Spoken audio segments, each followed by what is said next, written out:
Happy New Year, friends! My name's Aaron Ciotti. Everybody calls me Ciotti. Welcome to the 12 hours of New Year's. This should be interesting. I'm still feeling a little sick, so yeah. let's see how this goes together. We are gonna do 8 giveaways, 24 Whoop batteries, 1 red onesie, and there's the potential for a giant man diaper. This right here is look, you know what all right, some of you don't know what this is. So every hour, right now I'm not wearing the onesie. If this quickly gets to 200, if this I added a previous big super chat. If this 100 turns to 200 in the next 4 minutes, let's say, I'll put the onesie on for hour number 1.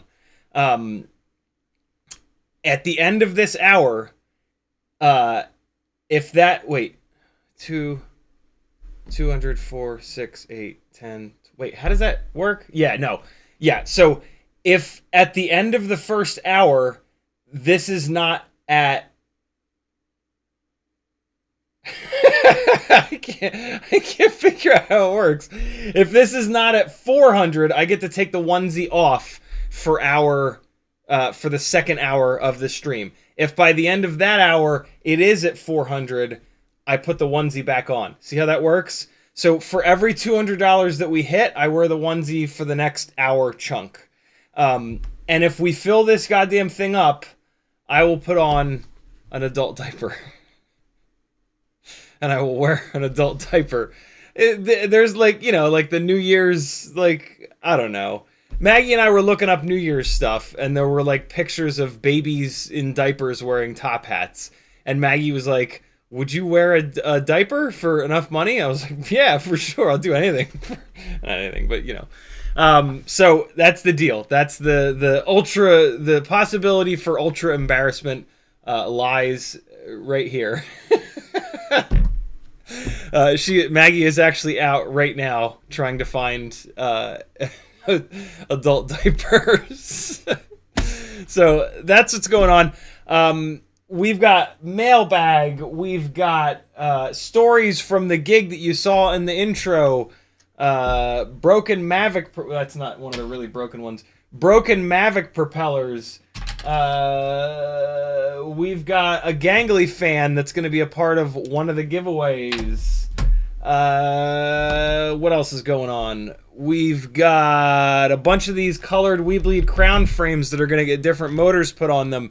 And then we're going to swap Tiny Whoops into a bunch of different frames with different motors and kind of play around, and you can see the difference that high KV, low KV, 802, 702 makes. I've got a couple of walk snail builds here that are almost finished that we're going to get up in the air. We're doing all kinds of things. 12 hours is a long time. We Bleed FPV with a $99 super chat. Kicking shit off. Dude, thank you so much, Zotek. $1.99, and I think I saw a $2 super chat from Hockey Rounds. He says cover fee, and that puts us up to 201, and that means I need to get changed. Thank you so much, Zotek. Let me get changed real quick. I'll keep yapping. Wait, where the hell did the red onesie go? Did I not? Oh, for Christ's sakes, I didn't bring it downstairs. Hang on. Super quick. Grabbing it. Just gotta go upstairs. Going upstairs. Oh, it's on the couch up here.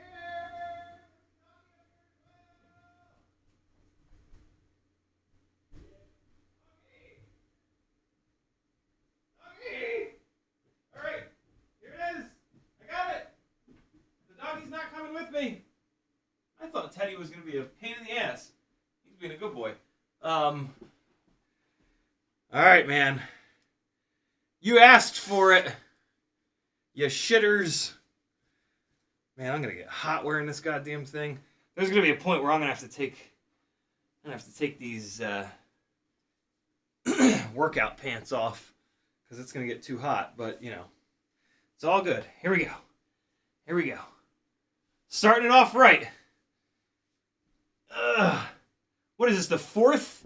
Is this the fourth year in a row? The first year was a 24-hour Christmas stream, and that was the year that I learned that if you stream more than 11 hours consecutively, YouTube does not archive the live stream, and at the end of the stream, it's just gone. It's just gone to the ether. So there's no evidence of the first 24-hour stream. But, hey, this shirt is available over at CiottiFPV, and then hit the Teespring link before it gets covered up by the awful red onesie. Type 24 into the chat if you got to see some of the 24-hour live stream, if you're an ultra OG. I think this is the fourth year in a row, because COVID was 3 Christmases ago, right? And I believe the 24-hour stream was during the outbreak. Let's stop calling it the pandemic and just start calling it the outbreak. Ugh. Ugh. Oh, God. Okay. Yeah. Yeah. Yeah. Woo. Okay. Okay, we got this. We got this. Yeah. All right. There it is. You could applaud my pain. Yeah, type 24 into the chat if you were here for the 24-hour live stream. That was brutal. Talk about losing your voice. Ugh. I hear it. Look at this butt flap, yo. I got the butt flap life. Where is it? There it is. I can take a dump without taking my onesie off. That's important. It's very important that you not have to take your onesie off to take a crap. Who? I mean, it's funny for there to be a butt flap, but I mean, come on. Take your onesie off to take a shit. It's fine. You'll be alright. You'll be okay. Maggie just got home. I don't know if she was able to find adult diapers or not. Hopefully she'll come and let us know. Let me take care of a couple of things first. Hockey Rounds was the very first one in the live stream chat. Bob Bruce was next. Freelojo, Troy Prelog, Simon, Apache Smoke Wooded Sniper, Hockey Rounds, Freelojo, Danzil the Terrible, Kevin Sumner, CMYK FPV, Douglas Otwell, Scott FPV, Daniel 1964, Kevin Sumner not applicable, Frank Nicholas, Weebleed FPV, Brandon Woodford, Feigning Goat, Matthew B. I guess that's Bechtal. It's not that hard to pronounce. Northern Tier FPV, Cowboy with a Camera, Matthew Karam, Kevin Sumner again, Bob Bruce, Adam C. FPV, Dennis Matovich, Denzel the Terrible again, CMYK FPV again. Oh, YouTube just did the thing hard. Where was I? Bryce Miller. Sleepy CBR. Bob Bruce, Dennis Matovich again. Weebleed FPV again. Freelojo, Adam C. FPV. Rodney. Northern Tier again. Freelojo, Bob Bruce, Adam C. Damon. Michael Hill, Matthew B. H. Rich. Steve-O. Steve-O, I haven't seen you in a hot minute. How you been, brother? And Nate Adams. I think I got everybody. If you want to talk directly to me in the chat, all you got to do is type CiottiFPV. If you do that, it'll light up in orange like this, and I will read your chat comment. Please remind folks that are asking good questions of this, and or just copy and paste their question and their name and tag me, and let's talk about it. 12 hours is a long time, so look out for those good questions, and yeah, alert me of them, and we'll talk through them. That is the magic of of long form media, rather. And expect me to say wrong words quite a bit tonight. I am still sick. My brain is still very foggy. I'm gonna do the absolute best I can, but yeah, I just feel dumber than normal. So there's that. Hockey Rounds says Merry New Year, CiottiFPV. Happy New Year to you as well. Troy Prelag says Happy New Year, CiottiFPV and friends. Apache Smoke Wooded Sniper says, what's up, CiottiFPV? Happy New Year to you and the fam and all of you gangly gang. Hockey Rounds, thanks again for the $2 super chat. Freelojo says, my cat found the toilet paper after living inside for a month. She was a stray and gets along with my little doggo as well. Printing guard now. Nice. CMYK FPV says, yo dudes, what's up, gangly gang and CiottiFPV? Kevin Sumner says, simming today. We can hop into the sim. Yeah, for sure. That's a great idea. Brandon Woodford says, what's up and Happy New Year, CiottiFPV. Northern Tier says, got my squid connected. Watch the stream where you painfully got it connected. The beta flight pass-through is the secret. Happy New Year, gang. Very cool. Glad that my pain was helpful to someone. Kevin Sumner says, do you have a gigantic pitcher of water? I don't, but I have my amazing hydro flask mugged. Great. Here we go. Bottle, as always. Ah, yes. All right. Adam CFPV says, yo, Happy New Year, bro. I'm going to be lingering all day. Very cool. CMYK says PayPal. Oh shit! Here we go. Do I really not have email opened? Yes, I do. Yes, I do. There it is. And I got a couple shout outs in the email as well to go through. Get new messages. There we go. All right, what do we got here? We've got a little bit of Quadbod. He says, okay. He says, no shout out, please. Of course, I immediately give him a shout out. Thank you, dude. Very cool. Much appreciated, brother. Super, super, super cool of you. And then Damon hopping into the Patreon. Welcome to the Gangly Gang, Damon. Thank you so much for your support. Steven Steinbaker with a $50 PayPal. He says red one, or he just says 1Z, Z-E-E-E-E. Thank you so much, dude.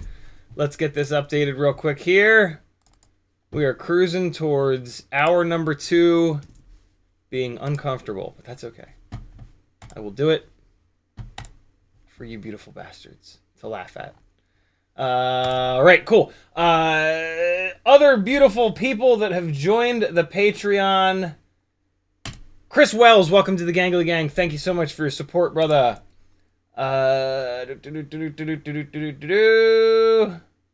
Pretty sure there's one more. Hold on. Let me find it.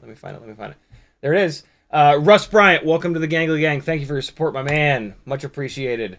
And I think... No. There's one more. Phil Reese, welcome, my friend. Thank you for the support, dude. Very, very cool of you. All right, I'm caught up. Patreon is the best way to support me. You can get to it over on CiottiFPV.com. A bunch of people have dropped that link into the chat already. Head on over there, click all the buttons. You're going to love it.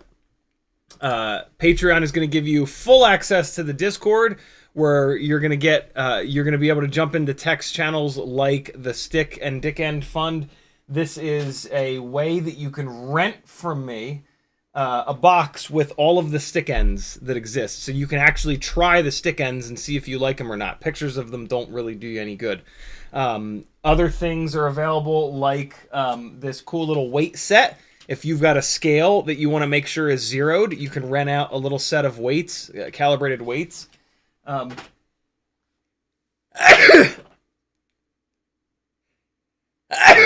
First Monday of every month, I do giveaways. While I'm setting up the giveaways, I go into the Patreon-only channel called The Video Collective, and I grab 3 edits and play them while I'm doing some spreadsheety things.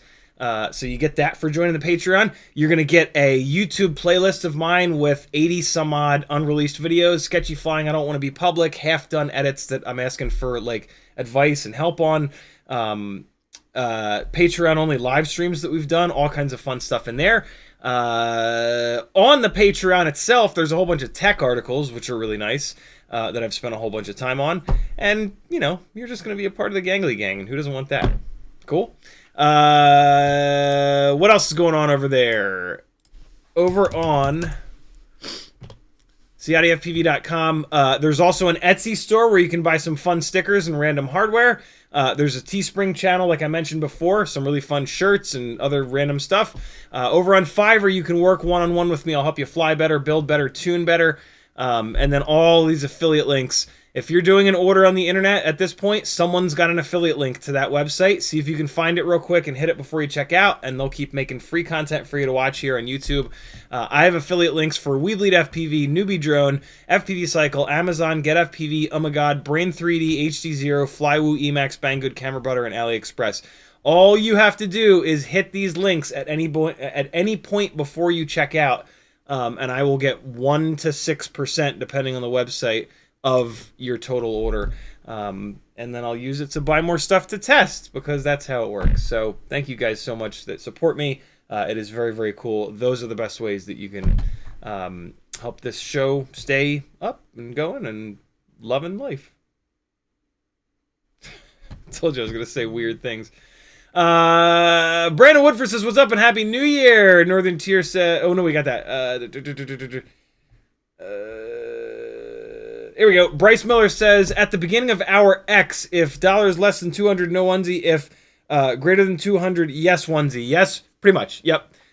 So 39 minutes from now, if that's up to 400, I will keep the onesie on. If it's not, I will take the onesie off for the second hour. And then if it gets up to 400 by the end of the second hour, I'll put the onesie back on. So it's just every 2. And then if we somehow manage to get all the way to the end point here, I will potentially wear an adult diaper. I don't know if Maggie was able to find them or not. So we'll figure that out in a bit. We Bleed FPV, thank you again so much for the $99 super chat. Incredibly, what's the word? And so it begins. Incredibly generous. Generous is the word. Jesus. We Bleed FPV has been an incredible supporter. They've got some of my favorite 0702 motors. I absolutely love their kind of still unreleased, but very close to being released crown frame. It is top 3 for me. Is it top 2? Cockroach is my favorite. Yeah, I think this is my second favorite. It's maybe kind of like a tie with the OG Meteor 65. The OG Meteor 65 is a little bit more durable than this, but it's heavier. So it's a little bit of a sacrifice one versus the other. Hey, look, buy them both. The frames are so cheap, you should just buy one of all of them and try them for yourself. Maybe you don't crash as hard as I do. Maybe you don't crash into as hard surfaces as I do. And then you can get away with the lighter frame. Or maybe you just don't care about durability and you're willing to replace a $3 frame once a month. That's probably the right idea. Like it's the Meteor 65 airframe, I think is maybe a little too fragile. Like you might be replacing it more than once a month, which is going to get really old. But yeah, you have to find the oh man, Joshua is dealing with a question right now that has him rubbing his eyes and looking utterly bewildered.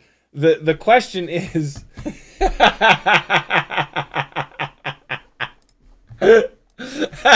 hold on. Here's the question that he said that he was just rubbing his eyes.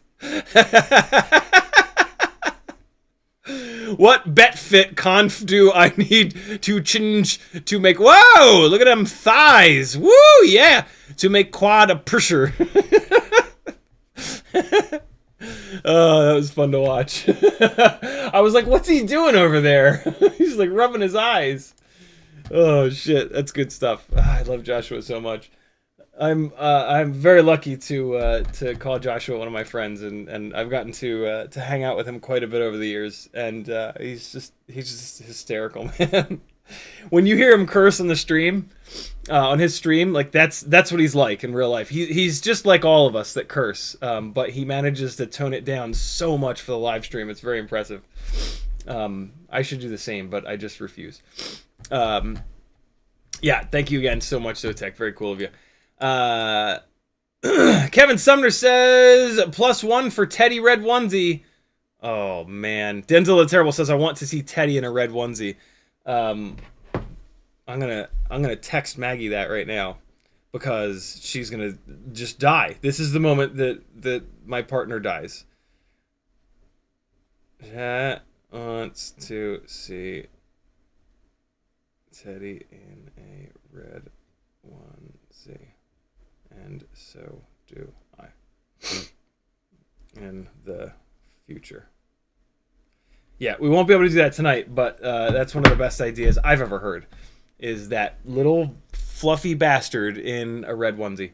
CMYKFPV dropping the CiottiFPV.com link. Thank you, dude. And here are the 24s. Adam C. These are the folks that I believe 3 full years ago, when the big long live stream for the Christmas holiday began, these are the folks that actually got to see some of that 24-hour live stream that is gone forever. Adam CFPV, CMYKFPV, Rodney, Dennis Matovich, Northern Tier, We Bleed FPV comments 420, Damon, Adam C, Michael Hill.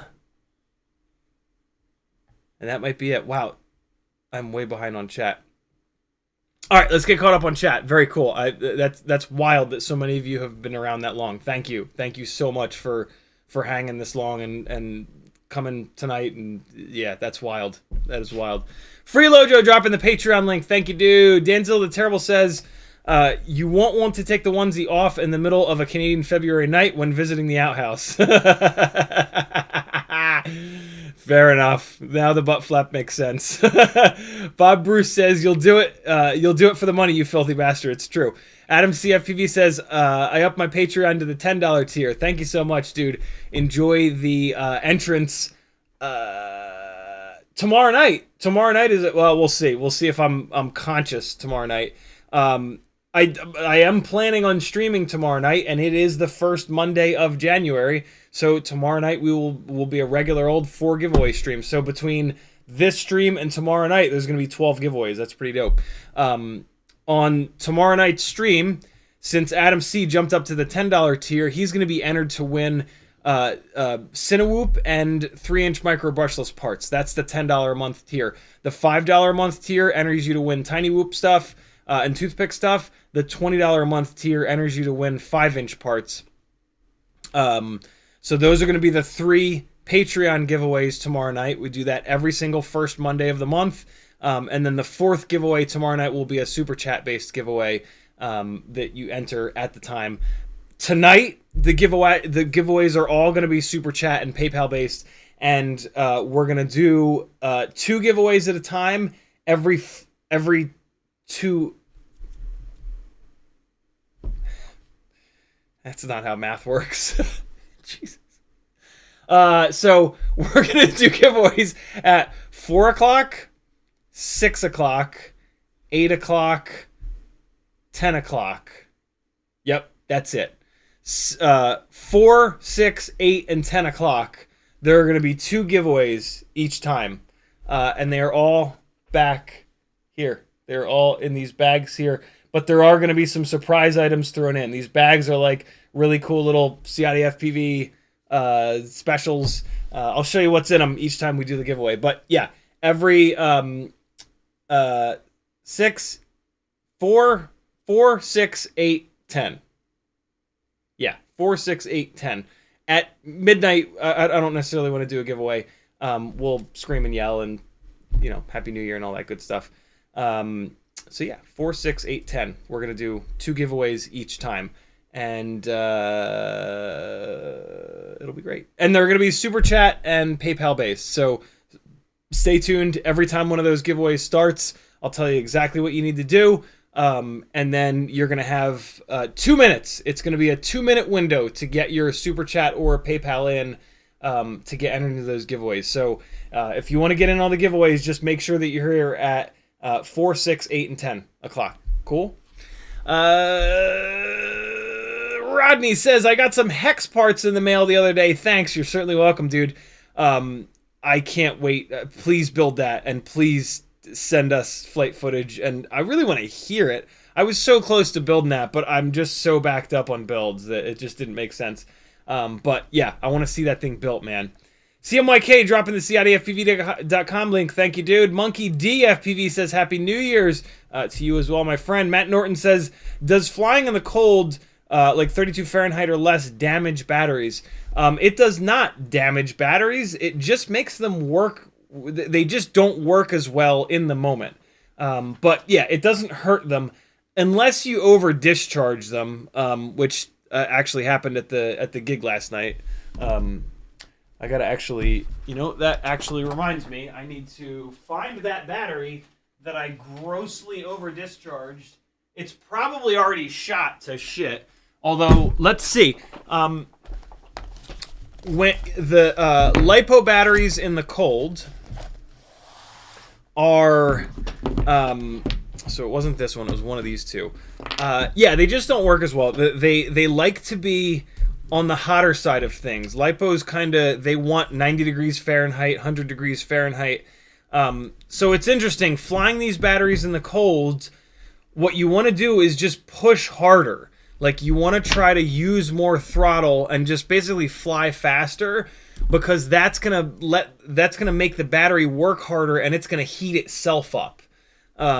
and that is actually going to help it. So like if you take off and you're hovering, 13.9, and it's a 4S.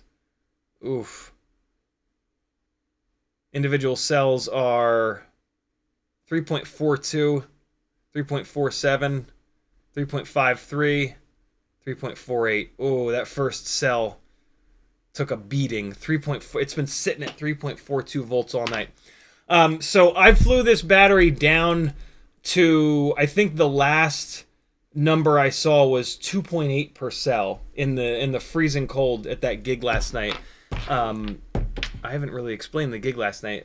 It was World of Illumination hired FPV pilots all over the country to fly each of their shows. So yeah, World of Illumination is a company who sends out shitloads of Christmas lights, and individuals in different cities can find a big empty parking lot and set it all up, and it must be some sort of a franchise situation. But so yeah, it's one of these like Christmas light shows that you drive through, and for the one in Atlanta, they hired me to go fly FPV and Mavic stuff, which was interesting. We'll talk about that in a bit. And so, yeah, the first thing I did was fly FPV, and I put one of these 4S 1050s on the digital Cinesplorer. And the main shot, the most important shot that they wanted was just a fly through as if you're a car. So just super simple, down and back, down and back, down and back. Just trace the cars. Just fly over top of the cars. And I didn't realize how long this thing was. It was 1, 2, 3, 4, 5, 6, 7, 8. It was 8 up and backs in like a pretty big parking lot. It was the parking lot next to Six Flags Great Adventure here in Atlanta. And when I took off, the battery sagged like crazy because it was cold. But as I was pushing harder, the battery warmed up, the voltage came back up, and it stayed. About halfway through, I noticed the battery voltage was starting to kind of get down to the point where I was like, I don't know if I'm going to make it. So I sped up, which helped because, again, I was asking more of the battery, and it was getting hotter, and it stopped sagging. But then on like the second to last, I had to go up and back one more time, like on that way up where I knew I also had that turnaround. It really started to sag. Like there's battery if you fly in the cold enough, like you'll notice like there's battery sag associated with it being cold, which happens like really early on, like way earlier than you would expect, and then a little bit earlier than you would expect, you'll get your actual battery sag fall off, and I started to get the actual battery sag fall off on the way up, and when I made the 180 to come back, it started to really fall off, and I made it about halfway through the thing. All I wanted to do was get to the end. I was like, really? And it was like 3.4, 3.3, 3.2, and I just got to a point where it was like, I'm not going to make it to the end of this. I just need to pull off to the side here so I don't get run over and just land it safely. And as I was touching down, I think I saw 2.8 per cell. But the battery was cold by that point. I mean, it was kind of warm, but it was cold out, so the battery wasn't performing as well. So as you can see by the numbers, even though this got down to 2.8 per cell, it bounced all the way back up to 3.4 something, almost 3.5 per cell. So that's an example of how hard the cold is on batteries. All that being said, I'm going to go put this on the charger real quick in hopes that it's not ruined, which at this point, if you do that to a battery, you have hurt it. How bad you've hurt it, it's hard to tell. So what you want to do is get home and get it on the charger to get it back up to storage voltage as soon as you possibly can. Definitely don't forget about it in your bag overnight and just let it sit. That is not a great thing to do. So I'm going to put this to storage, and not 10 amps. That's a bit much. Let's do 2 amps. And there we go. All right, cool. So that'll beep when that's at storage, and Hopefully that battery is not ruined. But that battery is now hurt for life. When you over discharge a battery like that, you're hurting the internal chemistry of the battery, and you will see that in the internal resistances, the IR of the battery. So I'll be super interested to look at the internal, when that thing beeps, I'll take a look at the internal resistances, and almost certainly that first cell will have a much higher internal resistance than the rest. And and at that point I'll just kind of decide if the battery is shot. If I see every charger is a little bit different, like there's no real standardization of internal resistances, unfortunately. So like you'll put a battery on one charger than the next, and they'll have significantly different internal resistances. But after you've used your charger for a long time, and you've hopefully been keeping an eye on internal resistances for that time, you will have a feel for how high of an IR is too high. If you have a battery that just one cell has a really high internal resistance, that battery is bordering on being dangerous, especially if you're going to parallel charge it with a bunch of other batteries. So be really careful with that. Batteries are fairly inexpensive. Your house is filled with things that are very expensive. So a lot of times if you think that the battery might be shot, just get rid of it. Just get it out of the house. Stop using it. If you try to like mark it and like, you know, remember that that's like the kind of sketchy battery, it's going to find its way back into your rotation, and it's going to end up like with all the other batteries, and it's just a ticking time bomb. I know it's heartbreaking to throw a battery away because you made a stupid mistake once. I've had to do it with absolutely brand new batteries on the first cycle. But yeah, for the good of everything you own and the people that you love in your life, throw the fuckers away. Like, tiny whoop batteries are fine. They don't shoot fire. Micro batteries like 450 mAh, 500 mAh, those really don't shoot fire from what I've seen. But like, I would say like 850 and bigger, they will shoot enough flame to light the carpet on fire, light the drapes on fire, whatever. I mean, you should have... Dog's going ballistic. You should be keeping all of your batteries in Kevlar fireproof bags all the time anyway. So if a battery does go up, it should be safe. My main concern is always that the one battery in the Kevlar fire bag goes off, and it sets the chain reaction off that eventually burns through the Kevlar bag or finds a little hole in the bag and manages to shoot out just enough fire to catch something else on fire. So yeah, it's serious stuff. Don't let it happen to you. It is, and like everybody thinks it won't happen to me, and then, you know, every couple of months there's a post on Facebook of somebody's garage burned to the ground or entire house burned to the ground. It's scary stuff, and it's not worth a $20 battery. So throw the batteries away that have high IRs on individual cells for sure, and you can potentially save yourself. It's not going to tell me what the internal resistance is because it's on storage charge. That's kind of annoying. But, well, hold on. Stop. And let's go to regular charge. All right, let's do this. We'll put it on regular charge for a minute, and then it'll give me the internal resistances. Something else to remember about the IRs is that you're going to get different internal resistances. You're going to get lower internal resistances when the battery is fully charged. So right now, these IRs that I'm going to get are going to be with the battery at storage voltage, so they don't really mean a lot. All I want to look at right now, though, is there one cell that has a drastically higher number? And usually the amount of charging that has happened already should be enough. There we go.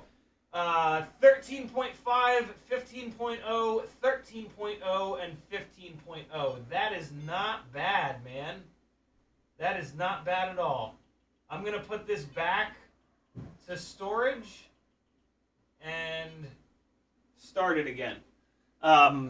Cool. I think I might have gotten away with one. It was only down below 3 volts for like a split second, right as I was landing.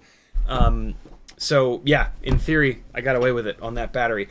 I won't know for sure until I fully charge it, but those internal resistances, 15, 13, 14, that's pretty low. That is usually a sign that that battery is kind of good to go. So I might have gotten away with one. I wonder if I got away with it because it was cold. I wonder if because it was so cold out, over discharging that battery wasn't as bad as when it's hot out. Brad Mondin says, yo, what up, brother? Merry effing holiday. What do you think is the best racing wheel? What do you use? I'm assuming, Brad, that you're talking about sim racing. I use a Thrustmaster T300, which I really do think was the best value in racing wheel and pedal setups. It was, I believe it used to be $300. Unfortunately, they've discontinued it. Paul McDonald, thank you for the super chat. We'll read your comment in a second. Yeah, nowadays there are a lot of better options in like the $400 and $500 range. I think there's even some direct drive stuff, which is really incredible. So yeah, I mean, if you can find like a used T300, although the problem is they wear, man. Like the non-direct drive wheels, they do wear out. So it's tough. Like if you can find a T300 that confidently hasn't been used for 10,000 hours, that's a good deal. But who the hell's gonna admit that, right? So yeah, I don't know. I'm not into sim racing quite enough to, or I'm not really willing to spend enough money to like pay attention to the gear. I just found the cheapest setup of gear that was good enough quality to really put up with a bunch of abuse and like deliver a fairly immersive kind of experience. And that's been the Thrustmaster T300 Gran Turismo Edition wheel and pedals, play seat challenge for the seat, the Thrustmaster shifter, which is amazing, a couple of mods to the shifter, short shift lever, and a little internal piece that really lets you kind of feel the shift gates. And then the PSVR 2 was a Christmas present from my dad, and that's been just wild. So yeah, really interesting little setup. Oh, and the Sparco bigger steering wheel rim, the R383, I want to say it's called. And yeah, it's a hell of a little setup. You can spend 10 grand in a hurry on sim racing stuff. This particular setup is right at about $1,000, which is a ton of money, but it's stuff that holds its value really well, and it's really, really good quality. Like, to spend less than $1,000, you really sacrifice quality. So yeah, that's my setup. I dig it. It's been really good to me.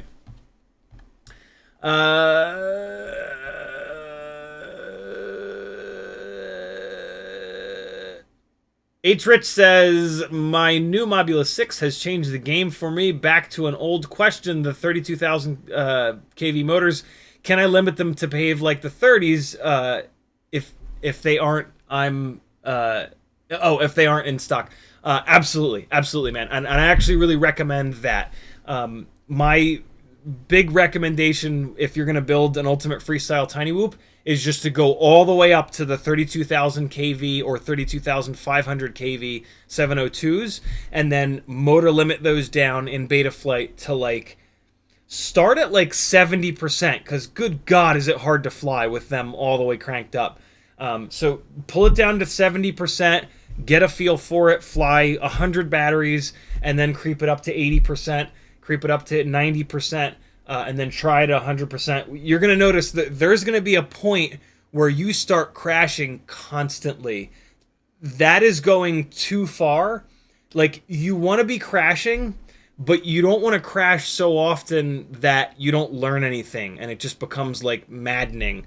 So that's kind of the best thing to do, in my opinion, is just pull the power all the way down to the equivalent of, like, 28,000 kV or 27,000.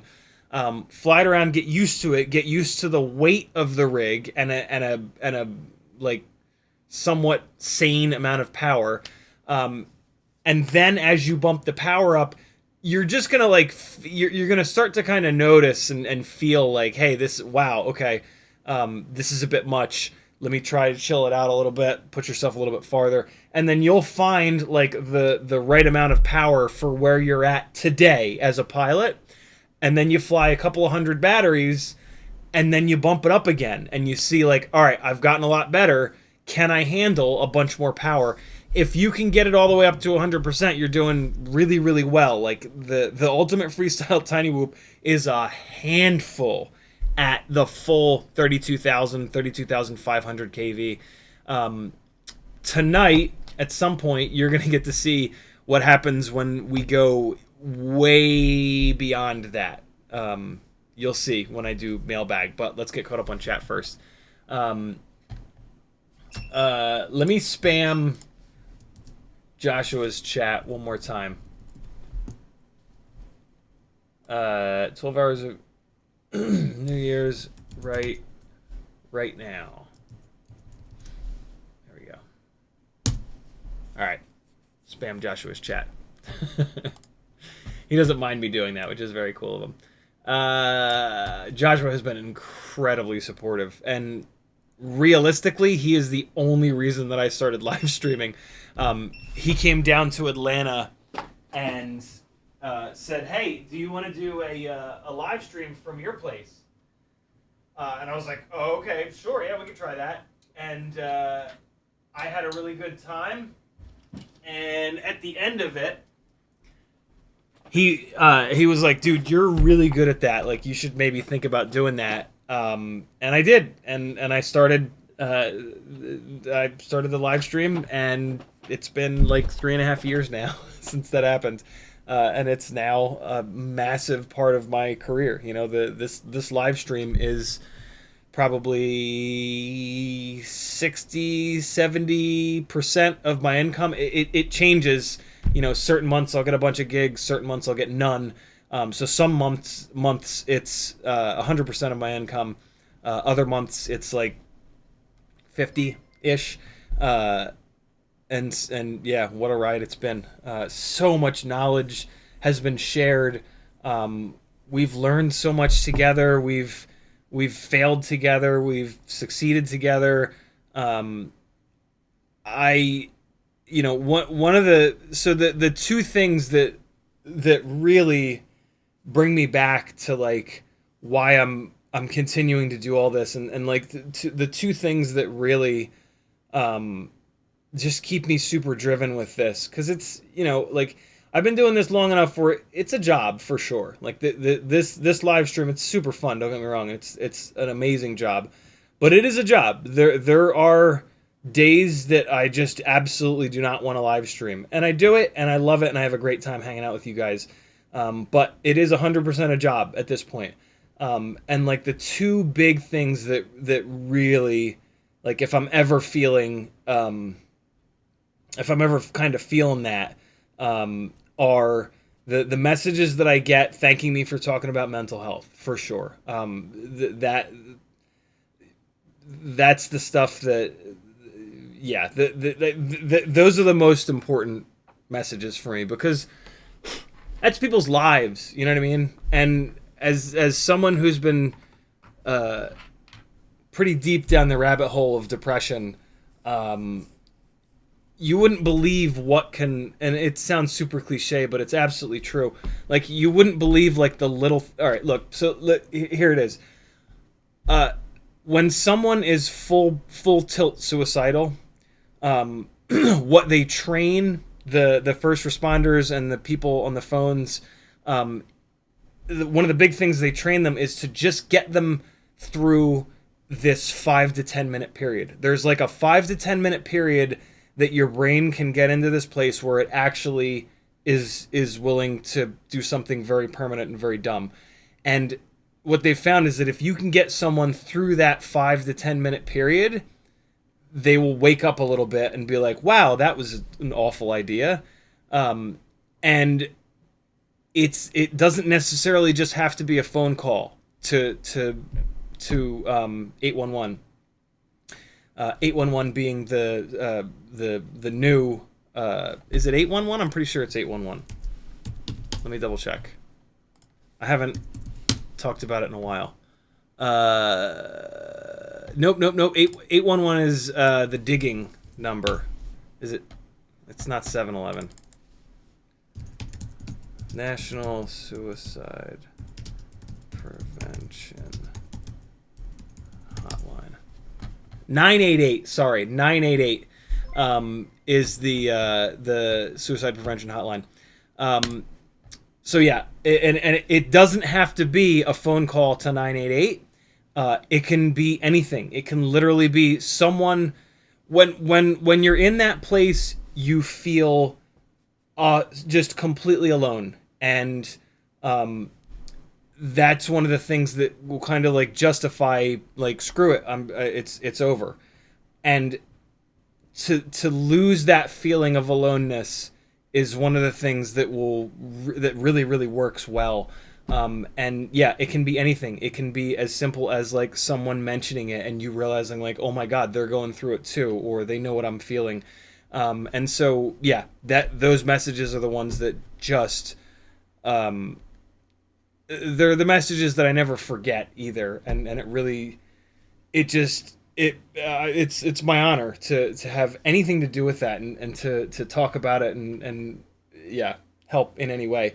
The other messages that really keep me going are folks that like are like have said to me like, dude, you helped me get over X, Y, or Z so that I could stay in this hobby or grow in this hobby. Like, that is the coolest thing, because God, is this shit hard. Like, we take it for granted, right? Because we've been in it for so long, but shit, like when we were all starting off, it was so difficult. And to be somebody who can help anyone, and you know, I'm not the guy that like helps people initially get up in the air, right? Like, that's more Joshua. Like, I focus more on like refining FPV and taking stuff that's good and making it great. But that can certainly be a part of it, right? And so yeah, that learning curve is really difficult, and getting a rig that's really dialed in, that flies really well, is a part of that. And if you can do that like somewhat early on, you can focus more on the flying side of it rather than the technical side of it. Although loads of us love the technical side of it, which is completely fine. But there's a very special kind of magic to the actual flying side of it. And the real magic that I try to get people to is the first kind of moments when you've flown realistically a couple of thousand batteries, where you start to finally like get good and you're not nervous anymore, and you're just able to like lose yourself. And you have to have a dialed in rig for that. You have to have done a bunch of work to get to that point. But man, is it worth it to get there. And so yeah, that's those are really the two things that keep me going the most, and that I love so much. Yeah, you guys are awesome. Where are we at in the chat here? Let's get caught back up. It's gonna be a tangent fest tonight. You know, I gotta fill 12 hours, so we're gonna go on plenty of tangents. It's 2:55. It looks like I get to take the onesie off in 5 minutes. Hell yeah. Although, let's see. I'm going to get caught up on chat as quickly as I can in the next 5 minutes. Veritas says, hey, bud, why not wear a bunny onesie? Just because this is the onesie that I bought way back when. That is a fun idea, though. Bob Bruce says, so far the only complaints about the crown is the same as you pointed out. The duct mounted a little high, and the props suffer from it. Probably only 20 or so batteries on the frame.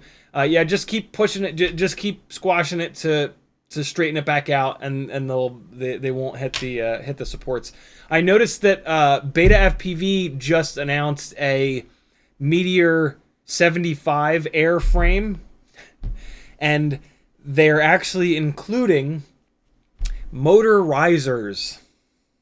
They're including, it's basically a motor soft mount to raise the motor up and put the propeller better centered in the duct.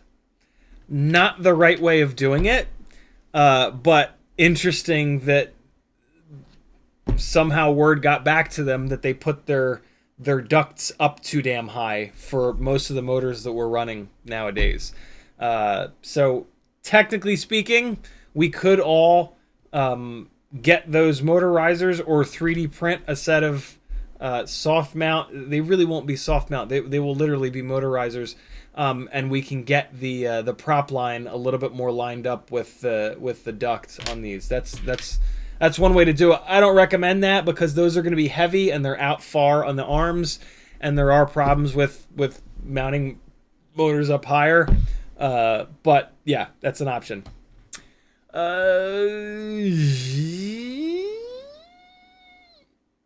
Kevin Sumner says PayPal. Where are we at here? Spencer Sharkey, not Sharkley. Spencer Sharkey, thank you for joining the Gangly Gang, brother. He is a new patron. Much appreciated, my friend. Kevin, I do not have an email. Sometimes that happens, though. Let's go to paypal.com. I don't know if it gets clogged up in spam or what. Wouldn't surprise me because it's going to see a bunch of emails at once. Here we go, and we're going to go into activity, and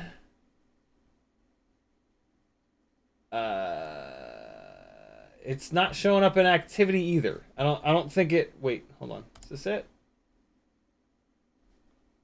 Am I deaf, dumb, and blind?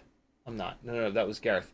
It didn't come through. Check. Maybe it's hung up or something. Veritas Wuja says, "Hey bud." Oh no, we got that. Chase says, "I broke my Meteor Air 65 frame around the duct in less than a week flying inside." Yeah, I've heard that from a lot of people. So yeah, like I've been saying, the Meteor 65 airframe is for folks that do not crash ever or often. If you don't crash often, it's a great frame. It's the lightest. It is going to be the hardest to tune. It passes the most amount of vibrations through, so you're probably not going to be able to get a locked-in PID tune with it. But yeah, if you're just looking to build something super light, it's the one for you, for sure. Demo FPV says, Happy New Year to you as well, my friend. Simon says, wait, I'll be in a competition tomorrow. Damn, nice little treat. A chance is a chance, for sure, man. You will indeed. H. Rich says, also, are the Gemfan biblades the only contender for 31mm? Or could some others be satisfactory? Look forward to many years' time when looking back on these streams as the early ones. Hell yeah, man. The Gemfan biblades are magical unicorn dust. I don't understand how or why they're as good as they are, but good God, man. They like, I would say 90% of the time they outperform, in my opinion, all of the other propellers.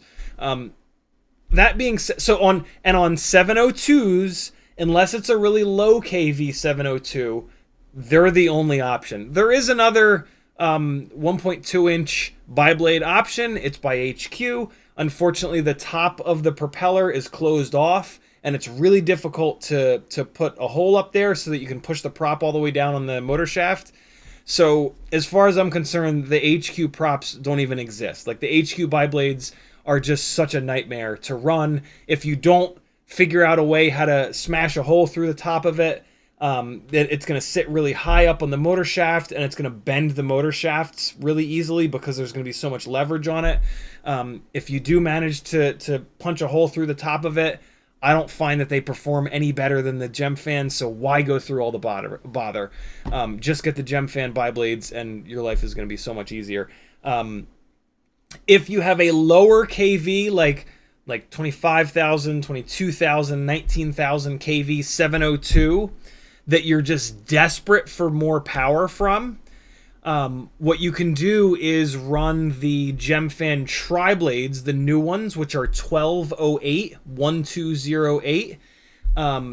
and they're pretty darn good. I really do like these. They're nice and lightweight. They are going to be a little bit too heavy for a 702, but at those lower KVs, the struggle is a lack of power. So adding the extra blade is going to give you a little bit of that power back. You're going to lose response time. The 702 motor is not big enough to give you a quick enough response time with the heavier tri-blade propellers to offset that. So your PID loop is going to suffer, your flight performance is going to suffer. But at 19,000 kV, you are lacking power so bad that improving the amount of power that the rig can make might actually help that situation, and it'll just make it more flyable because it has more power. Tiny whoop propellers are cheap. They're easy to swap. Try it for yourself. You'll know. Response time versus thrust is a really interesting cross of paths. One of the main reasons that the Ultimate Freestyle Tiny Whoop works so well and flies so well is that we have reduced the response time as much as we possibly can by running a motor with a tiny little bell that's nice and lightweight, a propeller that's incredibly lightweight, and then cranking the KV up really high, 30,000, 32,000. Those three things in tandem work really well to keep the response time as low as possible so that the tune can be locked in. Alternatively, thrust, mega KV, propeller that's incredibly efficient and makes really good power when you spin the shit out of it at those higher KVs. It all kind of works together there. Let me spam Joshua's chat one more time now that it's 3:03. So yeah, on the flight performance and thrust can sometimes kind of fight each other. In the case of the Ultimate Freestyle Tiny Whoop, though, we did this with both of those things. A lot of times when you want more thrust, you put on a more pitchy propeller.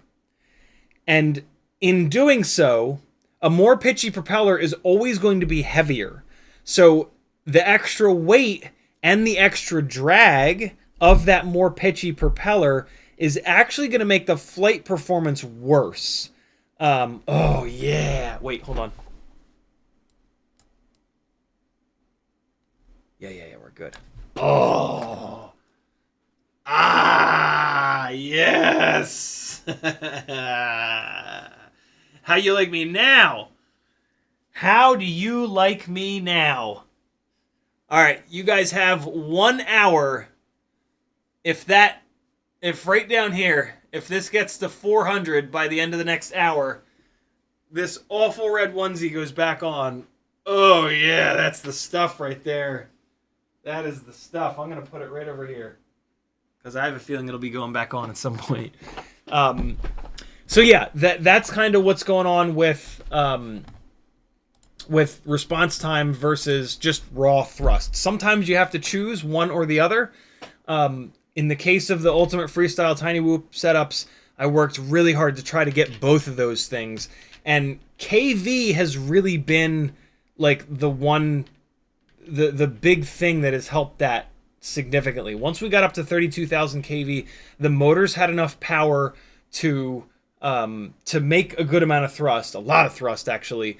And in the process of doing so, the response time came down. The reason why that was so drastic in the Tiny Whoop world is just we hadn't really found that right combination yet. And it's like that with kind of all micros. Like 5-inch freestyle quads are a very magical size where collectively the FPV community over the last 10 years has spent probably millions of hours refining that, right? 5-inch freestyle rigs have been flown to death. Every single possible combination of motor and propeller and battery voltage has been experimented with, and we've kind of settled on 2306s and 2207s at around 1900 kV for 6S, 2400 kV for 4S, right? And so like we got to that combination like a bunch of years ago, right? Like 3-4 years ago. And now we've been really like kind of fine tuning that, but we found that magical combination a while ago. Micros and tiny whoops, we just haven't. Like there's a handful of us that have been experimenting and comparing notes over the years, but you know, it's totally different when there's thousands of people doing it, right? So it's kind of no surprise that it's taken this long to figure out, but hey, I'm just happy that we've kind of figured it out, and we're still kind of playing around with it. We're gonna experiment with it tonight. As soon as I get caught up on chat, we're gonna do Mailbag, and you're gonna see some cool shit, and then we're gonna be playing with some different tiny whoop setups tonight. So yeah, that testing kind of continues. I think that we've kind of figured it out, because I have tested motors north of 32,000 kV, but you never know. You need to really push the envelope in either direction. We've definitely pushed the envelope in the low power direction, down at like 19,000 kV. And we know for sure that like that low kV with 3 or 4 blade props just doesn't work. Lately we've been pushing this side of it with 30,000, 32,000. So yeah, that's kind of where we're at with that. Great question, dude.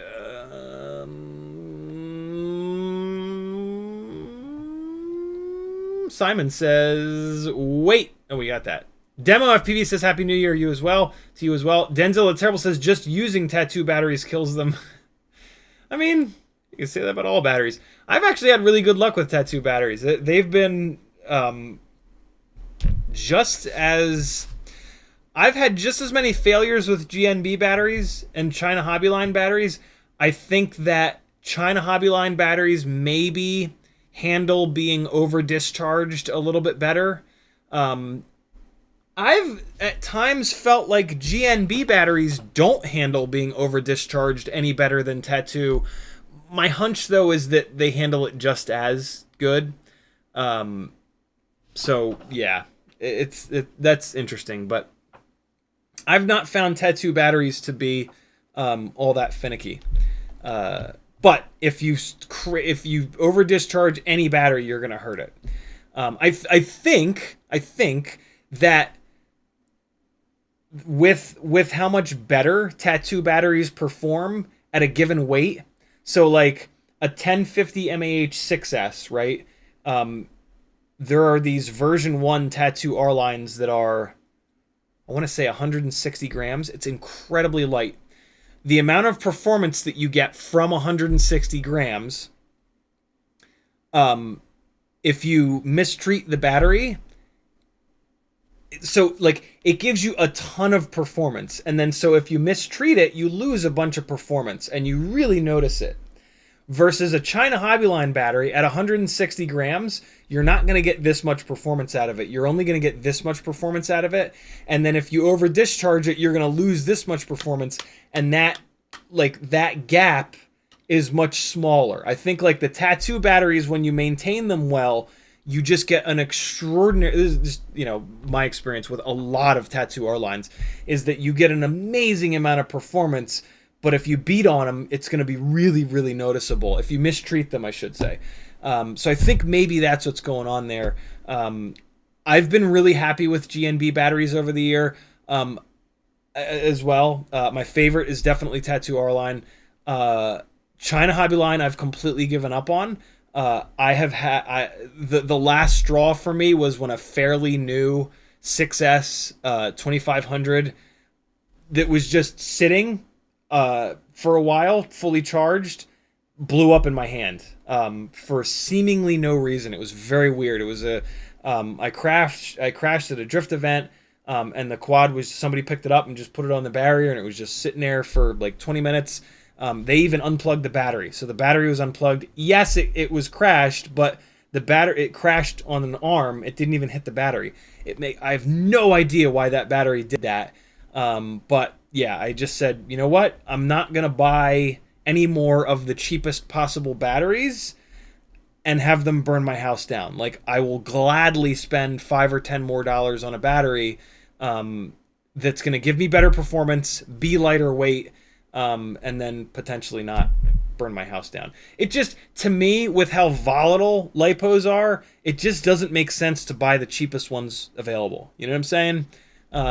Especially when you can spend not a lot of extra money and get a significant increase in performance. So that's just kind of my thoughts on batteries. Paul McDonald with a $10 super chat. Thank you, brother. He says, "Miss you all. Hope everyone is having a great year.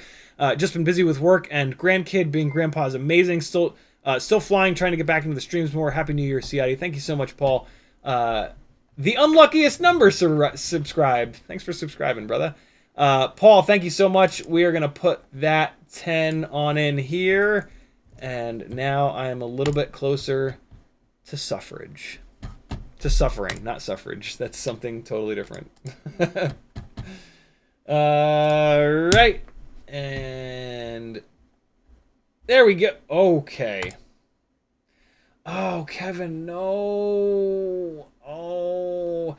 Kevin Sumner with a $180 super chat. Holy crap, man. Thank you so much. But a heart-wrenching message in here. Kevin Sumner lost his cat Jack on Wednesday. He was 18. 18, yo, what a good run. He loved felty things, so in honor of him, here's 1.8 hours more. Damn, dude. Super, super, super generous. Thank you so much, brother. Let me do the math. 3, and then 8, 9, 10, 11, 12, 13, 14. So that's a 4, and then that also becomes a 4. I think I did that math right. So at the beginning of the next hour, Red Onesie shall go back on. Dude, I'm so sorry. Oh, man. I mean, 18 years, though. 18 years is an incredible amount of time. I just recently saw that there was a medical breakthrough in Japan, I want to say. They've figured out, like, apparently the one thing that takes most cats in old age is kidney issues. And apparently they've figured that out. And now cats are going to have the possibility of living a lot longer. It's very rare that cats live beyond 20 years. 18 years is actually a long time. So yeah, I'm sure you gave him an awesome life. And he lived a long life, and that's what we got to focus on. So sorry though, man. My God, losing pets is just awful, especially like cats and dogs. Like they have so much personality. They're so human, and like it really feels like you've lost. Like, I mean, you've lost like your best friend or a really good friend. I'm so sorry, brother. That sucks so bad. Ugh.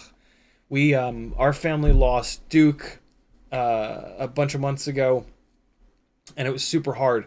I only lived with Duke for about a year, so I was not nearly as destroyed as the rest of the family. Maggie was, Duke was Maggie's boy, and so she took it really hard, as well she should.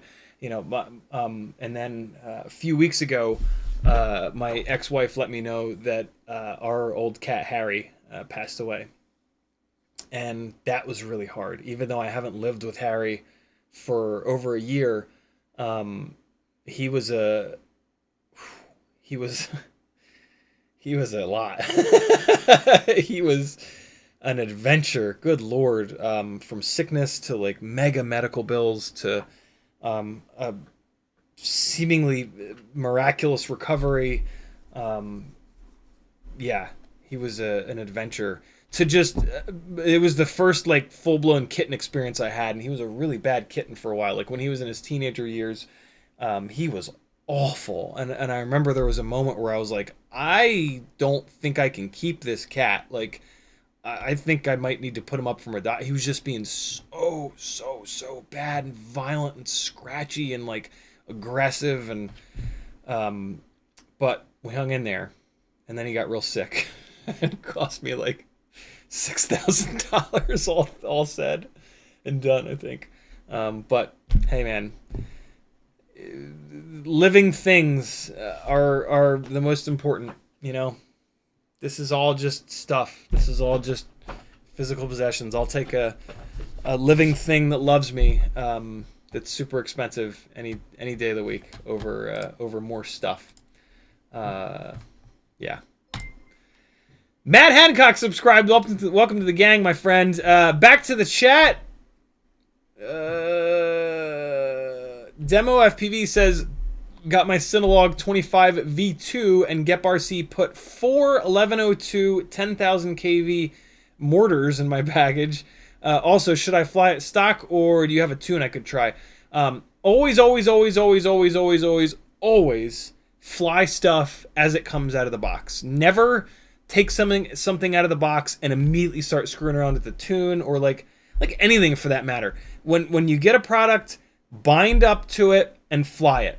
If nothing else, what that's going to tell you is whether or not you need to send it back. All right? If you get it out of the box and it doesn't fly pretty damn good, at least as good as it did in the reviewers videos that you probably watched, send that shit back. Like, don't have this Stockholm syndrome of like everything in FPV breaks all the time, so I have to be the one that fixes it. No. Let's like, and spread that shit around, yo. Like, everybody tell someone else that, please, because it's just infuriating. And like, I think one of the problems is like we get a new quad and we're like, oh shit, all right, I'm gonna put 18 presets on it and do all this shit, and then it's like you put it up in the air and it's a hot mess and you're like, fuck, I screwed it up. Well, yeah, maybe you did. Like, if you don't just bind to it and fly it, like, maybe you did screw it up. Maybe you didn't. Maybe the gyro's blown up or whatever. Half the screws are missing. But yeah, always, when you get a new FPV product, and we have to do this because the quality control sucks so bad. And the quality control sucks so bad because of us, because we demand to pay as little as possible for these products. So let's just be real about that. Like, it's our own fault. I get it because we smash these things. But yeah, fly it as it is. Then a lot of these things at this point in 2023 rolling into 2024, they have custom tunes that are pretty damn good right out of the box. So I think a lot of you are going to find that the bind and flies don't need anything. They need to be bound and flown, and that's it. If you put it up in the air and you put a dozen batteries, and don't just fly one battery, fly a bunch of batteries, get used to it, right? So I used to also teach this in motorsport when I was instructing, of like, stop making changes. Like, just leave, especially when you're new or when the car is new. Leave it alone and just drive it a bunch and then start throwing parts at it. If nothing else, what it'll tell you is it'll show you the improvements that those parts have made. One of the most common things I would run into all the time is people that would say, oh man, I really want to come out, but my car's just not ready. I need tires, I need suspension, I need a roll bar, I need a cold air intake, I need an exhaust, I need a header. And it's like, no, you don't need any of that shit. You need to get your ass to the racetrack and see how your baseline is. See how the car is right now. One of the big things that's going to happen is you're going to find one thing that needs changing the most. Might be spring rates, might be tires, might be shocks, might be exhaust. But you won't know that driving it around the street. Get it to the racetrack, and then you're going to learn a lot. But you're also going to give yourself this baseline, and then as you make improvements, you're actually going to be able to feel and notice those improvements. And that's going to help you with the path that you continue to go on, right? Like, if you get it out to the track and like it has too much power and you'd been planning on doing an intake, header, exhaust, catless H-pipe, you're not going to do those things, and you're going to save yourself $2-3 grand because you're going to realize that the car already has too much goddamn power, and you're going to buy coilovers, tires, wheels, anti-sway bars. Down the rabbit hole we go. Quads are the same way, man. Like, just leave it alone and fly it a bunch and figure out what it needs. Does it need more pitchy propellers? Does it need bigger motors? Does it need higher kV motors? Does it just need a tune? Like, you won't know those things unless you just kind of like leave it alone, leave it on the stock Betaflight tune or whatever custom tune that it might have come with. This is also true for scratch builds. Leave your scratch builds on the completely stock tune and just fly them. If at the very least fly one battery, at least one, but don't just fly one, fly 10 or 20 or 30. Get it up in the air and it's going to tell you what it needs. And then you can have this, like, I call it like the upgrade path. Like the upgrade path is really expensive because, not expensive, it's really important rather. It can be really expensive, but it's really important because it's going to prioritize the things that need changing the most. And so if you realize that it absolutely needs a different set of motors, if you've already changed props and changed the tune and changed a bunch of other stuff, when you change those motors, it might not like react the way that you want it to. You might have changed the props to like a pitchier propeller, but then you put motors on that are higher kV, and now they don't like those pitchier propellers. They would have performed better on the original props, right? So you really want to prioritize. This is super common, dude. This is absolutely not me picking on you, Demo. I absolutely love that you asked this question. By the way, it's very weird that they put 4 extra motors in the package. That's strange. But yeah, that is thank you for that comment, because this is something that's been plaguing us. Oh, also, don't upgrade Betaflight. When you get a quad, leave it alone. Betaflight 4.2 like flies incredible. There were a couple tiny little changes in 4.3 that made it a little bit better, but barely. I still have a ton of rigs that are on 4.2, and I have no plan on updating them.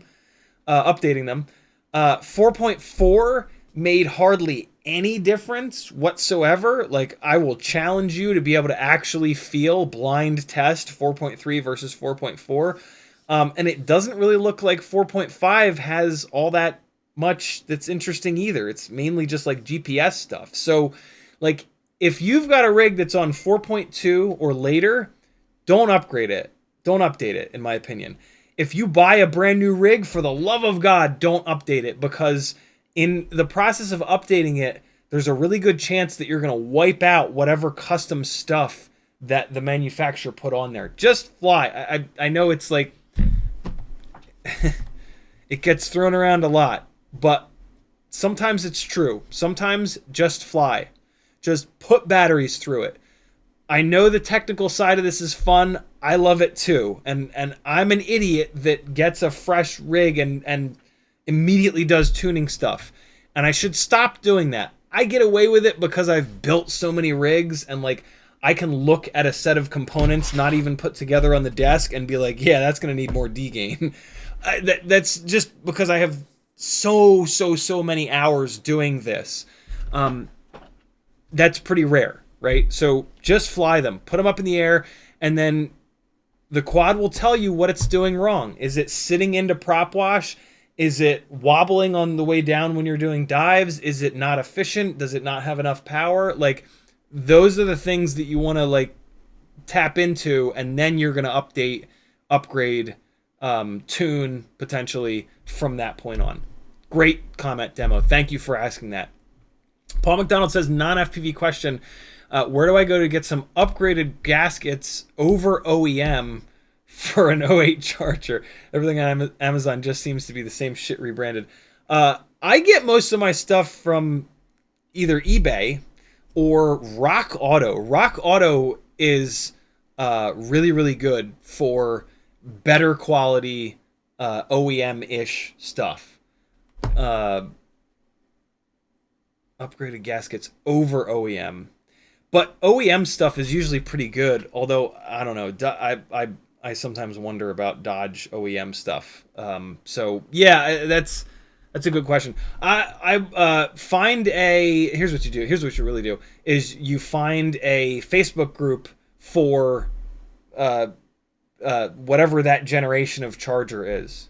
All cars will have like Gen 1, Gen 2, Gen 3.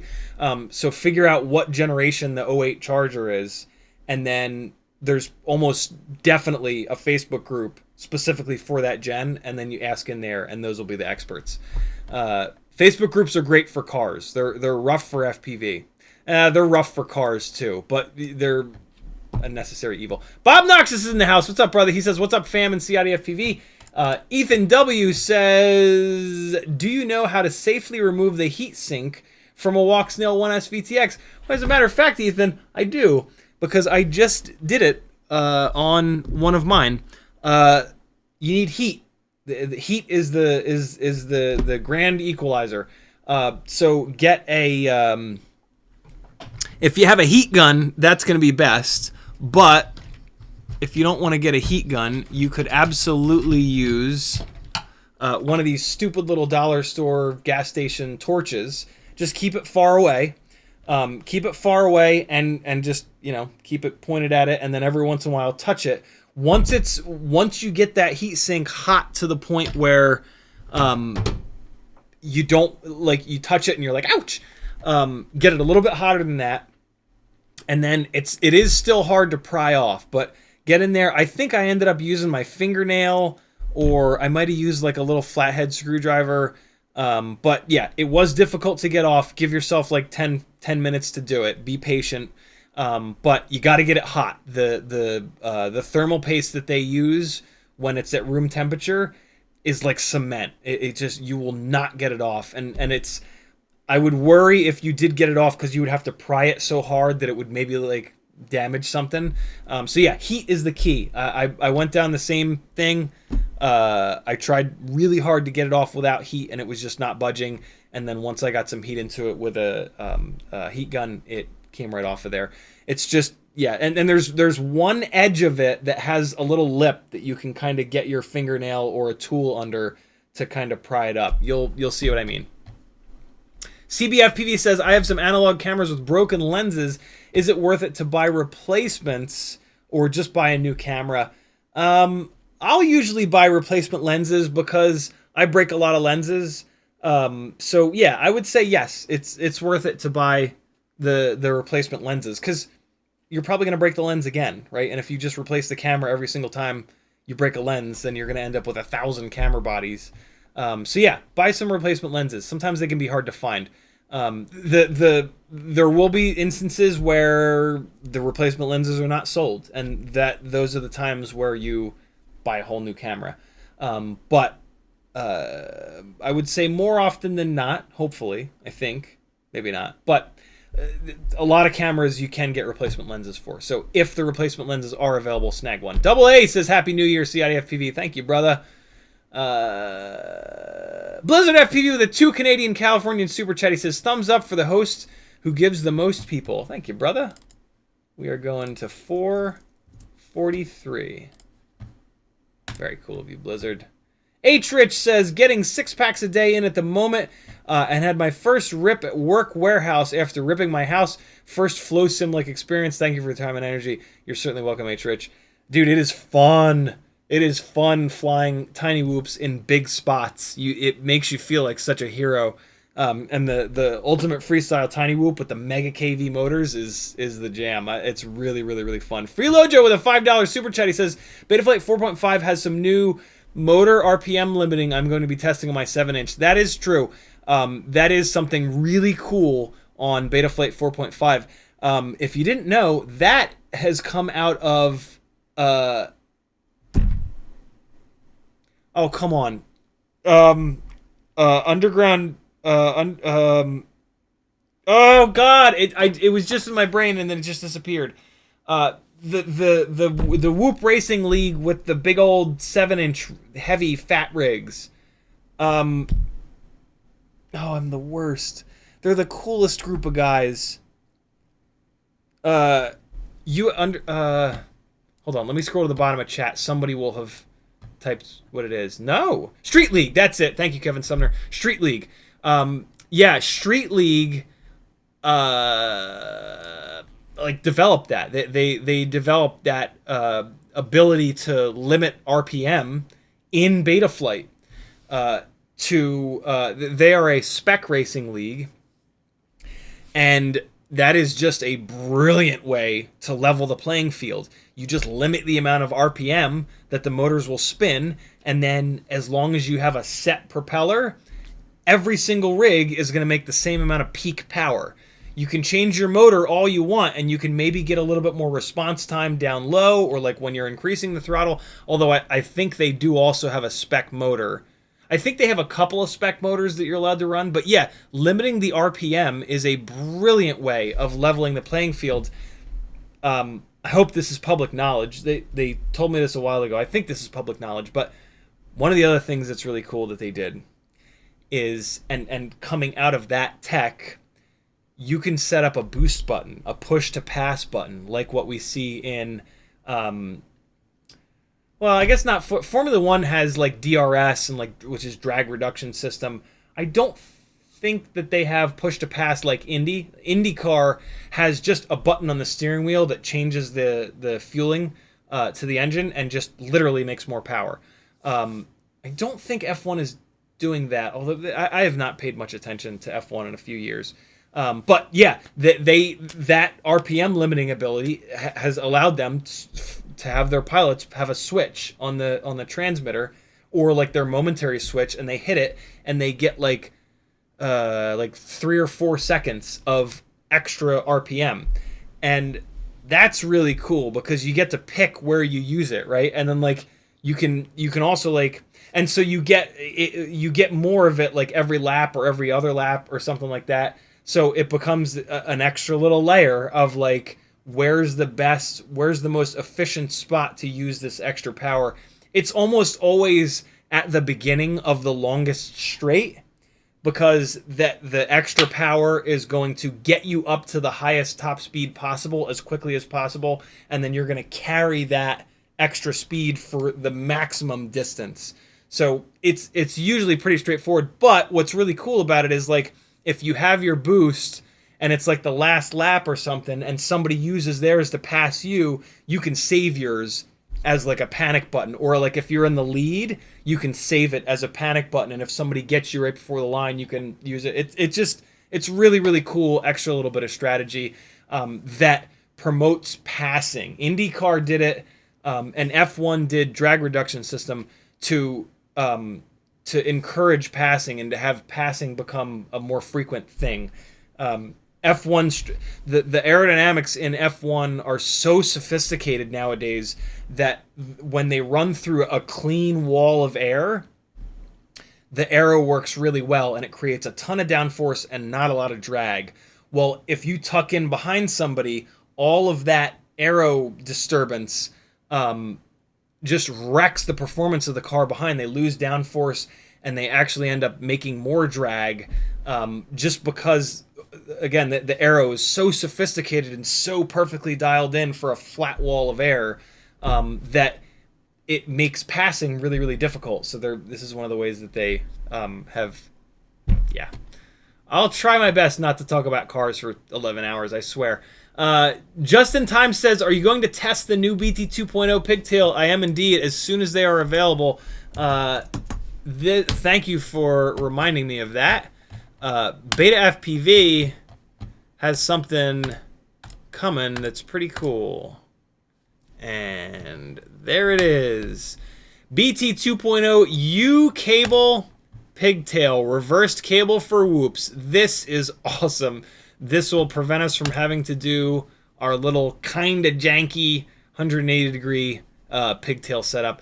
I have a feeling that our kind of janky setup is going to be a little bit lighter than this. This looks like a bunch of plastic, but man, is it nice to just be able to buy this, solder it to your AIO, and away you go. So yeah, happy days on that one. And then look at this. Look at this. Half-pound Reese's Cups. Come on. Look at that. You can't tell me you don't want that in your mouth.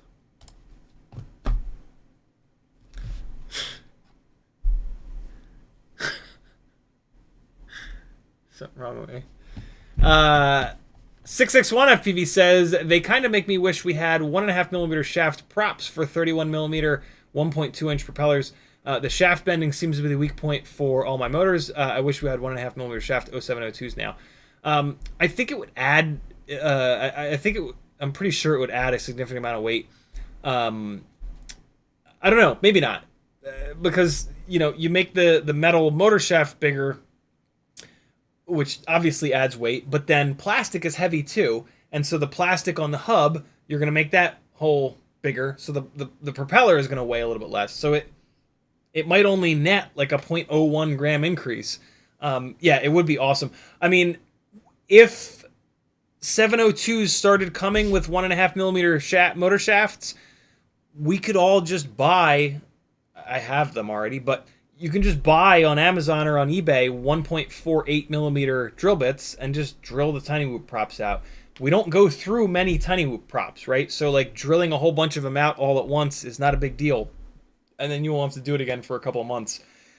So yeah, the propellers, in my opinion, are not the lacking factor. It's the motors.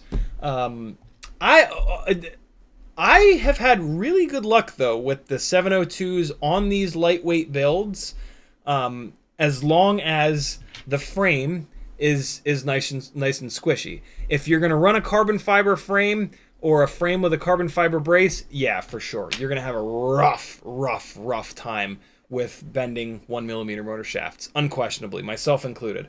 But yeah, any of these plastic frames, they really do such a good job of bending during crashes rather than breaking, that yeah, I don't wreck nearly as many motors as I would think. It's certainly still the weak point though. I mean, it is definitely like the most common failure. I try to think of it, so these motors all use metal bushings, brass bushings. I kind of think of it as an excuse to change the motor so that you get a fresh set of bearings. And I mean, the motors aren't that expensive. Would I like them to last longer? Of course. But in attempting to, look on the bright side of as many things as humanly possible in life, yeah, let bent tiny whoop motor shafts be your excuse to buy another set of the motors and get that fresh motor experience, or try a different set of motors, right? If you're on 28,000s, get 30s. If you're on 30s, get 32s. So yeah, let it be your opportunity to support the FPV community with your hard-earned dollars. YouTube chat did the thing. I gotta scroll back up. Scrolling up. There's Bob Noxious. I remember that. Walk Snail Heatsink question. Good. There's Double A. Blizzard FPV. Thank you again for the super chat. I'm good. Freelojo with a $5. Oh, we got that. Thanks again, Freelojo. Veritas Weasel says, "Hey bro, we're making deals behind the scenes. Maggie's going to get you a teddy or a female bunny suit and fill it out with tissue paper for your next marathon." Oh boy. Is she in here starting shit? I think I might have seen her name a little bit ago.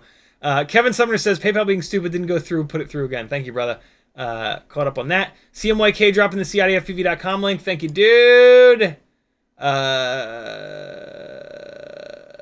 6x1 says, I tried out the iGal motors on my 75mm rig and they are great. I'm totally hooked on tiny whoop onesies now. Yeah, man, the iGal 802s are magic. I'm so glad that I scored a couple of extra sets of them. I now have 3 sets of them. They're going to be going on pretty much all of the 75mm rigs. So that's much excite.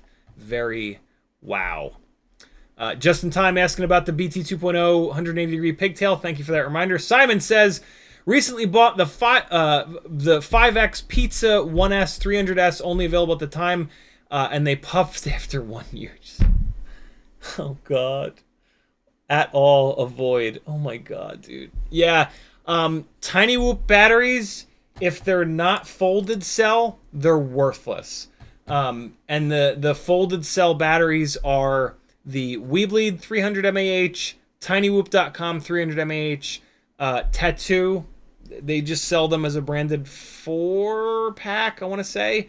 And then there's the Newbie Drone Nitro Nectar Golds, but they're pH 2.0, so stay away from those. And then there are 2 more manufacturers. One of them is called like Quad Gas. I forget the manufacturer. And it looks like Beta FPV is also now doing a folded cell battery. If it's not a folded cell battery, you're not going to get the performance or the runtime or the durability out of it. So, like, yeah, the difference is incredible. Carbon Cage is in the house. What is up? Is that big and little, or just big, or just little? What's up, fellas? Bob Noxious says, on a smaller scale, I've been upgrading my 1/24th scale crawlers. That's super fun. Those crawlers are pretty rad, I gotta be honest. I fast forwarded through some of Joshua's video, putting the video system on the Joshua's edit rather, putting the video system on the rock crawler, and that was pretty rad. I like that a lot. Can't Fly FPV says, preaching the truth we need to hear when starting out. Indeed. Freelojo says, brakes first. Ain't gonna do anything with no stop, lol. It depends. Autocross, you don't need brakes. Track days, yeah, for sure. Absolute bare minimum for a track day is a set of pads designed to take the temperature. FPV Flyer with a $20 super chat. Thank you so much, dude. Holy cow. Looking forward to your Siren F3 build if it's still on. It is indeed. Building a new Siren 3.5 inch with 1804, 2450, 6S to compare to my favorite F3 1404, 4600, 4S. That'll be a cool comparison. The 1804s will probably add enough weight where I think you'll get a similar flight experience. When it comes to sub 250, in my opinion, it's 3-inch or nothing. 3.5-inch on a sub 250 build flies way too much like a toothpick and not nearly enough like a 5-inch rig. And if you're doing like a school bus frame style 3-inch rig, you might as well have it like you're doing that to get the camera up front and to have the camera be protected and have it be durable, right? And so you kind of might as well lean towards that 5-inch flight experience. Like if you want something to fly like a toothpick, build a toothpick, right? If you're going to go through the hassle of getting a 250 build, you probably want it to fly closer to a proper freestyle rig. So yeah, that the mix of all up weight to propeller size is basically a mix of like the size of the parachute. When you go to zero throttle, the propellers are still spinning and they're going to disrupt the air. And little tiny propellers are going to disrupt less air. Great big propellers are going to disrupt more air. So a 3.5-inch prop build is cool because it makes big power. The secret that like nobody seems to realize is that 3-inch propellers, if you put a bunch of KV into them, they make gnarly power too. So yeah, you're doing a really interesting comparison there. And yeah, let us know how it goes. My hunch is, because I've done very similar builds, my hunch is that you're actually going to like the way that the 3-inch build flies better. It might have a little bit less power, but I think it's just going to give you more of I think it's just going to give you a little bit more throw, and it's 3.5-inch is creeping closer to 4-inch, obviously, and like nobody flies 4-inch kind of for a reason. Like it's there really isn't a camera that makes sense for there's not a camera that weighs the right amount for like 4-inch rigs. So it's super interesting. There are people that absolutely swear up and down that they prefer the way 3.5-inch flies over 3. That's totally fine. It's just for me, like I always try to get these 3-inch rigs to fly as close as possible to my 5-inch freestyle rigs, so that I have as little of an adjustment period as possible. A lot of it really comes down to the location that you fly in.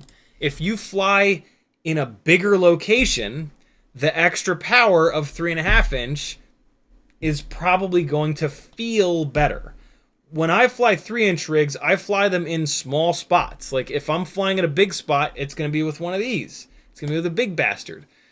So for me, like the magic of 3-inch is being able to fly these like smaller locations and then have something that has as similar of a possible ratio of off throttle momentum versus on throttle speed. And that man, is that hard to like dial in on. I continue to adjust and change and try different propellers, and there's so many variables to that.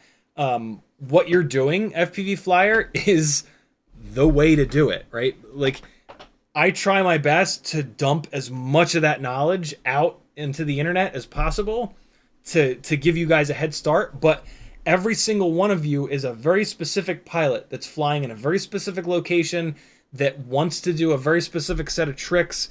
And so all that stuff really makes it impossible for me to give you guys like the answer, right? It's why whenever I see people asking like, hey, what's the best so-and-so, I will reply, no such thing as best, just different. You really need to like, we all need to drill that into our heads. And there's so much kind of testing involved in that. But yeah, I love that you're doing that. That's going to be a super fun project for you. Be aware that the placebo is real, right? The new rig, your brain is going to tell you is better because you just spent all this time and money on it. You got to try to you got to try to block that out and just be as objective as possible. Ideally, have a friend come with you and blind test this stuff, right? Put the same color propellers on either one, get the up tilts the same, and have somebody plug in one or the other, set the OSD up to be identical, and then that's really the best way to remove as much placebo as possible. Thank you so much, FPV Flyer, for the super generous super chat. 443 goes to 463. In 12 minutes, the red onesie goes back on. Some of you will be happy to hear. Let's keep going, though. I want to get caught up here. Paul McDonald says, thanks. You're certainly welcome. Daniel1964 says, have you tried the Newbie Drone Venom V2 Whoop props? I have indeed. The Newbie Drone props perform okay. The problem with them is the mounting hole is too tight. So if you're going to run Newbie Drone props, you have to buy a 0.98 millimeter drill bit and drill them out. Otherwise, you're going to get them stuck on the motor shafts. You're going to bend the motor shafts trying to get them off. It's going to be a nightmare.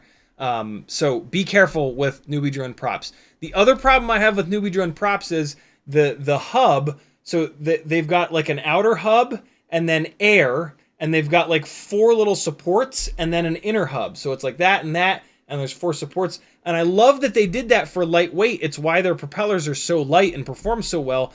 But unfortunately, what I've had happen to me a bunch of times is that inner mounting plastic will crack and then the propeller just disappears. And like if that happens somewhere unrecoverable, you just lost the entire tiny whoop.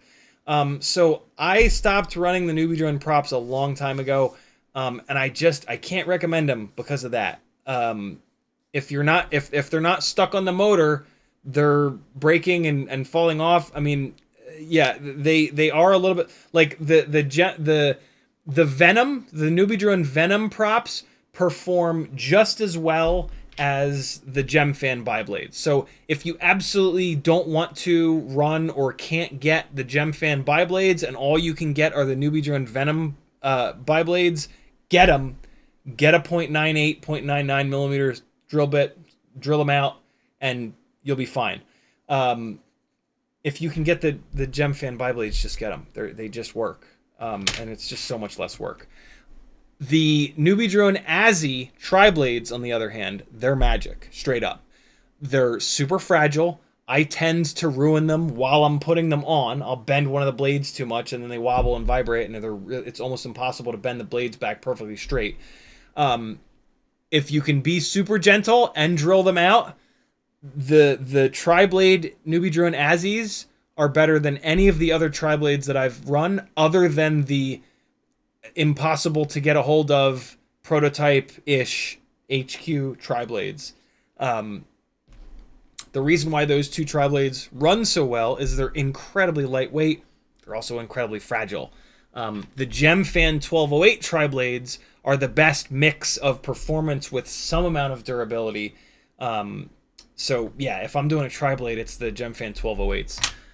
But yeah, there you go. Kevin Sumner says Matty ORC FPV said you need no space. You need no space in CiottiFPV. To answer your question, no, dots don't matter. What's happening? You may have to change the motor direction in Betaflight or ESC firmware. I'm super confused by that comment. Tiny Whoops in the house. Jesse, Happy New Year to you as well. Jesse says Happy New Year, bro. Thank you, dude. I'm gonna do mailbag in a minute, and it's a Tiny Whoop box.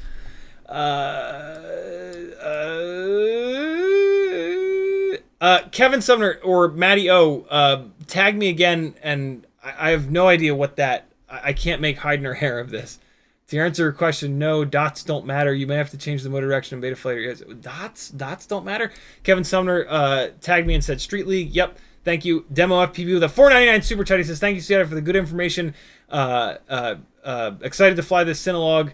But yeah, sure. Why I got 4 extra motors? It's very weird that you got 4 extra motors. I have no idea. CMYKFPV says Enos, as in the sponsor for F1 teams. Demo FPV, I'm going to put your 5 on in here. 263 turns into, 463 turns into 468. So we are 140, 130 some dollars away from the onesie staying on. So the onesie goes on 8 minutes from now. And we're going to do 2 giveaways in 8 minutes from now. Onesie goes on. It stays on for an entire hour.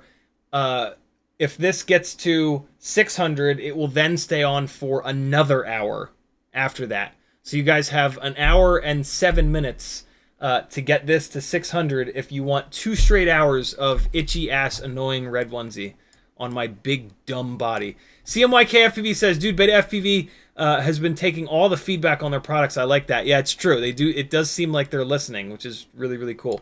Riot9 says, happy Monday. Thought this wasn't going to happen. Saved all, yeah.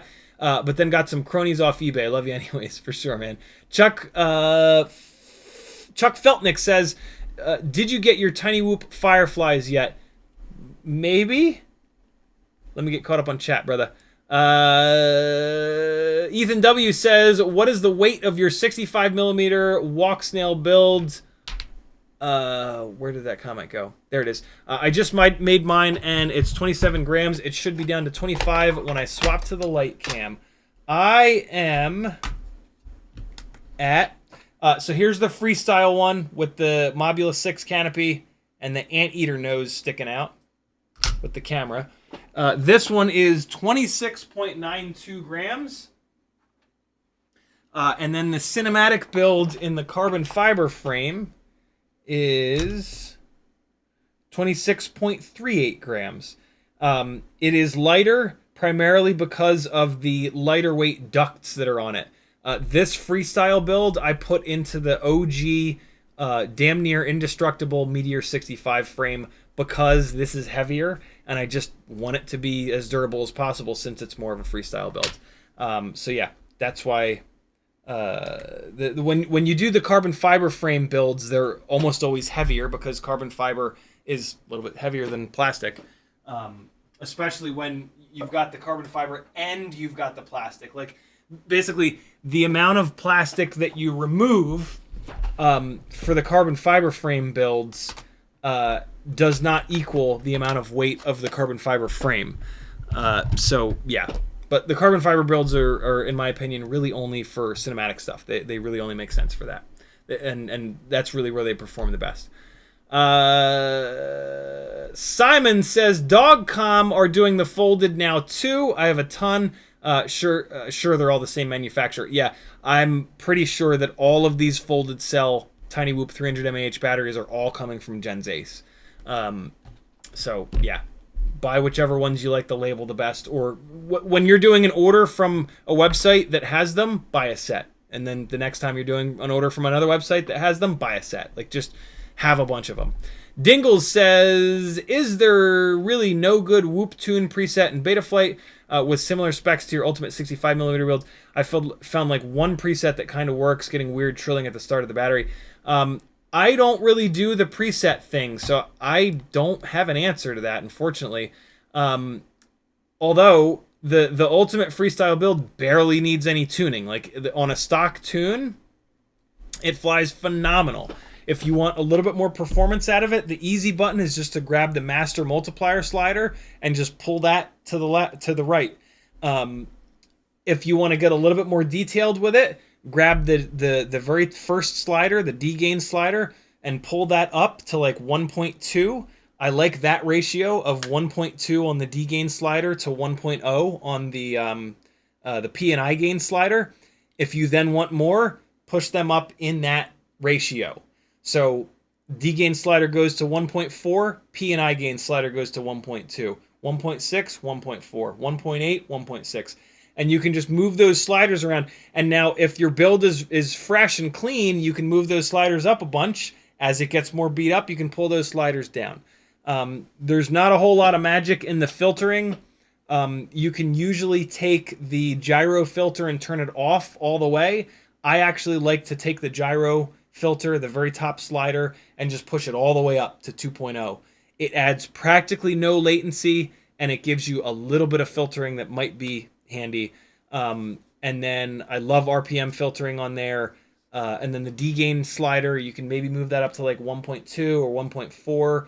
And that's about it. There's not a whole lot going on with Tiny Whoop tuning.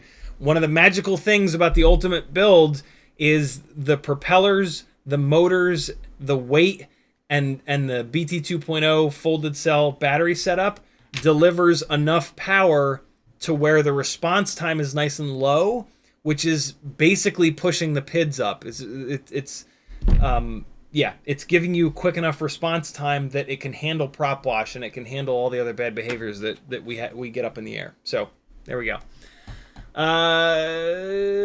Great questions, guys. Good Lord. We got that. Riot9 says AMC Gremlin or Cybertruck. What's the worst American car? PT Cruiser, hands down. I think Cybertruck is actually kind of wild. Mega power, damn near bulletproof, crazy shit. Absurdly expensive, I'm sure. But the end of Dingle's comment says he's getting weird trilling at the start of the battery. That is typically too much D and or P and I gain.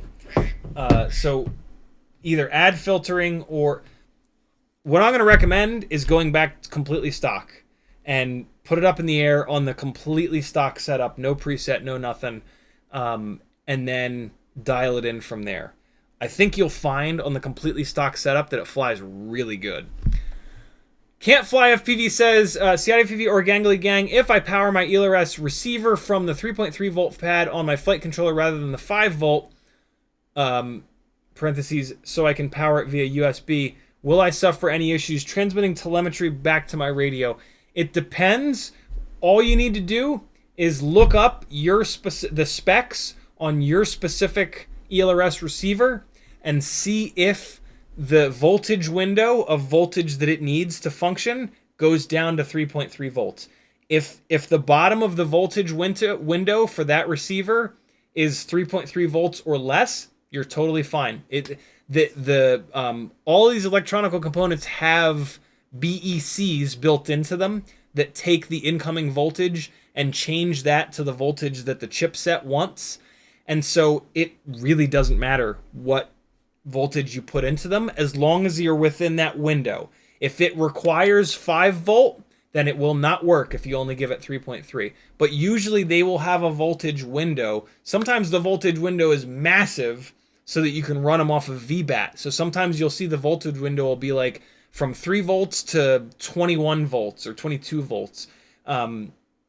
Sometimes the voltage window will be very small. Sometimes it'll just require 5 volts. So yeah, look it up for whatever your specific receiver is, and there's the answer to your question. Veritas Weasel with a $49.99 super chat. He says, Aaron and Maggie out to dinner fund. Merry Christmas. Thank you so much, Veritas Weasel. I'm going to put that into the onesie fund, whether you like it or not, because I think it's absolutely hysterical. 6 plus 5 is 11, and 5, and it's 401. Onesie goes back on, and we're going to do a bunch of... We're going to do 2 giveaways, my friends. Veritas, thank you so much, dude. Very generous. Very, very generous. Here we go. Back into the most embarrassing outfit in all of FPV. Is it? There was an FPV pilot who was a great video editor, Icky FPV, and he hasn't really been into FPV in quite some time, a couple of years now actually. He came in hot and then burned out pretty quick, unfortunately. But he used to wear, when he would go to FPV events like Rampage, for example, he would wear that silly unicorn onesie that for that period of like, it was around like 2018, 2019, 2020. Everybody was doing that. Like everybody that this is gonna sound mean, but let's just be honest here. Everybody that wanted to be the center of attention, they would all wear the unicorn onesie thing to public events. I'm not saying there's anything wrong with that, but like let's just call a spade a spade. Like if you show up to a public event wearing a unicorn onesie, the main reason that you've done that is that you want everybody to look at you. You know, there are worse things in life. Like you're not gassing Jews, right? Like you just want attention. That's okay. That's all right. You're not a monster. You're allowed to want attention. It's all good. Sometimes attention feels good. Some people thrive off of that. Nothing wrong with that. You good. I'm not going to call anybody jerks for that because they're not. But, you know, that's what you're doing. We all do it to some extent, right? We buy cool t-shirts. We modify our cars. I mean, yeah. Some of us do it a little bit. Some of us do it a lot. It's all good. Spice of life, baby. Do what it takes. Do what it takes to live a happy life. Everybody likes different things, and that's cool. There it is. We're back in it, my friends. 2 giveaways, goddammit. Actually, I absolutely need to get caught up on the chat in order to do the giveaways, because the super chats are going to come through. So I'm going to blast through chat. I might have to. I might ask some of you guys to re-ask your question after the giveaways. But let me go through chat as quickly as I possibly can. Dennis Matovich says, are the 1610 props fine, or should I replace Mobula 7 0802 20,000 kV motors? 20,000 kV is a little bit low. Definitely get the 1610 props because they're awesome. But also get the GemFan 1608 tri-blades. If the 1610 bi-blades are not enough for those motors, try the tri-blades. They're cheap. Snag them. And yeah, away you go. Michael Hill says, have you changed anything on your X-Nova 1804 3500 kV rig? Yes, I put those motors onto a completely different build that I actually haven't flown yet. This is the Grinderino build that we finished up a little bit ago. And I just need to get it into beta flight, get everything bound, throw a battery on it, figure out what the hell I'm going to do about this Immortal T. Oh, no. I think it was Bob Noxious that sent me something to mount this Immortal T. No, he didn't. He sent me a chin piece and the different camera mounts. That's the other thing that needs to be done. It's sitting right over here. We're going to do it. We might do it tonight. We'll see. But yeah, I still need to figure that out. Kevin Sumner says, Matty O was asking about dots on motor plugs from Tiny Whoop. Oh, interesting. I never noticed there were dots on the motor plugs. Now I'm going to look. Bob Bruce says, you're going to put those new crazy high kV motors on a Whoop during this stream and give us first reaction. Maybe. I mean, we haven't done Mailbag yet to see if they're even here, but I did say that there's a Tiny Whoop box sitting over here. So, you know. CMYK says, dots are motor connectors, I think, with red or blank. I'm going to pay attention to that now. I've never noticed there are dots on motor plugs. Whoa. Oh, wow. I'm super far... No, I'm not that far behind. Okay, cool. Proton to go is here. What's up, brother? I haven't seen you in a while. Good to have you. He says 12 hours with a little shocked face. I know. Focus just regular Focus with a $10 super chat. Thank you, homie. He says CiottiFPV for the win in 2023 with the customized Betaflight Tiny Whoop configuration for the fractals. Love that preset, my man. Thank you. I customized Betaflight Tiny Whoop configuration. That is not me. I don't have any customized Betaflight stuff. Are you talking about maybe the little tuning discussion that we just had a minute ago? Maybe. Regardless, thank you so much for your super chat. Let me get this added in. 518 goes to 528. Thank you, brother. Very cool. Feel free to tag me again after these giveaways if I'm misunderstanding you. Steve-O says, I'm running a Hummingbird V3 and getting a lot of prop wash when coming out of dives. Do you have that on your review? Not really. But I changed a lot on my Hummingbird. If your Hummingbird is like stock out of the box, the problem is that the motors are not making enough power, basically, and they're a little bit too heavy. They're 802 25,000 kV. Easiest thing is to change them over to, well, no, they come with Azzies, and the Azzies are really good tri-blades. You just need more kV. 25,000 kV is just not quite enough. You can try going to props in.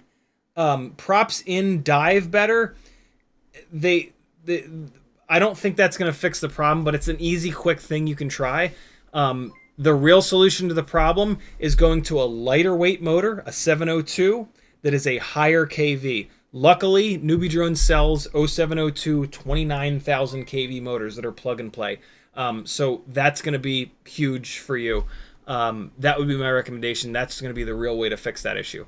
H. Rich says, Jesse dyes some props. Are the GemFan 31mm biblades only available in gray smoke? Unfortunately, yeah. If so, can they be dyed? Need to go all pink. You will not get them in pink. Jesse does dye them. He dyes them in like a brown color and a jet black color, and that's it. Since they're gray, you can only make them darker. So yeah, it drives me kind of crazy that the best Tiny Whoop propeller is only available in smoke crotch gray, especially when you realize that you never see the propeller. The smoke gray propeller thing I love on every single other rig because the props are in view. But on Tiny Whoop, the ducts are in view. The props are almost never in view. So the props can be any old color. So yeah, I've always hoped that GemFan will make a differently colored biblade. But making propellers is brutal. Bryce Miller says, have you had a chance to fly the Grandirino yet? How do you like it? I have not. I was waiting on different camera mounts because there's so much top plate in view that's going to drive me absolutely insane. And I've just been buried, man. December has been a crazy month. Yeah, 2024 we'll have a bunch of Grandirino content, I promise. Steady Eddie with a $20 super chat. He says, Happy New Year's, you gangly motherfuckers. Thank you for all you do and keeping some of us going, despite how dark the times may be. Don't ever stop being you. Thank you so much, Steady Eddie. That is incredibly kind of you to say. 528 goes to 548. I'm going to be wearing this onesie for another hour. That's okay. Thank you, Steady Eddie. That's very cool of you, man. Morton Upshot says, I'm so happy the onesie fund is for you to put it on and not to take it off. You and me both. Steve-O says the most embarrassing thing in FPV was Drone Camp's rap video. I don't even know what that is. I'm just gonna leave that be. I'm not gonna pile on, man. We are here to lift people up and not drag people down with stupid behavior, saying stupid things, or making stupid t-shirts. Blizzard YouTube did the thing. Blizzard FPV with a $2 Canadian Californian dollar super chat. He says, I've built one whoop already during this stream. Nice. Nice. 548 goes to 550. Thank you, dude. Daniel 1964 with a $10 super chat. He says, Happy New Year's. Thanks for the info and the props. You are certainly welcome. Thank you for supporting the insanity of doing FPV full time. Right9 says, I missed the first few hours. You look like a Santa that needs to be put on a list. I'm not going to disagree with that. Curtis Hayes says, are high K motors only for experienced / good pilots, noobs okay, or go low? Fucking awesome question, Curtis. In beta flight, in the PID tab, there is something called motor limiting. Motor limiting is magic. You can buy 32,000 kV tiny whoop propellers, motors, go into motor limiting, turn that shit down to like 65%, 70%, and bring these motors down to a kV that as a new flyer, you're going to actually be able to fly and not just have a complete nightmare.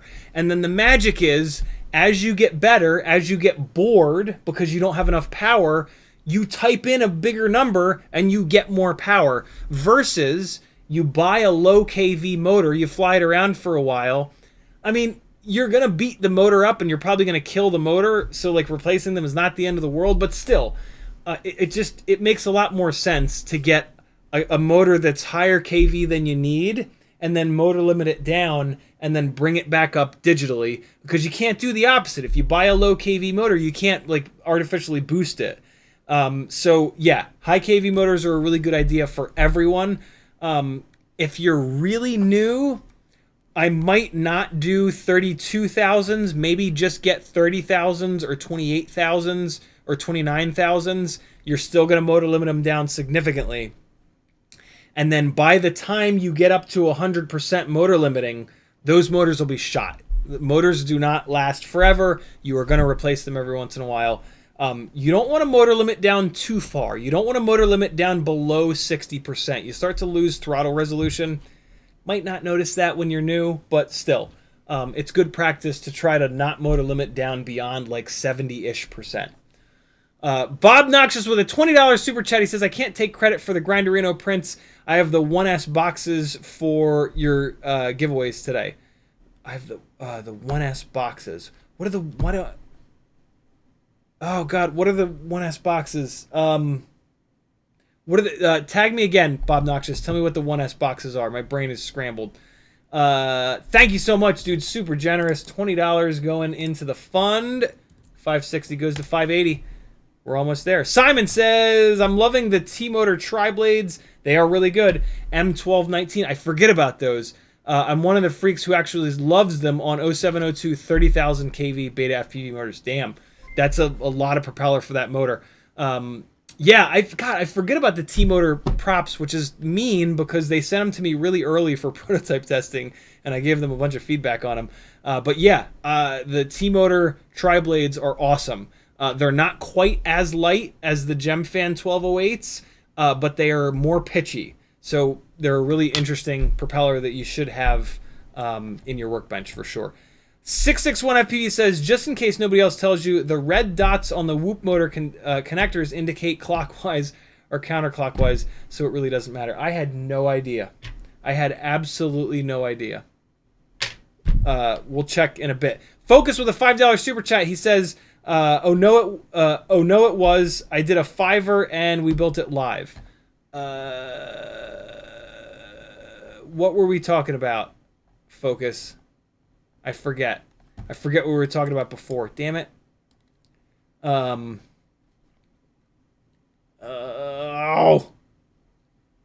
Where's your previous message? Come on. Here it is. Nope, that's not it.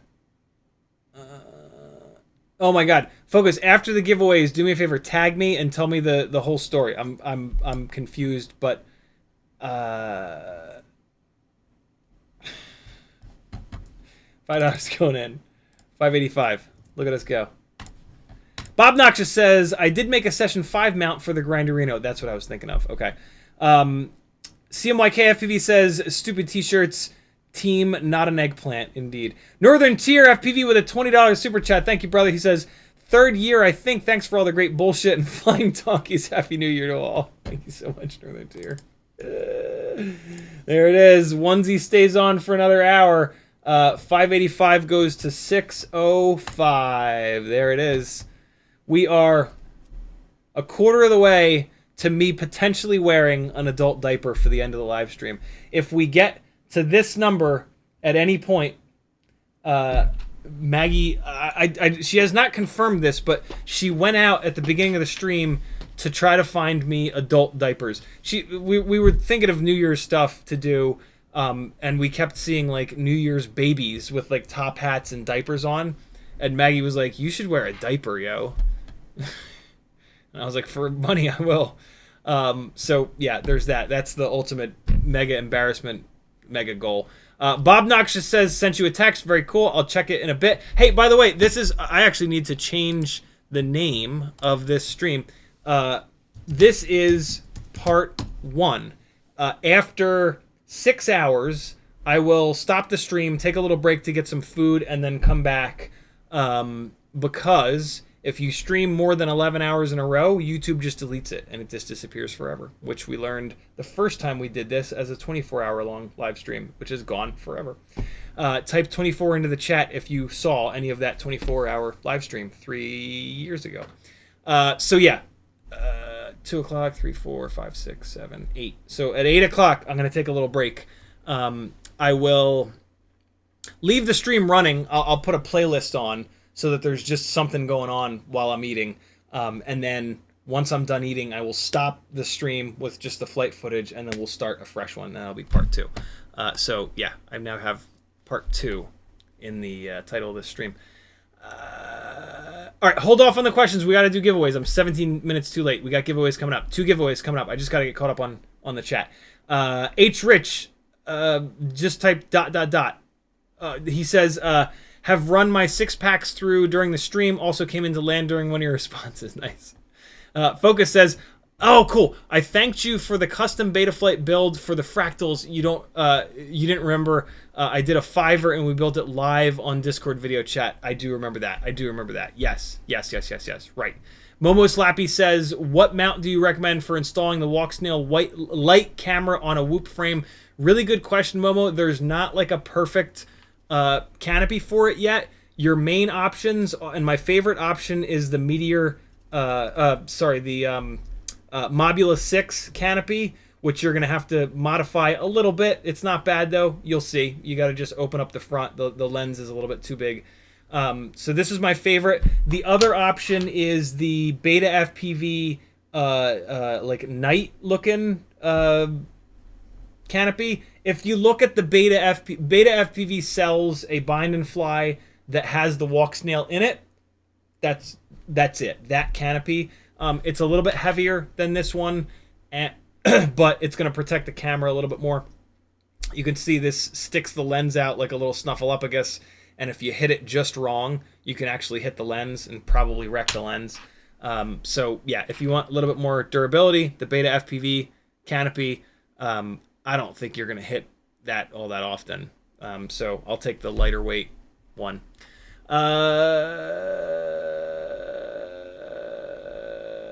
Morton Upshot says, once you have the diaper on, how much do you have to use it? This is not a giveaway suggestion, by the way. Look at all these people that are typing 24. Wild. Veritas Uza says, tell Maggie to buy Depends disposable diapers from the grocery store. That's what she was going for. Preferably the male size for you. And then Denzilla trying to tag Maggie. I don't think she's in here. She might be. Says, do you think CiottiFPV is sexy in the onesie? Nobody is sexy in the onesie. 2 giveaways, my friends. Here we go. They've been sitting here for a while, and I think like only one person noticed them, which is hysterical. Happy New Year, my friends! Let's get some giveaways in. Here's how it works. You've got 120 seconds to get in on these 2 giveaways. I'm literally going to start a timer when I say go. 2 minutes to get in on these giveaways. Same as usual with the Super Chat giveaways. $5 per ticket. Buy as many tickets as you want. I'm going to show you what the giveaway items are in a second. You got to wait. I haven't said go yet. You're going to wait. Here's what's in these little giveaway bags.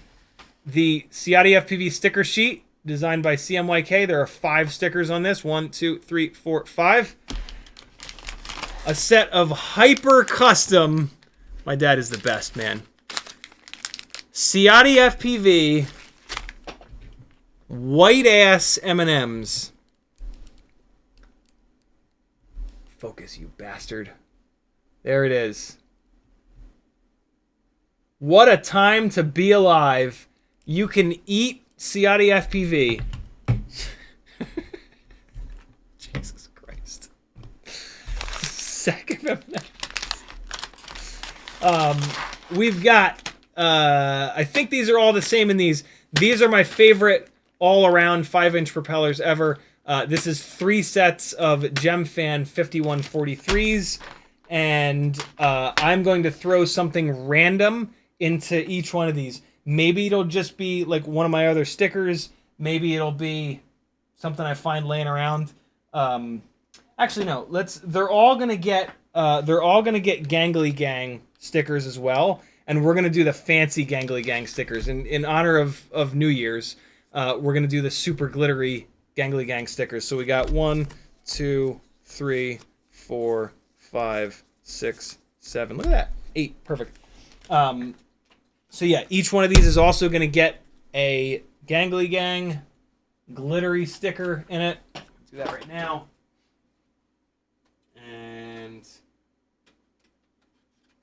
there we go. There it is, my friends. That is the Danzilla Terrible starting a little bit early. Ready? Go. You got 2 minutes, friends. $5 per ticket for one of these little bags. What do you think of that? I'm just going to slap a label on these.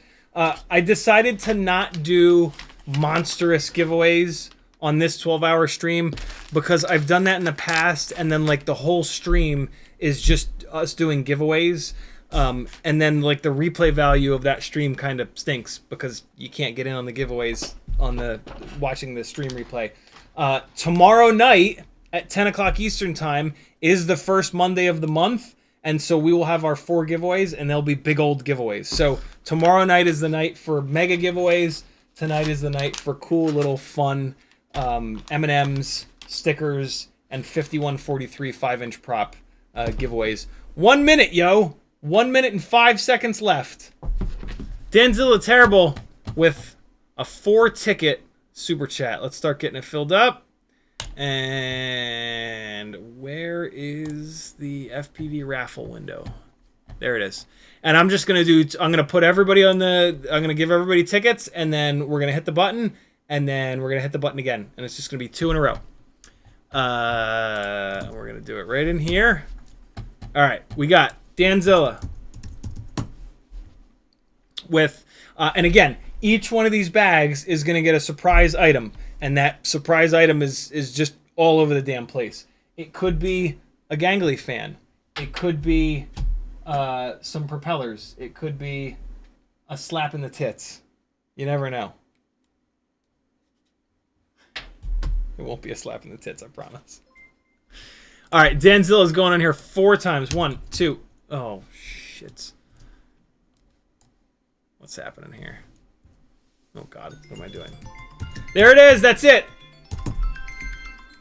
That was 2 minutes. How do I turn this off? Go away. There it is. All right. Danzilla. Once. Danzilla. Twice. 3, 4. Ethan W. 2 tickets. Ethan. There you go. Thank you for the support, Dan. Thank you for the support, Ethan. Bob Bruce. He'll take a ticket. You were on the wheel. Thank you, brother. Or, no, you're getting a ticket. Oh, God. I haven't used the wheel in forever, and yet I still mistakenly say wheel. I'm giving you guys a little bit of a leeway because there is a delay on the live stream. Thank you for your Lojo. Michael Hill with a $5 super chat. He's going on the wheel. He's getting a ticket. God damn it, wheel. Stop saying wheel, idiot. Thank you, Michael. Veritas Weasel, 4 tickets. Make it big, he says. I'm going to be pretty loose with the time limit because of the delay. 1, 2, 3, 4 for Veritas Weasel. Jumping into my email and PayPal, we've got Kevin Sumner with a $20 PayPal. He's getting 4 tickets. We've got 1, 2, 3, 4. Thank you, Kevin. CMYK FPV. 2 for me, he says. With a $10 super chat. CMYK. Thank you, brother. We got 1 and 2. There it is. And Mick Mucus with a $5 PayPal. He's going on the wheel. Thank you, Mick. Thank you, everybody. All right, tickets are up. Mick Mucus says, Happy New Year, let's gamble. Thank you, brother. And got it. Got it. Okay, good deal. Is everybody on here that needs to be on here? Blizzard, $4.20 Canadian Californian super chat. He says, 1 slap in the tits.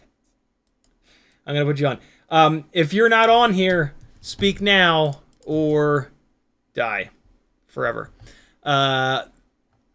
That's everybody, I think, as long as the emails came through. Let me sign into PayPal real quick. And I want activity. And cool, I think we're good. We'll do. Yep, I think we're good. You got like 4 more seconds. Kevin Sumner said PayPal. CMYK said PayPal. Good, good. CMYK dropping the CiottiFPV.com link. Thank you, brother. All right, we're caught up. Here we go. If you're not on here, I'll get you on the next one. All right, submit. There's all the tickets. We're going to spin it once. I'm going to click to remove the person, and then we're going to spin it again. Here we go. Oh, no, I forgot. Can't not have the goat screaming to blow the tickets away. Dan Zill is hanging in on the top left there. CMYK far top left. Kevin Sumner hard left. I just watched a bunch of Dan Zills get blown away. Blizzard FPV in the middle. Veritas Weasel in the middle as well. It's looking like it's going to be Veritas Weasel. It is. Veritas. Congratulations, brother. I'm going to hit play again. And then that should have removed Veritas. It did indeed. Second bag. Veritas Weasel wins the first one. Let's see who wins the second one. Free Lojo's there. Kevin Sumner's there. Ethan W's there. Michael Hill. It's looking like it's going to be Kevin Sumner. It is indeed. Kevin, congratulations. Why do I immediately forget who won the first one? Hold on, I gotta write Kevin Sumner's name in here. Kevin. It was Veritas Weasel. Kevin Sumner. There we go. All right, there's that one. And we got Veritas Weasel.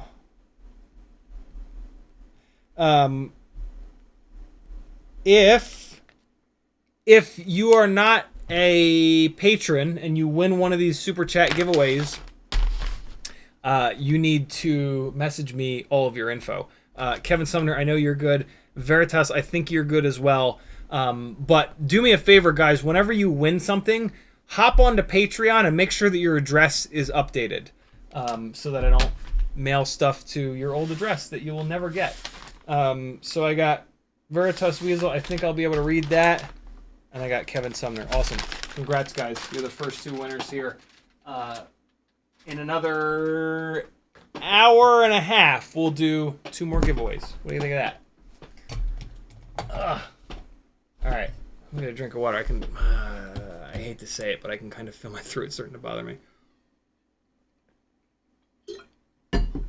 Has been 2.5 hours, though. Need to remind myself to not scream.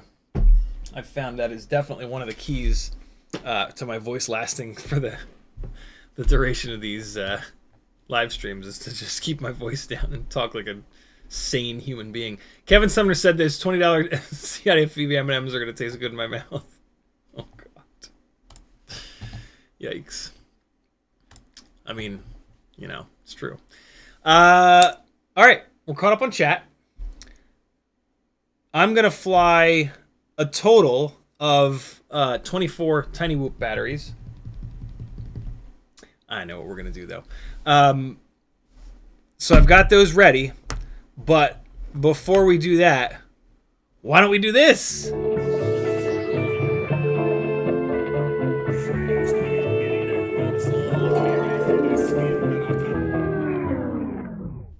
Oh, this is going to be a good one, my friends. This is a good one. This is a box from Tiny Whoop with some really, really, really cool stuff in it. Massive shout out to Jesse from Tiny Whoop for just continuing to push these things and do and get like crazy stuff in crazy KVs, in crazy sizes. I'm very, very, very excited for this little box right here. Get this up here as well. Always love the little handwritten notes. This handwritten note is from Kaylee, and she says, "Merry Christmas and Happy New Year. Thank you, Aaron. Enjoy." I will enjoy indeed. Just wait a second. You'll see why.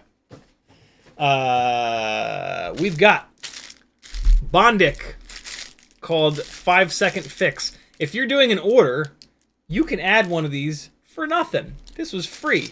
That's amazing because my Bondic dried up and I don't have any. I added it to my Amazon shopping cart and then I forgot to check out with it. So I now have Bondic again, which is amazing because this is really cool stuff. It hardens, it cures. Battery's dead on the LED light. That's okay. I saved the UV LED light on the other one. I'm just gonna throw this away. Wait, no. Maybe you have to pull the little thing out. Sometimes there's a little piece of plastic that you have to pull out. No, I think it just got left on. Well, the switch is kind of broken.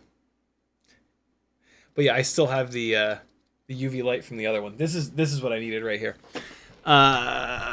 Okay. I think I saved the UV LED light from the other one. If not, I have a UV LED I gave to Felix a while back. I can go steal from her. Bunch of stickers, as always. This is a magnet. This is a really cool. God, I love magnets. Incoming Tiny Whoop aircraft. I'm going to put that right on the front of the toolbox. You guys will see it when I turn on this camera. Ah, there it is. That's actually going to end up in my car. I put magnets in the inner, under the hatch, so that when I open the hatch of my car to fly out of, there's a big line of stickers. It's really cool. A bunch of other stickers as well. Tiny Whoop sticker game is unmatched. Sour Patch Kid, giant Sour Patch Kid. T7000, kind of like E6000, but a little bit different. This is black. Really cool stuff. I'd never even thought about using E6000 as like liquid electric tape, but it works really well for that. And this is black, so it'll match the wires. Really cool stuff. Couple of bucks. Get you a tube. From TinyWhoop.com. Beta FPV Meteor 65 Air Canopy. I don't like these canopies, but it was like $2, and I thought, maybe. Thank you for doing that, Riot 9. I will take a look in a second. Yeah, maybe. I'll give it a shot. Yeah, maybe it'll change my mind. Maybe this will be the G-string canopy that changes my mind. I doubt it, but you never know. Could be cool. We'll give it a try. I'll try anything once. No, I won't. A vast assortment of colored motor wires. Tiny Whoop is the only website I've found that sells these JST 1.25 motor connectors. This is the connector that's on every single Tiny Whoop motor other than the wacky newbie drone ones. And Tiny Whoop sells these in 5 or 6 different colors. Yellow, blue, green, red, black, white. 6 different colors. I have red, I have white, I have black. Now I have green, blue, and yellow. I'm gonna do some. I'm gonna start to do like one different color for each motor. So the quad's gonna have rainbow. You know, it'll basically just be red, green, blue, yellow wires, one for each motor, because, you know, why not? Why not? Now for the main event.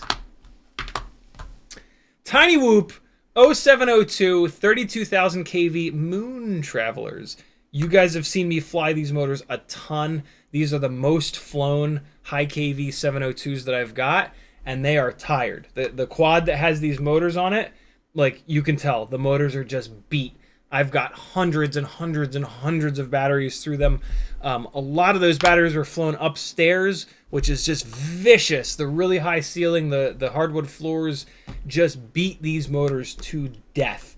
These fresh ones are going to get put on tonight. I'm going to fly that rig at some point, and then we're going to swap these motors out, and I'm going to show you the difference between... What's interesting about those motors is they're not... the motor shafts are not bent. Like, I've had those motors on frames that are nice and flexible, and that has protected the motor shafts, but they're just old. The bushings are worn. They're just old. They're probably very dirty. And so, yeah, I want to experience for myself, but I also want to show you guys the magic of fresh new motors. So we are going to swap these on, and I'm really excited about that. I've never been so excited about putting the exact same motor onto a rig before. But, I mean, it kind of makes sense. Because I'm pretty sure that rig is going to be, like, on fire once I swap the motors out. I back-to-back that rig with this one on a fresh set of Weebleed 32,500s, and the difference is wild. So I'm pretty sure that rig is just down on power. Jesse very, very, very kindly sent me a set of these Banana Pants 0702 36,000 kV Firefly motors that I know a lot of people are looking forward to me testing. So that's pretty much the first thing that we're going to do here, I think, is we're going to put these onto a frame as soon as I get done with this little mailbag session, and we're going to put an AIO and a camera into that frame and see what on earth happens when you put a 702 36,000 kV motor onto a Tiny Whoop. What a cool green color. They are called Fireflies. I talked to Jesse a little bit about these, and T-Dog tested these and said that he could tell a difference between these and the 32,000 kV motors, which is really, really, really cool. We'll talk more. I'll get more in detail about some of the super high kV motor testing when I start working on these. But to be really honest, the Wheelie says, who's T-Dog? To be really honest, the most excited I am are these right here. These are Tiny Whoop Hex 802. So these are the lightweight 802s, 33,000 kV. I've had a set of 802 Hex 30,000 kV motors forever. And I have put those on and taken them off probably like 20 times. And every single time, they fly pretty good, but they're heavier than the 702s, which drives me crazy. And at 30,000 kV, with the bigger 802 stator, they've just always felt like they were leaving some performance on the table. I've always paired them with... I've always ended up pairing them with tri-blades because of the bigger 802 stator. You might as well take advantage of it. But I've always wondered what they would be like with the bi-blades, that I like the way they fly better. And I've tried them on the bi-blades, and they just don't make quite enough power. Like a 30,000 kV 702 makes basically the same amount of power, but they're significantly lighter, so they fly better. These at 33,000 kV on those bi-blades, I'm really interested to see what these are like. So yeah, I'm super, super, super excited about these. And they're that really cool blue color that the very first run of the iGow motors were, and they match this ridiculous hat. So yeah, I'm super excited about these, man. I still have not given up hope on 802s with 65 millimeter rigs. And if there's any hope, it's right here. Like this is the last bastion of hope for me at least, for 802s on 65 millimeter whoops. Without these motors, I'm pretty dead set on the philosophy that 802s belong on 75 millimeter rigs, not on 65 millimeter rigs. It's too big of a motor on a 65 millimeter rig. But with the extra kV of these, maybe I would love to be wrong about that. So yeah, I've got 2 empty Weebleed FPV crown frames and 2 new sets of motors. Let's get some, my friends. And then, yeah, let's just start bolting motors up. Fill the chat up. There's no real reason for me to do this kind of stuff over here. So we'll just talk. There's a bunch of stuff in the chat already. And then if I run out of questions in the chat, I can just talk to you about the different KVs that I've tested in 702. I'm most excited about these Hex 33,000s though. So let's put these on first. So these are blue and those are green. I've got orange and pink. The blue is going to go on the pink because I think they're on the opposite sides of the color wheel. And then the green is going to go on the orange because green and orange always looks insane together. I'm noticing that these 802 hexes have longer, slightly longer motor wires on them, which is perfect because 802s work really well on 75 millimeter rigs. So that's pretty cool. I'm going to use my stash of black motor screws over here. And let's start screwing, friends. What'd you do on New Year's Eve? I watched a man in a red onesie do a bunch of screwing. Wait. Are there dots on here? There are dots on these goddamn tiny whoop motor connectors. And as we found out earlier, the dots signify clockwise versus counterclockwise. Whenever I get these motors, I always spin up the wires are always a little bit too long, so you might as well just spin them up a little bit to shorten them down. Otherwise, if you leave them full length, they can get up into the propeller and they will stall the propeller out. The propeller will also cut through the silicone winding. So definitely do this, like for sure do this. I'm going to dive into chat in a second, but let me just get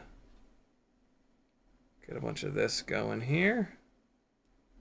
And I want to try to get it to the point where I can just mindlessly screw screws in while I work through the chat. So let me do a couple of the things that require me to actually pay attention real quick, and then we'll take it from there. This is me trying to remember to speak softly, to preserve my voice for 9 more hours. Boy, it's a lot of hours. And change. All right. Athenove asked 2 questions above, Riot9 says. Thank you, dude, for that.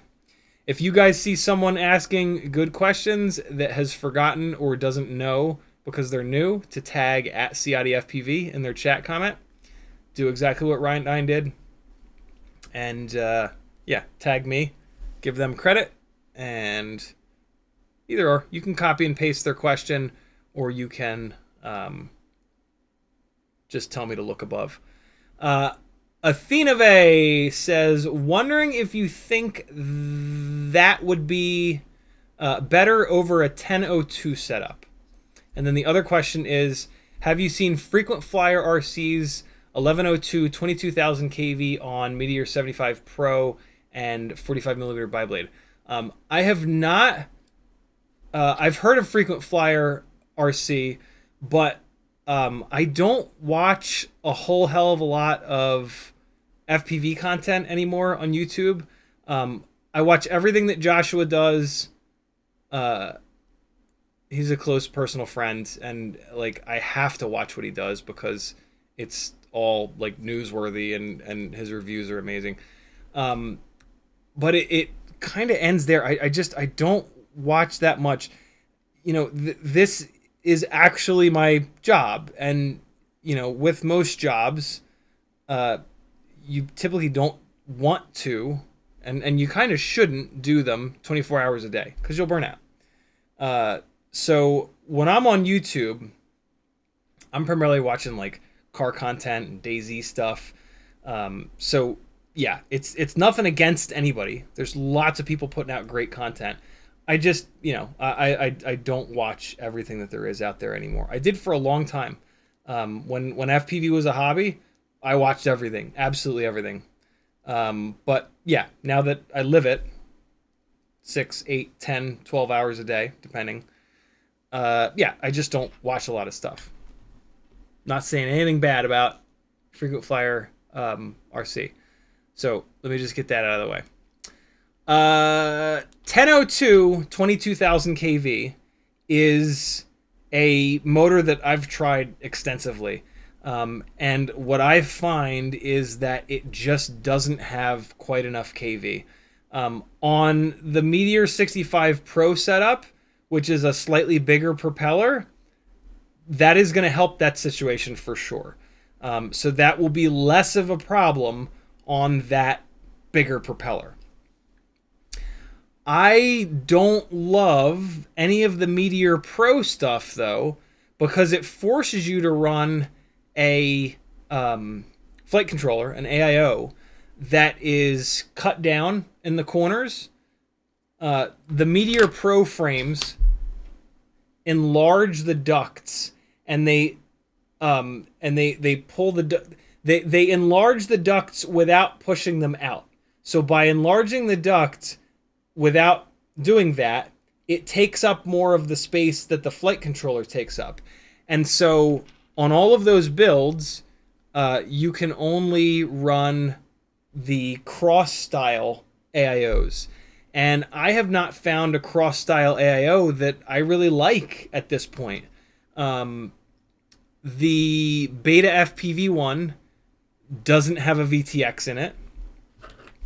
Great for walk snail builds, but for an analog build, I hate that. I hate running an external VTX. In my opinion, the only reason to run an external VTX is if you're a racer and you want to... And you have to be on a VTX that doesn't bleed over onto other channels, which is a thing that racers deal with. I'm not a racer, though. I'm flying freestyle, so that doesn't matter to me. I've found one AIO that just demolishes all the rest, which is just the regular old Happy Model Mobula 6 ELRS AIO. Full size, not the X12, just the regular one, 5 amp. I've found that AIO to be... The performance is incredible. It just works, which is the most important thing. And it's super durable. Like, I don't know if I've killed one. I might have killed one. With how often and hard I crash, I should have killed 50 of them by now. It is just such a good AIO. But it's full size. So the Meteor Pro stuff, I just don't... It barely even exists to me. The Meteor 65 Pro... there is no option for a biblade propeller. And so that is... I just have no interest in that. I've tried it. It doesn't really do anything. Like it ends up being heavier, which we don't want. 65 millimeter rigs, the real magic is lightweight. And we already have enough power on the 65 millimeter rigs. So it doesn't really solve any problems that we have. You know what I mean? So yeah, I stay away from it. The 65 Meteor 65 Pro frame. The Meteor 75 Pro frame is much more interesting, Although I still have the exact same complaints about it, and I haven't even tried it, mainly because of those things, but there is another wrinkle to that. So Meteor 75 Pro is cool because 75 millimeter rigs are more for outdoor use than indoor use. My favorite thing for 75 millimeter frames is what I call jungle gym bashing. HOAs and apartment complexes, many of them will have jungle gyms. Sometimes they're huge, sometimes they're small. National parks have jungle gyms. Jungle gyms are all over the damn place. A 75 millimeter tiny whoop in a jungle gym is ridiculously fun. It basically becomes the jungle gym basically becomes the best spot that you've ever flown and probably will ever fly. Like, what other location are you ever going to fly that's got like 50 dive gaps, 40 like just regular gaps to shoot, all kinds of crazy colors, and there are like probably 10 of these jungle gyms within 5 miles of all of us, right? So like you've got a situation where you've got locations to fly that you can change up all the time. You can fly a different jungle gym every single time. All the jungle gyms are different. And it's just like, it's quiet. Nobody cares. I mean, if there's kids on it, probably wait or go to the next neighborhood over. You're not going to hurt them. And I mean, they'll probably scream in joy. I mean, but like, still, don't, like, if they're playing around, like, jungle gyms for them, it's not for us, right? But so be cool. But yeah, it is so cool. My worry, and this could be unfounded, about, so when you're flying these jungle gyms, you're going to crash a lot, and you're going to crash into metal poles a lot. So it's really hard on your gear. I suspect, I could totally be wrong, I suspect that the Meteor 75 Pro frame is not as durable as the Happy Model Mobula 7 V4 frame. And durability is really important for jungle gym bashing. You're going to break gear, for sure. Build 2 of them. You're going to need them. So that is 49% of the reason that I have not done a Meteor 75 Pro build yet. The other 51% is that my current jungle gym basher, which is just a Mobula 7 ELRS with BT 2.0 and a motor swap, the iGao 1.5mm motor shaft 0802 27,000 kV motors, that has all the power and all the runtime that I need. And when we're talking about like trying to shoot little gaps and stuff like that, you got to bring the weight down as much as possible. So I really like the Ultimate Freestyle Tiny Whoops in the jungle gyms. You can do significantly more. They're significantly more accurate because they're lighter weight. But they don't have quite enough power or throw. The 75s are really cool because you can like power loop the whole jungle gym, and then you can go like dive a tree. Like it can do a little bit more. And that's where the admittedly, that is where the Meteor 75 Pro becomes a little bit more interesting. But I like that jungle gym basher setup with that Mobula 7 V4 frame and those motors. I don't want more power. I don't need more power than that. If you do, totally cool. Meteor 75 Pro all day. The bigger propellers, the bi-blades. I haven't tested it, so I can't really speak to which motors would be the best. I'm willing to bet that the same motor choices are where you want to be. I'm willing to bet that the iGao 802 27,000s are probably still the best bet. You might want to motor limit them down a little bit, but maybe not. One is done. Let's do the other one while I'm talking through all this. But yeah, I don't know for sure. So yeah, that's kind of where I'm at. It's a great question. let's talk a little bit more about 1002s though. Where is the rest of that question? Okay, Frequent Flyer 1102, 22,000 meters, 75 Pro, 45 millimeter biblades, and then Thenove also said, wondering if you think that would be better over a 1002 setup. Okay, so let's talk about 1002s. Number one problem with 1002s is they're not made in a high enough KV.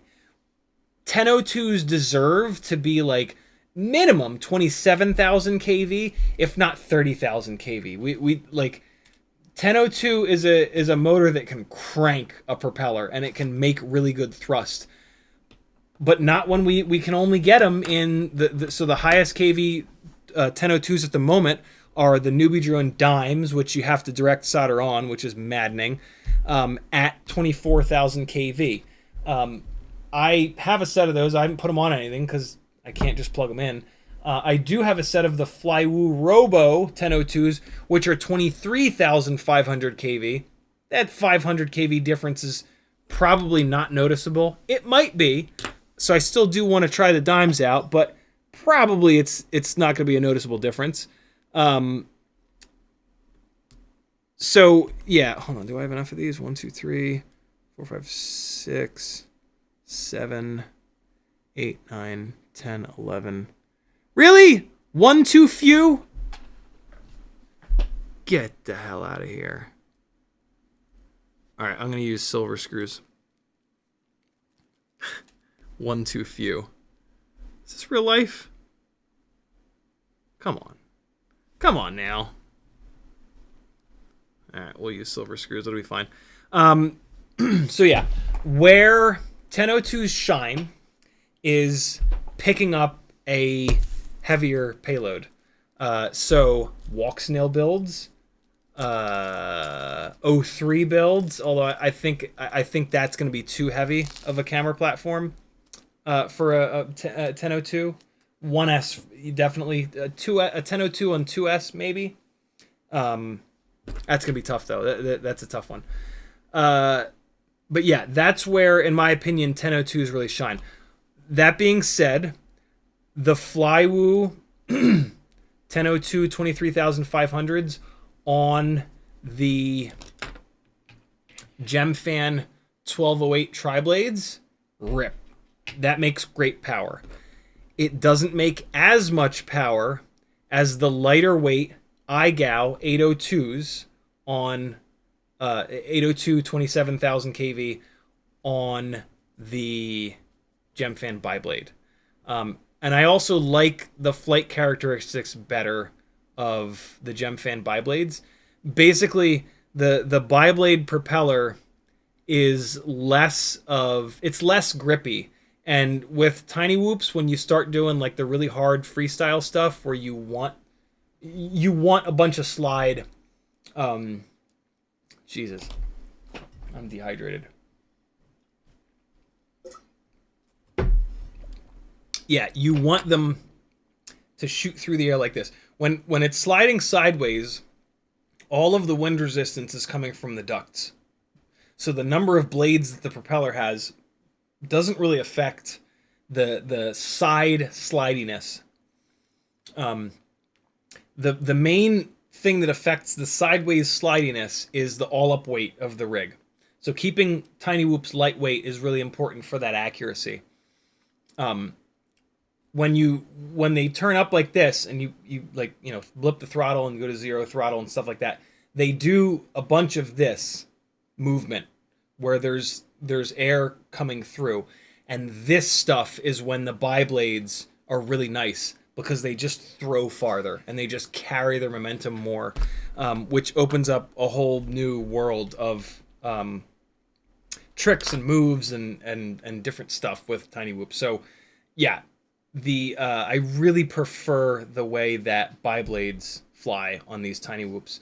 From like a freestyle standpoint, you'll see pretty much none of the racers run biblades because they want grip. They want to drive through all of their flying they're not really spending any time off throttle, just soaring through the air, just just a totally different flight style, right? They're pushing through all of their moves with the throttle. So yeah, that's kind of the 1002, 802 pluses, minuses, pros, cons. I really like these Flywoo 1002s, but man, the iGao 802s with the bi-blades are just, it's just so lively. Like the 1002s feel like more reserved and more like kind of solid, and I mean they're heavier, right? So of course they feel like a heavier motor. The bi-blades really wake a 75 millimeter rig up. You out in the hallway, Maggie? What are you up to? Were you able to find diapers, by the way, for me?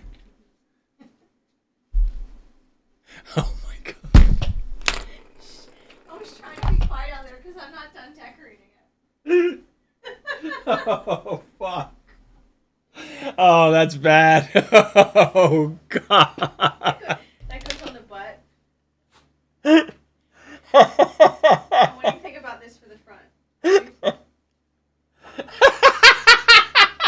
Further down. Oh, shit. I'm screwed. Oh, my God. Yo. Let's not show them yet. Let's wait. Oh, my God. Oh, yo. Oh, that's brutal. That is brutal. Oh, man. This is your idea, right? It's Baby New Year. In other news, look how handsome your son looks. Baby New Year. Come here. Daddy. Oh, Daddy, shit. Your New Year's. You guys ready for first Teddy hours? Come here. Call him. Come here, buddy. I see it. Come here. Come here, you little bastard. Get over here. Yeah. Look what he's got on. Here he is, friends. Here you go. Here's my son. Look at how fancy he looks. His little tie for New Year's. Little red and white striped tie. Oh, there he is. I don't know if you saw the chat early on. We were having a conversation about next year they want me to put you in a bunny onesie. I did see that. Or matching onesies with Teddy. Look at him. Look at this dog. Look at him. Do you want this dog to starve to death? If so, don't super chat. Look at him. Look how crazy he is. I'm going to need all that money to pay for the vet bill. Not the vet bills, the hospital bills when he bites my face off, inevitably. Oh, man. All right. Yeah. I'll hold this. Oh, boy. That is worse than I could have ever imagined. So I'm going to be gone. I'm going to be home around like right before 11. Cool. Is that a good time? When should Yeah, totally. I just leave it with you and then you do That's all perfect. that? Yeah, as soon as you're done, though, let's show it because it's just absurd. As soon as I'm finished with it? Yeah. I'm almost done. I'll bring it down. Jesus Christ. Oh man, they're gonna be. I'm gonna be known for this, and it's not. Jesus Christ. Oh man.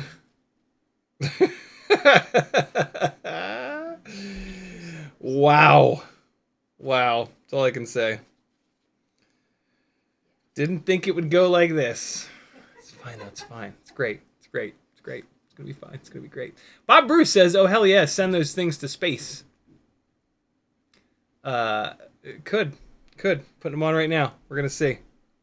We're going to see what happens. I'm cautiously optimistic.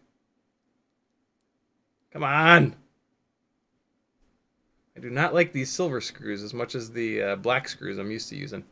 Morton Upshot says, I love the new and interesting motors out of Tiny Whoop. I'm disappointed that not more of the 802 silly high KV still have 1mm shafts. Yeah, that's interesting, especially because there are now 65mm bi-blades with a 1.5mm shaft. Wait, are there? Or were they tri-blades?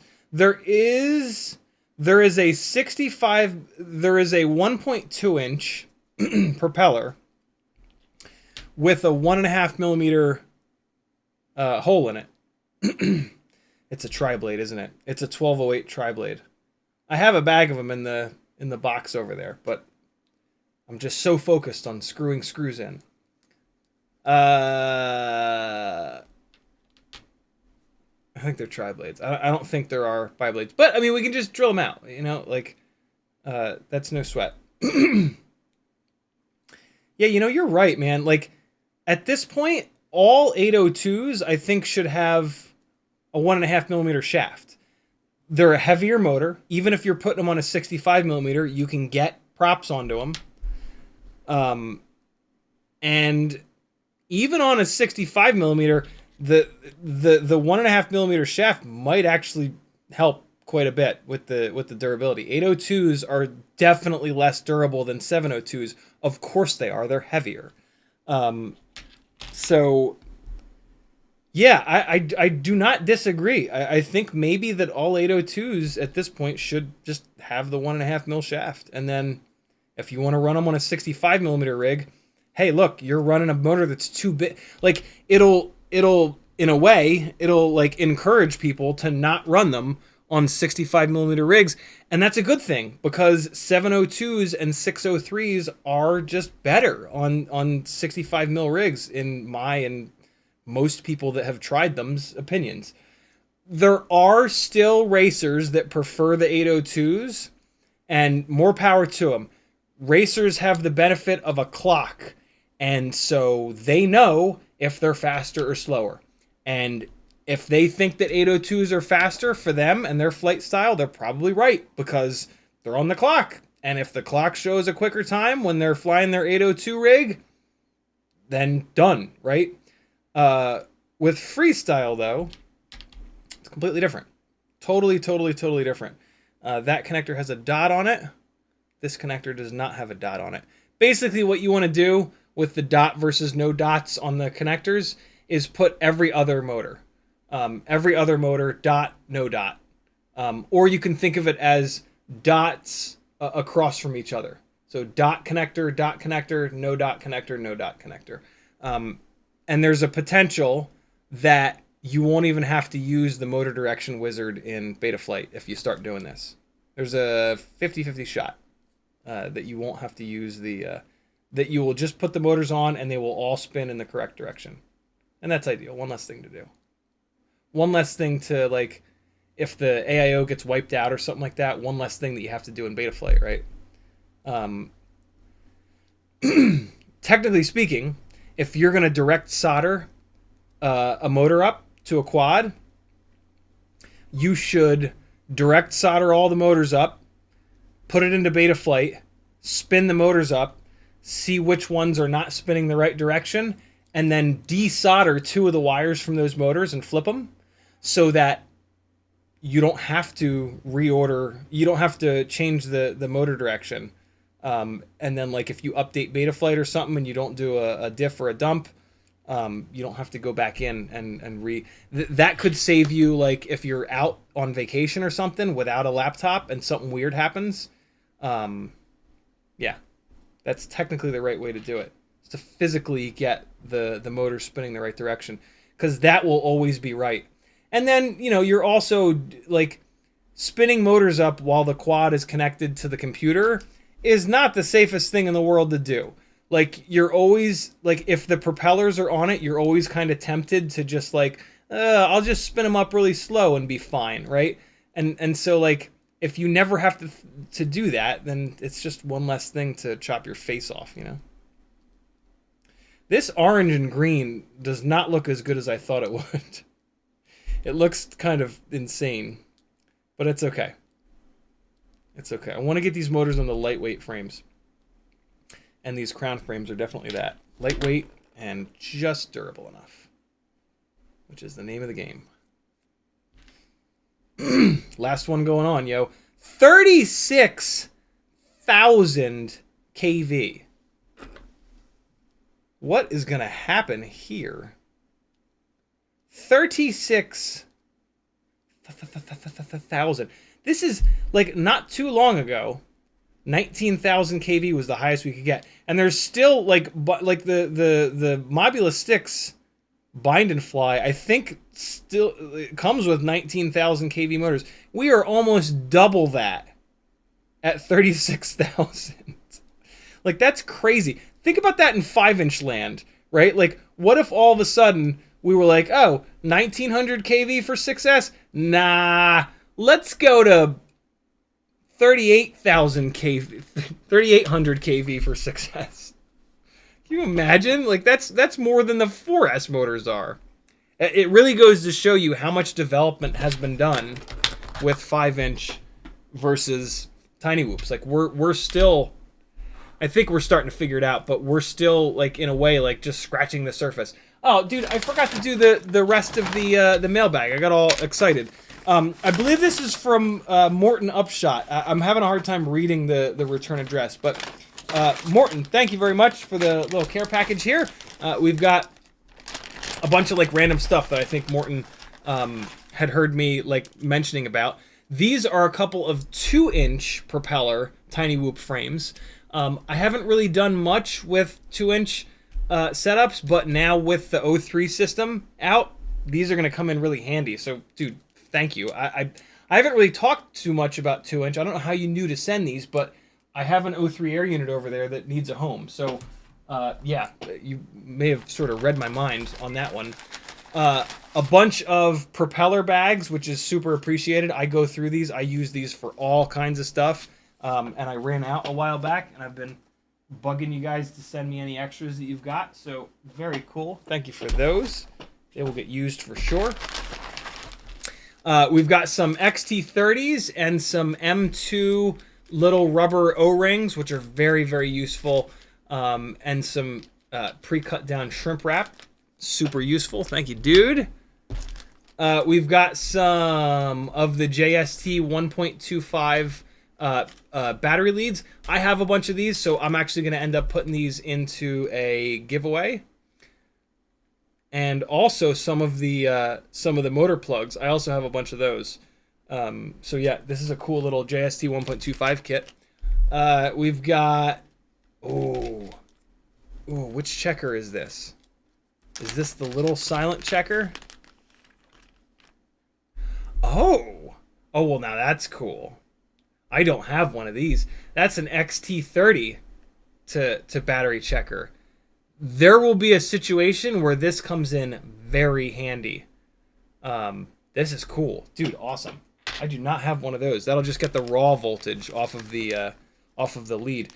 Couple of PH 2.0s, couple of BT 2.0s. These are going to end up in giveaways. Very cool. And some pre-cut little Velcro sheets. That is awesome. A couple of battery straps here. A couple of the RDQs. The Newbie drone. Really, really nice ones. And I haven't seen these before. Oh, Flyfish RC. Okay, Flyfish RC battery straps. Nice. Thank you, brother. And then some more small Ziploc bags, which is rad. Dude, thank you, Morton. I think this came from Morton. Thank you, man. This is very cool. A couple of like super. It's really funny, like the subtle things that become like really helpful. Like the little like those little clear M2 O-rings. Those things are really nice to have. Really, really, really nice to have. For like the super customized kind of builds. Thank you, dude. If that's not Morton Upshot that sent that, let me know. Tag me in the chat and tell me, hey, I sent that.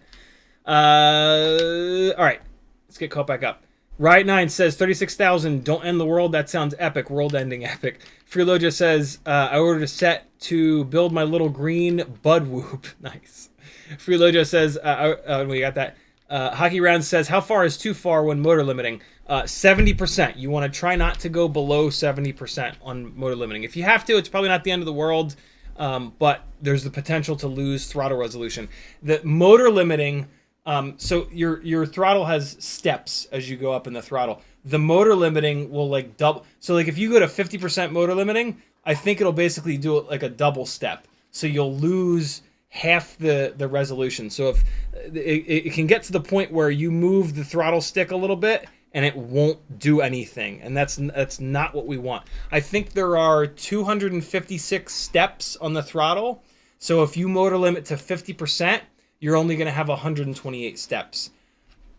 I doubt that any of us have the ability to move this throttle stick 128 times from 0 to the top, but I don't want to find out. And yeah, you really shouldn't be buying motors that are that high. There's also the chance for efficiency loss with a lot of motor limiting. So yeah, 70% is the safe number. I've motor limited down to 60% and I couldn't tell anything bad. So yeah, it's probably not that big a deal, but that's the number that I threw around. Ant BVTHC says, I just finished putting my Mobeetle 6 onto that carbon fiber frame that they sent with it. Have you tried that? You know, I actually haven't. I'm not curious enough to try it, really. The carbon fiber frames are not my thing. Any of the carbon fiber frames that I've tried, and just carbon fiber as a material, it's going to hold the motors really solid. Basically infinitely rigid. And with these little 1mm motor shafts, when you start crashing, it bends the motor shaft way sooner than running them in a plastic frame. So for durability's sake, the plastic frames are the way to go. I've ruined so many motors trying to make carbon fiber braced or just carbon fiber frames work, and it just kills motors. It's brutal. FamG says there's an AIO you like? Yes. FamG, good to see you back, man. He says, miss all you guys, so I've been busy doing a lot with my kids lately and working and sleeping a bunch. Your priorities in the right place, my man. We're here waiting for you whenever you get some free time again. We'll be here. Denzel the Terrible says, Right 9, yeah, CiottiFPV has supermodel hair. He should do shampoo commercials. Athenove, oh, come on, YouTube, don't do that. Oh, okay. I'm pretty well behind. Let's go full speed. Here we go. Ready? Athenove says, correction, 1102. 1102 with 75 Pro versus 1002 with Mobula 7 stock frame. I have tried a bunch of 1102s. The problem, again, is as the stator gets bigger, the KVs come down. So there are no 1102s that are north of 22,000 kV, I think, is the limit, and we just need more kV. The kV really helps. So yeah, I've tested a couple of different 1102s. I've tested the newbie drones, the beta FPVs. They work okay on the tiny lifters that are picking up 26 gram Insta360 Go 2 HD cameras, but the 1002s work just as well, and they're lighter. So yeah, the name of the game is finding a motor that is as light as possible and it has a stator big enough to stay cool. When motors get too hot, the magnets don't work as good. They lose efficiency. They lose power. It's all bad. 1102s seem like they're just too big for these like 75mm rigs. Maybe like the 75mm Pro with a tri-blade, maybe that would need 1102, but I doubt it. But I should say the bi-blade, I doubt that you would need the 1102. I think the 1002 would be more than enough motor size. CBFPV says, Officer, I swear they were dreams of joy. King FPV, in reference to flying around kids at jungle gyms. King FPV says, what's up? Finally made it to one of your live streams. This is an easy one to make it to. It's here for 12 hours, brother. Glad to have you. Athenove says, gotcha, thanks. I'll look for them. iGow 802 27,000. You're going to love them. Morton Upshot says, now for the real question, are they worn inside or outside of the onesie? Outside for sure, so that you guys can see it and laugh at me. Riot9 says, in 10 years, we're going to replay that diapers clip. Yep. Probably sooner than 10 years. Barry Cook with a £5.99 super chat. He says, for Teddy Spaghetti. Thank you, brother. I think that the pound is pretty much exactly what the American dollar is at this point. So we're going to go from 605 to 610. Thank you, dude. Athenove with a $9.99 super chat. He says, thanks for the help. She says, thanks for the help. Happy New Year. Cute doggo. Also keep taking care of your mental health. I will indeed. Thank you so much. Super generous. Let's get that in here. 610 goes to 620. Much appreciated. Thank you, thank you, thank you. 661 says, holy shit, there is new GemFan 31mm props with 1.5mm shaft holes. There are indeed. 661, it's just the tri-blades, right? There are no bi-blades. Oh, there he says it. Yeah, but only quad blade and tri-blade. Yep, thought so. Morton Upshot says, love to take credit, but it wasn't me. Damn. It says Morton. It says like, is that a T? Travier, maybe? Or Raver? R-A-V-R? Who sent me this? Who sent this? Priority mail with the really cool stuff in it. Who was it? Raver? Traver? Tabaver?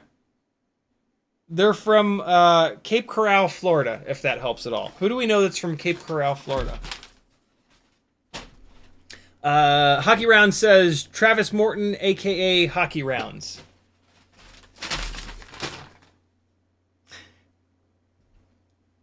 Yeah, there it is.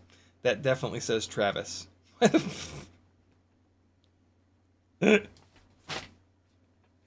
you, Hockey Rounds. That so obviously says Travis Morton, now that I'm looking at it.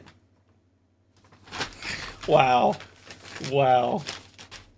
Raver. Yeah, that's it. Raver. Thank you, dude. That's super cool. Jesus. Oh, boy. FamG says you're awesome. Thanks, my friend. You're certainly welcome. Stephen Woodruff says, is there a reason to go with a 75 over a 65? Great question, Stephen. Hold on one second, though.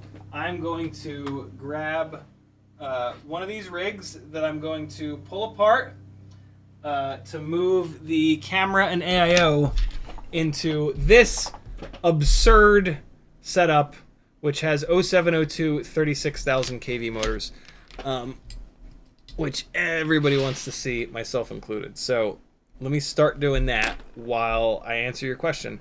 Really, really, really good question. Everything that I'm about to say is related to freestyle flying. Racing, 65 seems to be just the way to go because it's lighter and you get enough runtime and yada, yada, yada. 65 versus 75. So this is all, in my opinion, this is all in reference to freestyle stuff. Also, my breed of tiny whoop freestyling is pretty extreme. Lots of off-throttle throws. I try to fly tiny whoops in the same way that I fly everything outside. 3-inch rigs, 5-inch rigs. So keep that in mind. If you just want to putter around the house and just kind of cruise and chill and not do like full throttle throws across the room and not do power loops and Matty flips and all that stuff, 75 might be okay for in the house. But the long and short of it is that inside the house, it's very difficult to fly. Mainly because all of the distances are drastically shrunken, I should say. When you're flying outside and you shoot a gap with a 3-inch rig or even a 5-inch rig, that gap was probably like 5 feet by 6 feet or like 10 feet by 9 feet. Like, the gaps outside the house are big. Even when they feel like they're small because you're going 80 miles an hour, it's a big-ass gap that you're going through. And you've got a lot of clearance between the outside of your propeller and that gap, all right? Inside the house, the scale does not match. A 5-inch rig is only really this big, and then a tiny whoop is this big. So, like, even a full-size 5-inch rig, the distance is only the change in size of the craft that you're sending through that gap is not that much different. It's only like this much. But the gaps are way smaller in the house. It's not a 10-foot gap between the trees. It's a 2-foot gap in the doorway. And then it's a 2-inch gap like in the IKEA Kallax cube or whatever it might be, right? So inside the house, you have your work cut out for you. It is so much more difficult because the amount of distance from the outside of your aircraft to the constrictions of the gap that you're flying through is very small, and you have to be super, super, super precise. And so if you're looking to do that, like really high performance flying inside the house, you want to do, in my opinion, everything that you possibly can to make your life a little bit simpler. And the best thing that you can possibly do, in my experience, and just, physics says this, is reduce the weight of the rig. Because one of the biggest problems to trying to get through a gap or trying to do a big gnarly move is the momentum that the rig is carrying from wherever you were flying previously, and now you're trying to change that momentum and change directions. And so the biggest thing you can do to make your life easier, to hit those really small gaps, and to make your indoor flying experience better, and for your flying to be better, is to reduce weight. And the best way to reduce weight is to shrink the craft down. Now, there absolutely is, and I was hell-bent on this for a while, there is something to be said for bigger propellers sliding less. A bigger frame and bigger propellers will slide less. It is a physically bigger area to block the wind when you're sliding sideways and when you want it to just go dead straight ahead. But the difference that makes with the extra weight involved versus the lighter weight 65 millimeter setups, for me, the 65 setups are so much more accurate.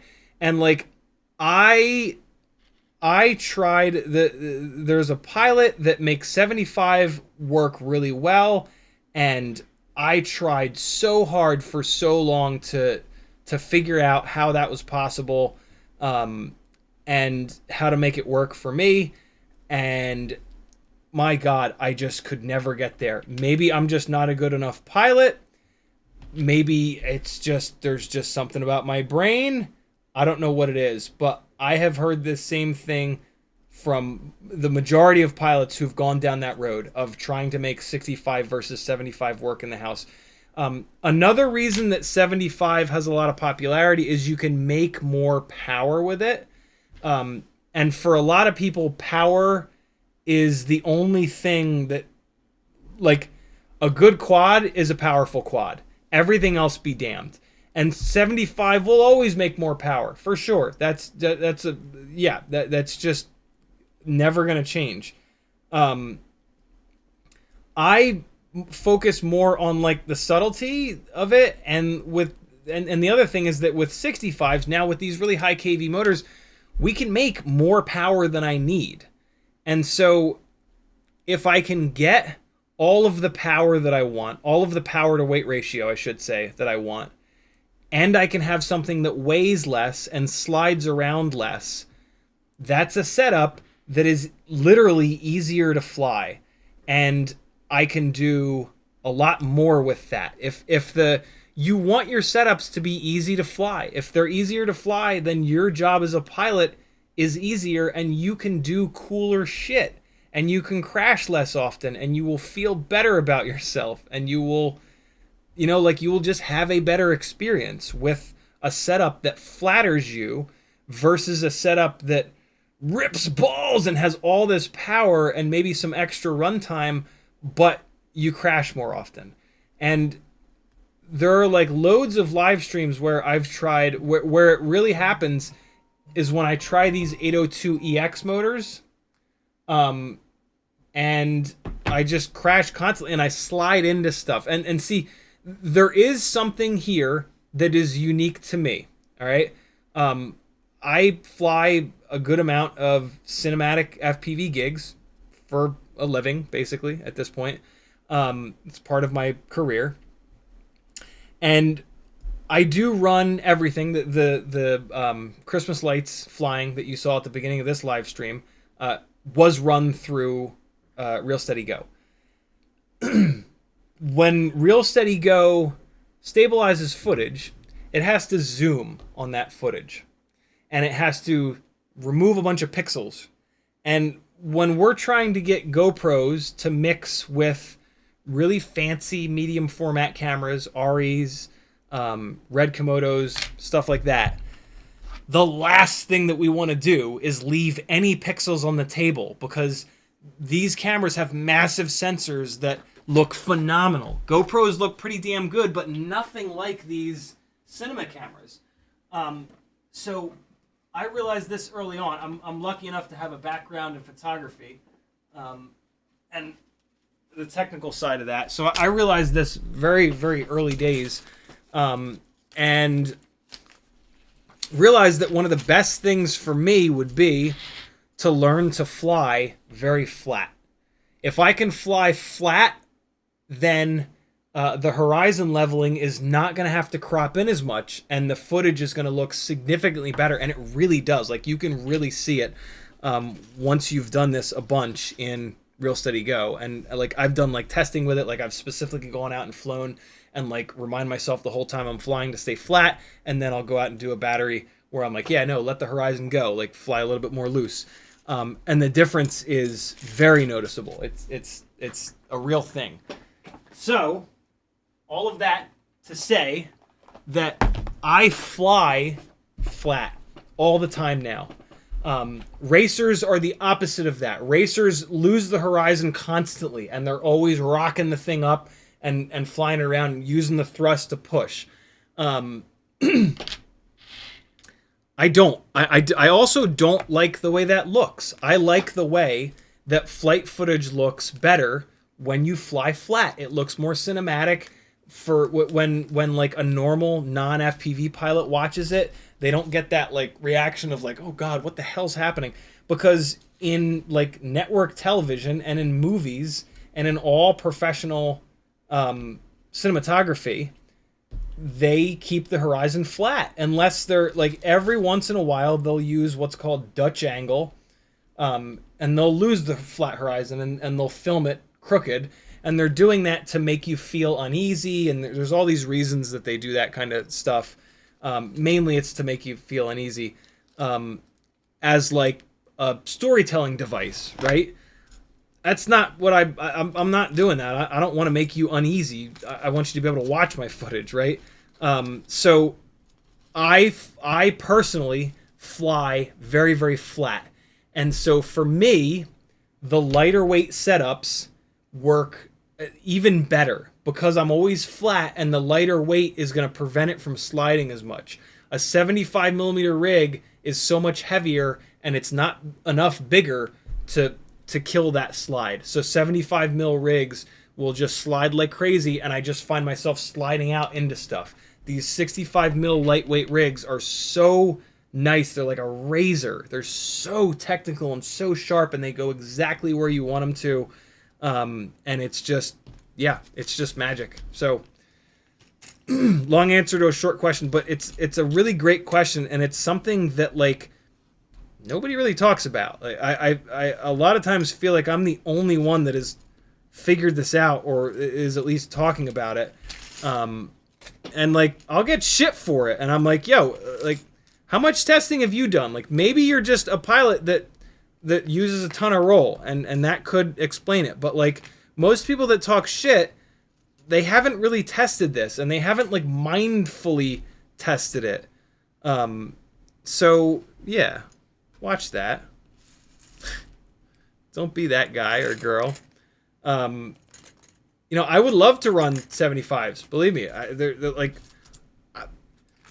big 65 millimeter is not paying me off here. You know, they're stingy bastards. The you know, like big oil.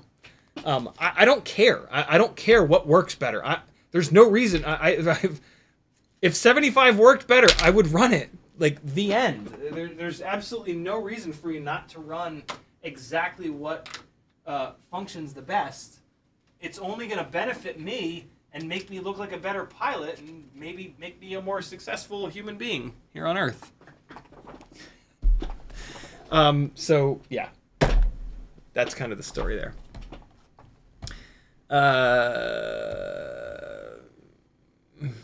What was even the question? Oh yeah, any reason to go with a 75 over a 65? So in the house, 65 all day. Outside the house, 65 is still fun.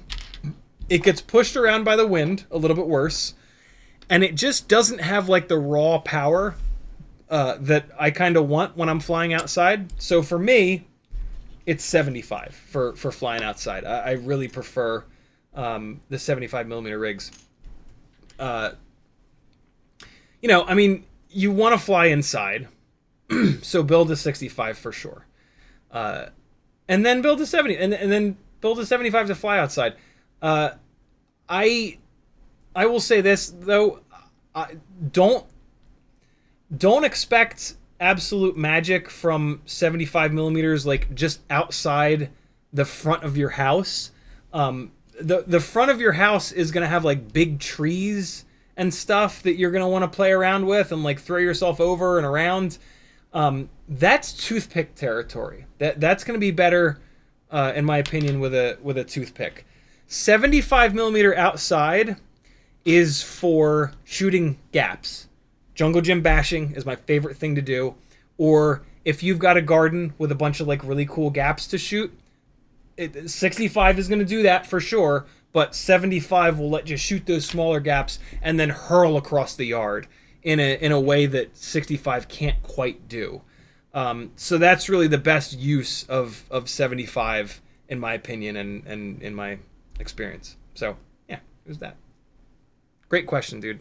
Great question. Right tool for the right job kind of thing, right? No wrong answers. And here's the other thing is that here's the other thing. Every pilot is completely different. Everybody has different tastes, and that's completely fine. I tell you guys what works for me. I approach this from a very like engineering-y, science-y, testing standpoint, and I don't just fall back on like, yeah, this feels better. Like, I really think to death about it. Since this is my full-time job, I can do that. Like, I can sit for an hour and just stare at this thing and be like, why are you so good? Or why are you so bad? It's one of the things that makes this community so cool, and the fact that you guys support me as big as you do, right? It's one of the ways that we've been able to find these magical combos that really work well. So, but no wrong answers. If you love the way 75s fly indoor, that's awesome. That is great. Make sure that you've tested an Ultimate Freestyle Tiny Whoop, though, because there's nothing that flies better inside for freestyle than this. Sorry, there just isn't. Riot9 says 75mm is good for the house. Who got you? Who got to you? Gangly Mafia will take care of them. No, it's not. It's doable in the house, but it's nowhere near as good. Daniel, 1964, with a $10 super chat, he says, you said Beta FPV had folded cells. I checked, and they do. Ordered some. May send a couple to you for review. Dude, that's awesome. Now let's see how long it takes to get here from China, LOL. Dude, thank you. That's super cool. The tenor is going into here, and we're going to be at 6:30. There we go. FamG says, for me, anything bigger than 65 inside tends to suck to walls, especially in the hallway. That's true. That's true. Cue 10,000 people telling you to turn air mode off. It's not the answer. Leave air mode on. Stephen Woodruff says, basically 65 because it's lighter and more agile for how you fly. Yep. 65 is also going to break less of your personal belongings, which is real.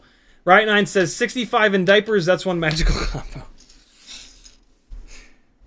A sentence that will never be said again in the history of time. 0702, 36,000 kV motors. First of all, let's see if they're spinning in the right direction. They probably won't be. They almost certainly won't be. So let's just hook up to Betaflight and get them spinning in the right direction. I'm going to fly the biggest power 65mm rig that I've got first, and then no. we're going to go straight into this 36. It's been 2 days since I've flown. If I can tell a difference, then unquestionably, these 0702 36,000 kV motors make more power. Motor direction. I understand the risks. Wizard, start and spin. All right. Motor 1 is correct. Motor 2 is correct. Motor 3 is incorrect. Click it to reverse it. Motor 4 is incorrect. Click it to reverse it. There we go. That's weird. I wonder why. I thought now that I knew the trick with the dots that we'd be okay. All right, let's double check. 1 is correct. 2 is correct. 3 is correct. 4 is correct. Ooh. Ooh. Let me just real quick. Let me just spin one up, and I'm gonna see what the RPM number is. Let's see. It shouldn't be any higher. It should be around 60,000. 60,000. Yeah, because it's loaded. I'm holding it. It can't move. The incoming air is not accelerating in. Here's the inside baseball for those that don't know what the hell I'm talking about right now. In beta flight, you get an RPM readout. It's very accurate. 60,000 RPM is what I see 702 motors pull with the GemFan biblades from 30,000 kV to 30,000 to 32,000 kV, and now on 36,000 kV. But I am doing that while I'm holding the tiny whoop. And when I'm holding the tiny whoop, and we ask this motor for everything it's got, it has to take all of this static air here, and it has to pull it in, and then it has to push it out. And that's hard, and that does not represent what happens in the air, especially when we go full throttle. In the air, when we go full throttle, there's a split second that is the scenario. But after that split second, the quad starts to accelerate, and now you've got incoming air that's moving, and it moves faster and faster and faster and faster and faster. This is why motor bench testing is not the end-all be-all. Flying the quad, unfortunately, is the end-all be-all, because that puts it into all of these crazy aerodynamic situations that we put them in. So one of the reasons that we did not get higher kV tiny whoop motors for a long time was that bench testing done primarily by Micromotor Test Labs, Ethan, was showing that from north of 28,000 kV, you didn't get any more power on the thrust stand. But what was eventually realized is that the thrust stand only tells part of the tail. It only tells you the loaded static thrust numbers, and that does not represent what's actually happening in the air. And when we got the 30,000 kV motors, they made noticeably more power. When we got the 32,000 kV motors, they made noticeably more power. I got to test a set of 0702 34,000 kV motors a while ago, and Jesse told me to keep it on the down low. I think now that these 36s are out, I can talk about this, I'm assuming. I did not find that those 34,000 kV motors made more thrust than the 32,000 kV motors. And what I think might have been happening, which we will confirm in a second when I put this in the air, what I think was happening is that we're getting to we're coming close to the limit, and when you get close to the limit, the gains are smaller. And I'm thinking that these 36,000s are a big enough jump from 32 that I will feel the difference. I also think that this is the maximum that we would ever want to do. And I kind of think that the 32,000 is the sweet spot for me personally in my space that I fly. For people that fly in bigger spaces, these 36,000 kV motors might be gnarly. Jesse told me that T-Dog tested these and could feel and hear a difference in the air. Let's see. Like I said, I haven't flown in a couple of days, So if I can tell that this has more power, or I can hear that this winds up more than what I'm used to, that's a big deal. And that's also kind of like the end. Like that answers the question, do 36,000s make more in actual flight than 32s? This is a fresh battery that I'm putting on it. It's a gold marker battery, which is the newest batch. Oh, the VTX isn't working. Really? Come on. Is that it? It needs to be power cycled. Damn it. All right, hold on. I'm going to unplug the quad. I don't want it to... I don't want to sag the battery on. I want to give it a totally fresh battery. What I also have a feeling might happen here... What did I walk over here for? All I need to do is reach under the desk. What I also think might be going on is that I think that these 36s might be absolute rocket ships for the first 30 seconds, and then they might sag the shit out of the battery.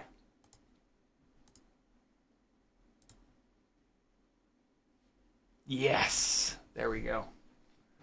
All right. Ooh, this is exciting, man.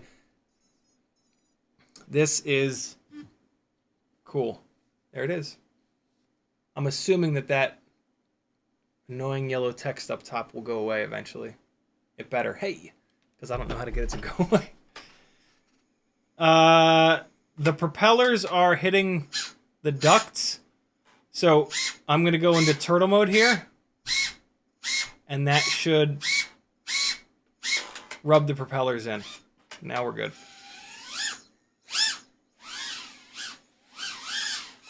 Whoa, easy.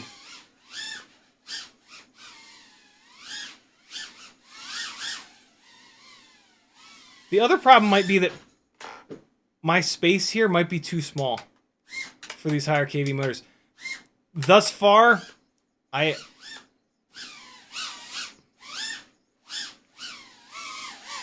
maybe? It's not drastic.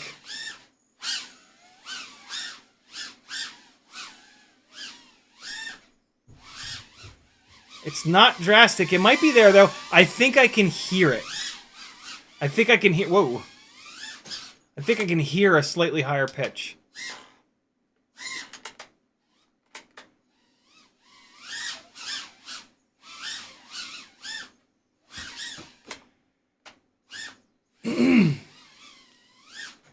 All right, I'm gonna start actually shooting gaps with them. I was just trying to keep it out in clean air. Although now the battery will have sagged enough that I'm not going to be getting full stankonia from them. But we'll do another battery in a second. And I'm going to go upstairs.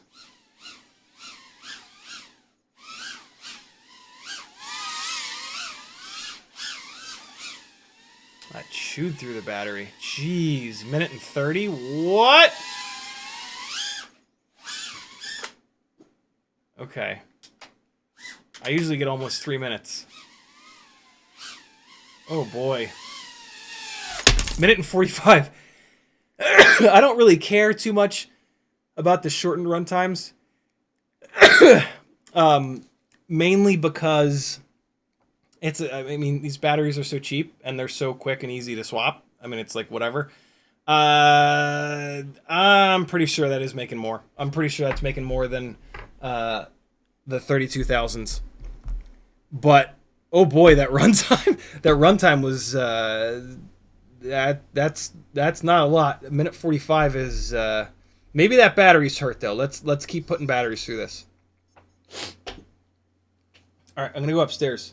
Oh, this battery's already at storage voltage. Hold on, this is the one that I fired up in beta flight. The end of 1964 says 2 days damn falling behind and the 6-packs a day not good at all. H Rich says 36,000 kV, gotta have a crazy name. Surely talk about raw power. Can we ever get a Jungle Gym live stream? Not sure on logistics. Oh man, it is so difficult to live stream on the go. Joshua and I have both tried it, and it's just kind of a nightmare. I've just given up on it. You got to find a place with like rock solid internet, and then like you're dealing with your laptop that you don't usually use, and it's just too much. What is this battery at 3.8 as well for? This is my Firefly Whoopster not holding up. What's going on here? Here's a green marker battery. Let's see where this one's at.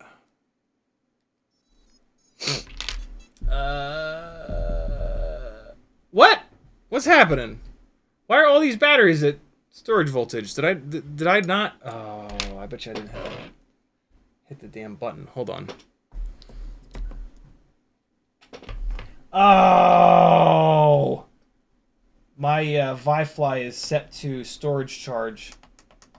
All right, hold on. I mean, that first battery was definitely not at storage voltage, right? Maybe it was. Was it? All right, hold on. Charging. I'm going to run this thing up to 0.9 amps. Did you guys happen to notice at the beginning of that battery? Was it 4.35?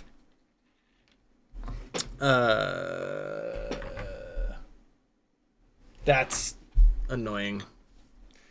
Hold on. Let me check these batteries real quick. See if I have one that's at 435. 3.9. No. 3.88. I mean, that would explain why it wasn't a drastic difference and or why the runtime was so short. 3.88. I think that battery was at like 3.9 maybe. Yeah, 3.90. Every single one of these batteries is at 3.9. Okay. OSD was off. Yeah, you're right. It was. Okay. We're going to have to wait a minute for these guys to charge. Well, I'm actually really happy about that. I would love nothing more than these motors to make just tons of power. So yeah, that's a good thing. We are coming up on 6 o'clock. We're gonna do 2 more giveaways, yo. 5:52, 8 minutes, and we're gonna do 2 more giveaways. 3.84. Okay, yeah, these all need to go in the charger. Okay, good to know. Troy Prulog says it said low, but we couldn't see the voltage. Stephen Woodruff said it probably wasn't full or it sagged down to storage voltage a little. Flew great if it was at storage. Yeah, the 702s are just magic, regardless of the KV. They're just magical motors. And if it was at storage voltage and it's still got a minute and 45, that's about right. I don't with the way that we fly in freestyle, runtime, it doesn't seem to track like 1-to-1. Like you do stuff that you would think would get you a bunch more runtime, and it really doesn't. I think it's because we fly around at a fairly low throttle, we cruise slower, and then we do full throttle blips. So we just blip the throttle for like a split second at a time, and that doesn't really use that. So like when you go from like a 30,000 kV motor to a 36,000 kV motor, the runtime doesn't really change very much because through the course of the battery, the total amount of time that you're at full throttle using that extra kV is like maybe 2 seconds, right? Because we go whoop, and that's like a quarter of a second. And then we go whoop, and that's another eighth of a second. And then whoop, right? Like we're just barely ever using that higher kV number. And when we're cruising around, it doesn't matter what the kV of the motor is. It's using exactly the amount and like the higher kV motors don't make you fly any faster. Changing your up tilt does. So if you fly 2 rigs with the same up tilt and the kV is off by 10,000, the runtime is not going to be very different. It's a super common misconception that higher kV motors just mangle batteries. Well, if you're hammering full throttle like a lot, maybe, but most people don't fly like that.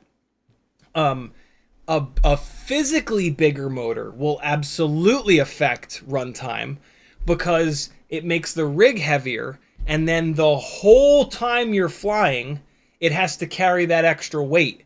So instead of your cruising throttle being 26%, it's going to be 32% because you have that extra weight. And that is and that's going to spread through the entire runtime of the battery.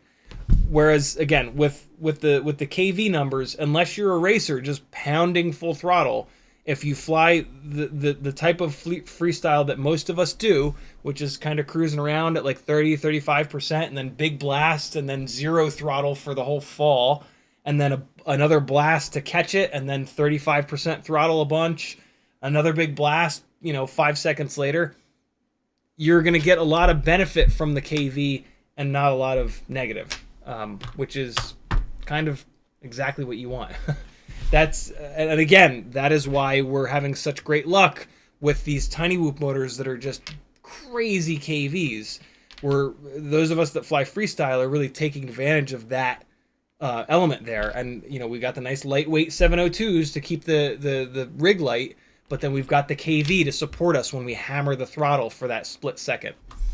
And since we're only hitting that full throttle for a split second, the motors don't overheat, so we can get away with the smaller stator. I think that might be another reason that some of the racers like the 802s, the motor is bigger, so it's going to stay cooler. Those guys are digging in the throttle all the time, so they're generating more motor heat. So the bigger can is going to be cooler, and that's going to give you a more consistent motor because the magnets will stay cooler. Versus the 702s, which if you're like 50, 60, 70% throttle all the time, they might start to get hot, and then that's going to give you a motor that like loses a little bit of power sometimes when you're at the end of the straight, and then it gains that power back when you're in the technical stuff, not using as much throttle, that kind of stuff. Although it might be the opposite. I don't know when. It'd be interesting to see when motors heat up, because when you're in the tight and technical stuff and racing, you're blasting the throttle a lot to change direction. But then when you're on the straight, I don't know, do those guys just go full throttle on the straight? I would think they can't, because they would just be staring down at the ground. I would assume they just get to like a cruise on the straight. I don't know racing things. With FPV at least, I don't. All right. Gotta keep drinking. Gotta remember to keep drinking. There's a diaper over there.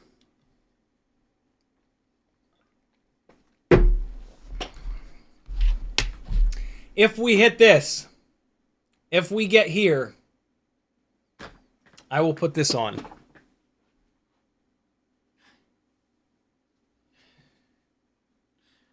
I'm not even going to hold it up in front of myself so that you fucks can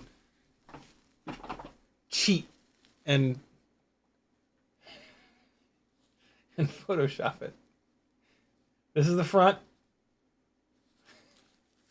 And this is the back. This is what I was laughing about. So, it's on you guys. Oh, man. We're all going to have to wear one of these someday. God. It's like a big nasty clothespin in the front. It's going to catch on my wee-wee. I'm not going to wear it naked. I'm going to wear it on the outside of the onesie. Hey, let's do some giveaways. Perfect. These batteries can charge when we do some giveaways. That is fantastic. Did this battery get to storage? It did indeed. All right, cool. Man, I'm getting hungry. I'm going to have to take a break. I might take a quick little break at the end of this giveaway to just grab a little snacky. Just a little something. Something. Let me send Maggie a quick text and ask her. Just showed it on the stream. I'm hungry as hell. I'm hungry. Can you make me a quick snack? That's huge it, not hungry. Taking a quick break in like 10 minutes. Okay, cool. And here we go.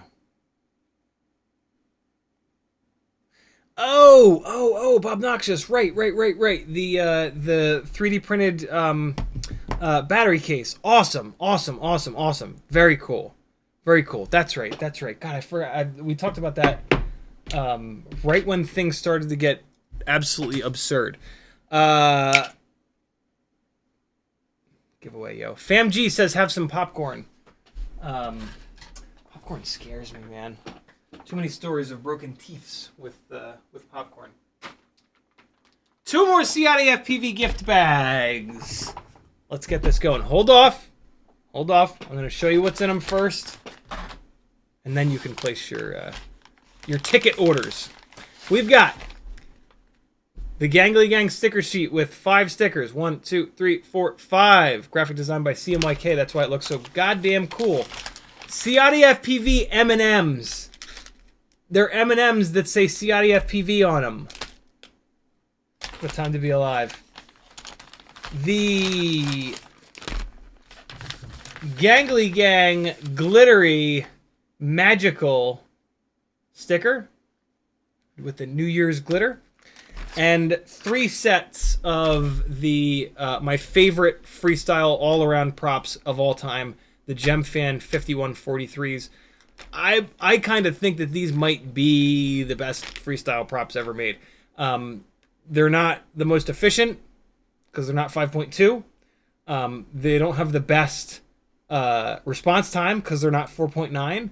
But they're right in the middle. I actually kind of wish these were 5-inch, but I mean the 5.1 seemed to be really good. They have such a nice mix of durability, power. They're always well balanced. And some of you are gonna get these clear green ones, which they were like Rotor Riot Rampage exclusive. So you'll be the only kid on the block with some of the clear green 5143s. But yeah, they really are my favorite props. I hate to see them go. I would love to just hoard them all, but GemFan sent me a whole bunch of them at one point, so I want to spread the love and get you guys into the best damn props ever. Here we go, friends. It is $5 per ticket. I'm going to put 2 minutes on the timer here, and then that's it. Ready? Steady. Go. $5 via Super Chat or PayPal gets you a ticket. You can buy as many tickets as you want. If you really want one of these kits, you can get a whole bunch of tickets and try your luck. Fair warning, though. People have bought many tickets in giveaways, in Super Chat giveaways before, and have been beaten by people that have bought like 2 tickets before. So that's part of the game, man. You want to be the Goliath with a ton of tickets? Be ready for David to come and pip you at the line, as the announcers in cycling races say. They use the word pip for like pass. It's interesting. Danzilla the Terrible with a 25 Canadian Californian dollar super chat. He says 2 for me, 2 for Riot 9. If he wins, send it to me, and I will forward it to the Kangaroo Kingdom.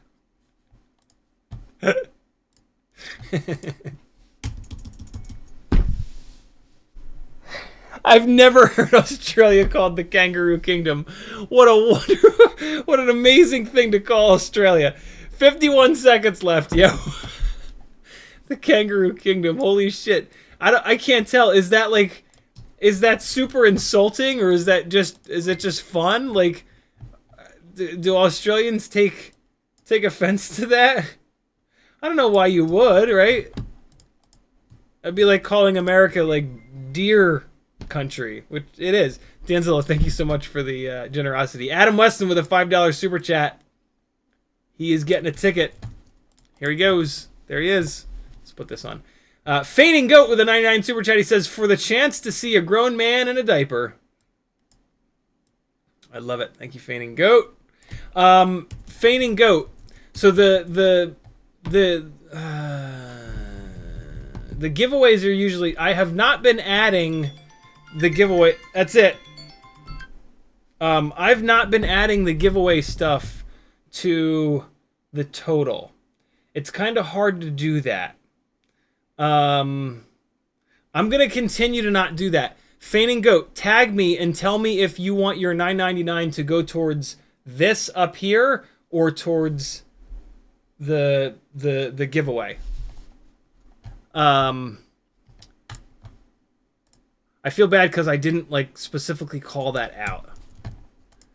Scott Milano says 2 chances, $10. You're going on here 2 times. Thank you, Scott. We Bleed with a $4.99 super chat. He's going on there. He wants some of them CiottiFPV stickers. I know it. I'm gonna get to PayPal in 1 second. Fainting Goat. Yeah, let me know. Let me know if you want your all good, just joking giveaway. Okay, cool. I had a feeling. I try not to have the live streams just be like me typing things into the computer. If you know what I mean.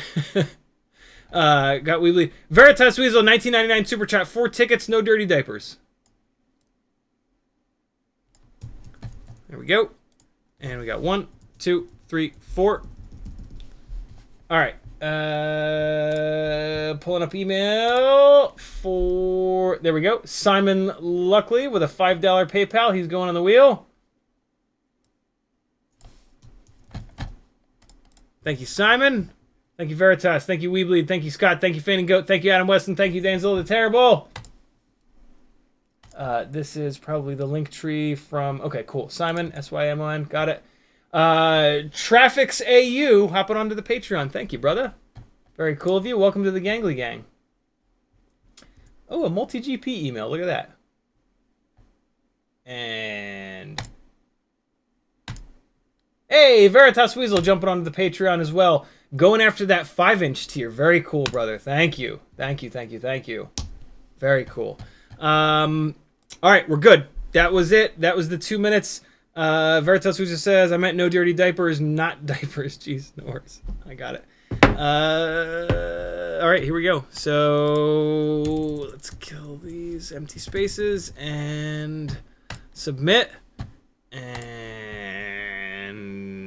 Goat! Oh boy, Goat getting tired again. Right 9's on the bottom right. Scott Milano's off all the way on the right.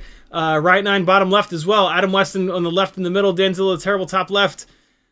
Veritas Weasel is sneaky. He's hidden under the quad. He just got blown away though. It's right 9. Right 9, congratulations. You're getting some fun stuff sent to you. We're going to roll right into the next one. Play again. That's going to take Riot out of there. And hold on. Let me write your name. Riot, I'm pretty sure that you are on, that your address is in Patreon, but do me a favor and double check it. Make sure it's right. Here we go. Who's going to win the next one? Ooh, the goat came back to life a little bit. Look at him. Look at this goat. Hanging in there. Veritas Weasel, top right. Simon, top left. Fainting Goat, top left. Scott Milano, left in the middle. Denzel the Terrible just got blown away. Veritas still there. Scott's still there. Fainting Goat's still there. Simon's still there. What's happened? There it goes. Ooh, it's Scott Milano. Congratulations, Scott. If you are not on my Patreon, you've got to shoot me a message with your info and just say, yo, it's Scott Milano. I'm writing Scott Milano down on the packaging here. And yeah, send me your address. If you're a patron and your address is correct in there, I'll be good to go, though. Scott, congratulations, brother. Mil on... Oh, there it is. Can I read that? M-I-L-A-N-O? I can read that. Congratulations, friends. More cool little CiottiFPV goodie bags on their way out. I'm just going to slap shipping labels on these. I did that a couple of times with CMYK, and it worked totally fine. So, yeah, you'll have something fun in your mail. I'm going to run upstairs and see if I can get just something to put in my stomach. And Freelo just says, not your fault, but YouTube ate my $10 entire and was on time. Where? Where did... It didn't... What? Hold on. How did it not show up? Where is it? I'll do this. Here, we'll go reset, and I'm going to do free Lojo. We'll get you on the next one. That is super weird, but not out of the realm of possibilities. Free Lojo. Cool. So you'll be in the next one. That's good to go. Weird. Very weird. Riot9 says, send it to Denzel, the terrible, he'll pass it on. I owe him some Tim Tams. Do me a favor, Riot9 or Denzel, send me a message somewhere and remind me of that. Otherwise, I'm just going to I'm going to pause when I hit Riot9's address because international shipping and stamps.com is just train wreck. But yeah, all right, cool. So when I go to take a break, what I do is go to my own channel. This is so that I don't get copyright donked. And I just go to my videos in here and I just do a little playlist action. So let's go. Well, no, will it? No, I won't. I have to do it in the playlist. Yeah, so playlists, and then we're going to go FPV edits. Here we go. So FPV edits. Oh, nope. Wait, nope. Yep, that's working. And I'm going to put copyright free music because not all of these are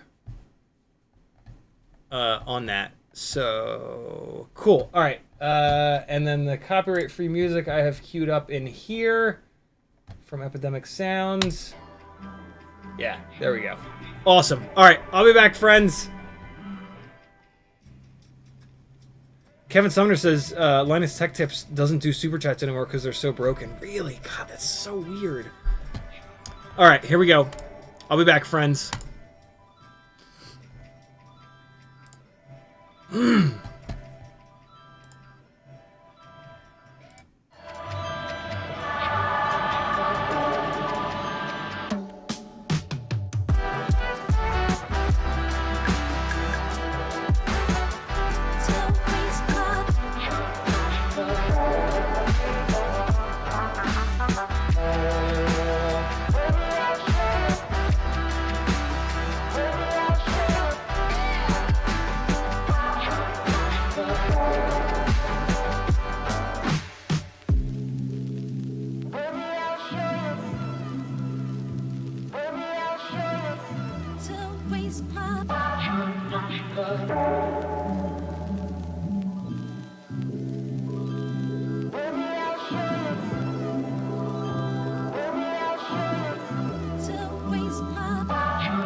I'm back.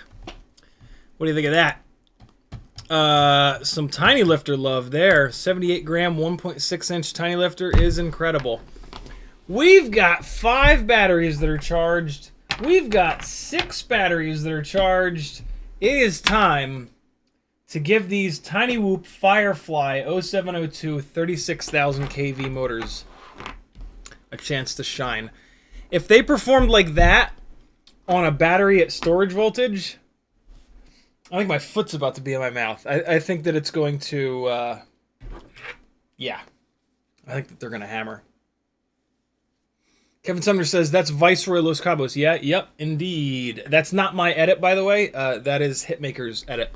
But it's almost all either flown or filmed by me. I did a ton of filming with his Ronin 4D, which was so much fun. Oh my god, what an impressive piece of tech.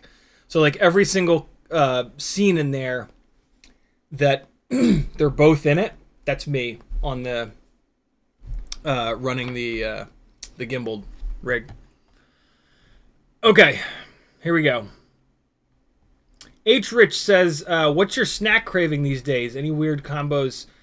Have you ever had Marmite? I have had Marmite. I went to Australia for 3 weeks between middle school and high school, I believe it was. My parents sent me with People to People, the student ambassador organization, and it just changed my life, man. It was just the coolest thing, and like just to be slapped in the face with like, yo, other side of the world, people are living like this. It was yeah, one of those things that probably defined me as a human being here on Earth.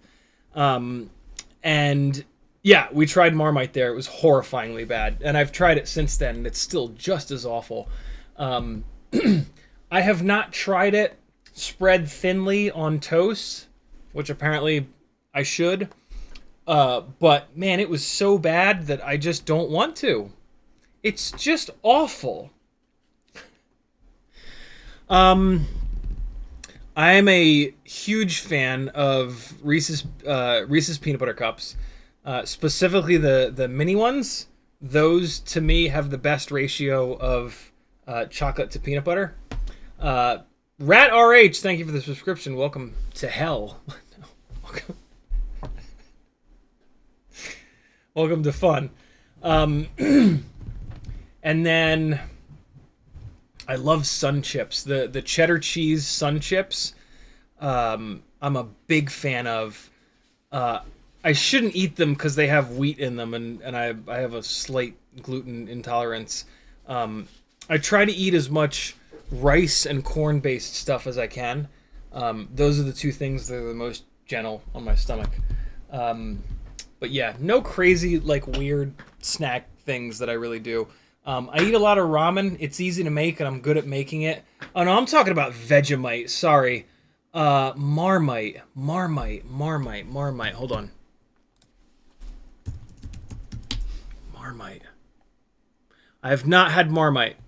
I've not had yeast extract. I'm gonna have to try Marmite. What's it like? Sticky and syrupy, almost like molasses. I might actually like that. Flavor is described as strong, savory, salty, and earthy. If you haven't tried it, think along the lines of dark soy sauce. I might like that. Alright, I gotta try Marmite. Maybe I'll try it on stream. Kevin says, have you tried the Reese's Thins? Also, the Justin's cups are better than Reese's regular, in my opinion. I don't think I've tried either one of those. You know what I do like? The Reese's Sticks. Ooh, throw them bitches in the refrigerator. Come on, come on.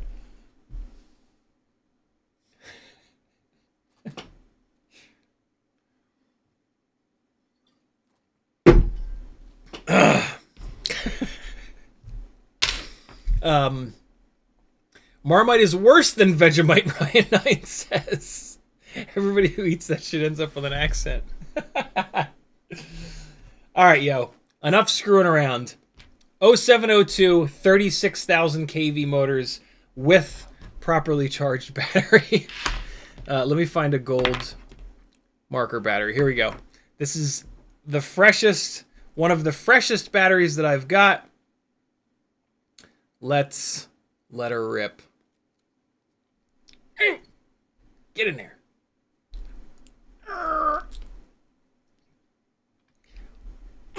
Come on. There we go. Got it. All right. And we are plugged in. VRX is up. Here goes nothing. Yo, 36,000 kV. What, can somebody do the math? What's 36,000 kV divided by 4? Like, what would these be on 4S? Yeah, it's very easy math, isn't it? Is it 8? No, it's not 8. 8, 16, 24, 30. No, it is. Is it 8? Is it 8,000? Is it the equivalent of 8,000 kV on 4S? Here we go. Ooh. Oh. Oh. Oh, God, yeah, these make more power. Yeah, for sure. Okay. I'll definitely be able to tell when I fly one of the other rigs. Oh, God. Okay, yeah. Wow. Wow, these get across this room like it's nothing. Let's go upstairs. Can't you just be cool right now? Thank you. Oh, God!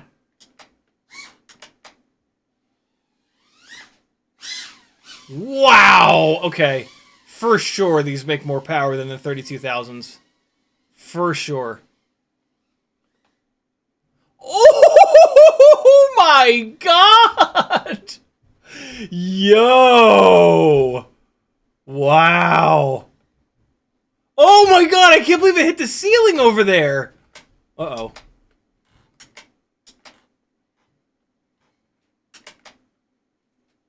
Oh, look who it is. Look who it is. Oh! Dog trying to eat it. Oh, man. Why is it all jello-y? What have I done? What have I done? Oh, boy.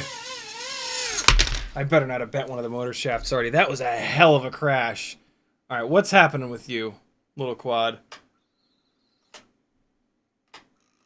Okay, it's a bent propeller. It's a very bent propeller. Whoa, dude, that was something else entirely. The hang time was just absurd. Okay. All right, I think we're good now. It has quieted down. All right. Yeah. Yeah, unquestionably these make more power. Like, no question in my mind. I wonder why. Man, I wish the 34,000 prototypes that Jesse sent me weren't so beat up. There he is. He's being a good boy. Oh! The attack! Look at that little tie on him.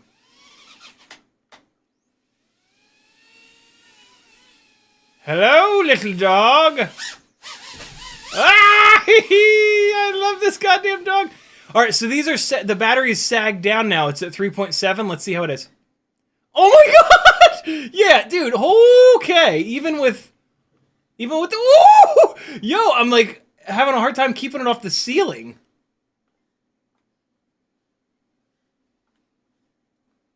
Yeah, this is for real. Ooh! Jeez, it makes this room up here seem small. Yo! These are something.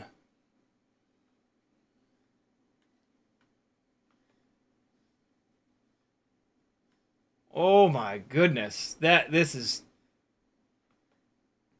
Oh my goodness!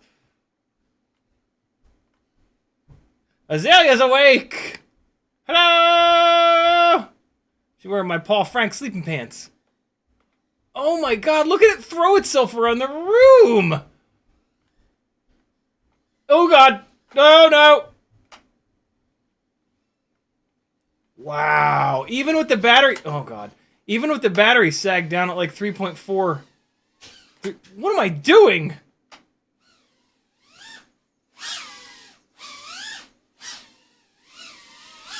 Yo! Oh my goodness. Okay. That's yeah, that's real. Whoa. Yo. That's crazy. Okay, we're gonna back-to-back that with the previous biggest power rig that I've got, which is on the Screamers, the 0702 32,500 kV motors. These make big-ass power. I'm gonna try to find another gold battery. Here's another gold battery. All right, hold on. Let's try this. Here comes Teddy Bear. Here comes Teddy Senior Spaghetti. That's ballistic. All right. What is that about? That's in my goggles as well. What the hell? Jeez. 36. Uh-oh. The hell's going on here? This thing was fine like 2 days ago. That's a camera problem, isn't it? The OSD was fine. Hey, there we go. Come on back. What? It's okay. What? It's okay, and then it's not? What is that about? No, the OSD is jank. The OSD is like... No, the OSD is okay. What the hell? That's the kill screen in Pac-Man.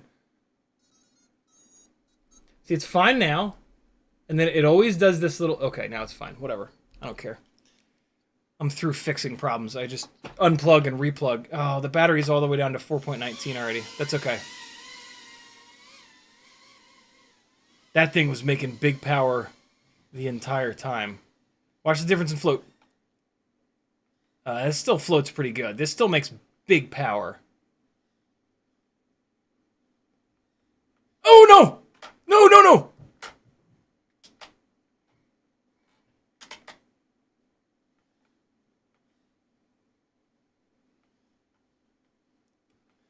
Alright, I'm going to concentrate for a second or two here. Ah! Yeah, no, I can feel it at the bottom of dives.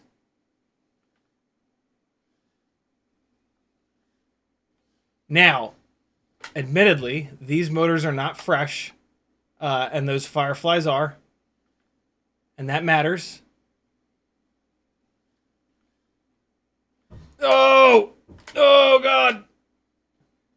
But there's definitely a difference. The 36s are definitely making more. I can... It's making a horrible noise. It's making enough noise that I think it's losing a little bit of power from something rubbing. Man, the crashes upstairs are just violent. Oh, and it's got tinsel all wrapped up in the one motor. That ain't helping life. Okay, hold on. I'm shocked at how much power this... Every time I fly this rig, though, I'm shocked at how much power it has. But, yeah. Well, I don't know when it picked up the tinsel. I guess it picked up the tinsel when I smashed into the tree, which was pretty early on. It was struggling for a minute there. Alright, tinsel be gone. Be gone, tinsel! Be gone! There we go. Alright, prop back down. And... Hey! Are these props all straight?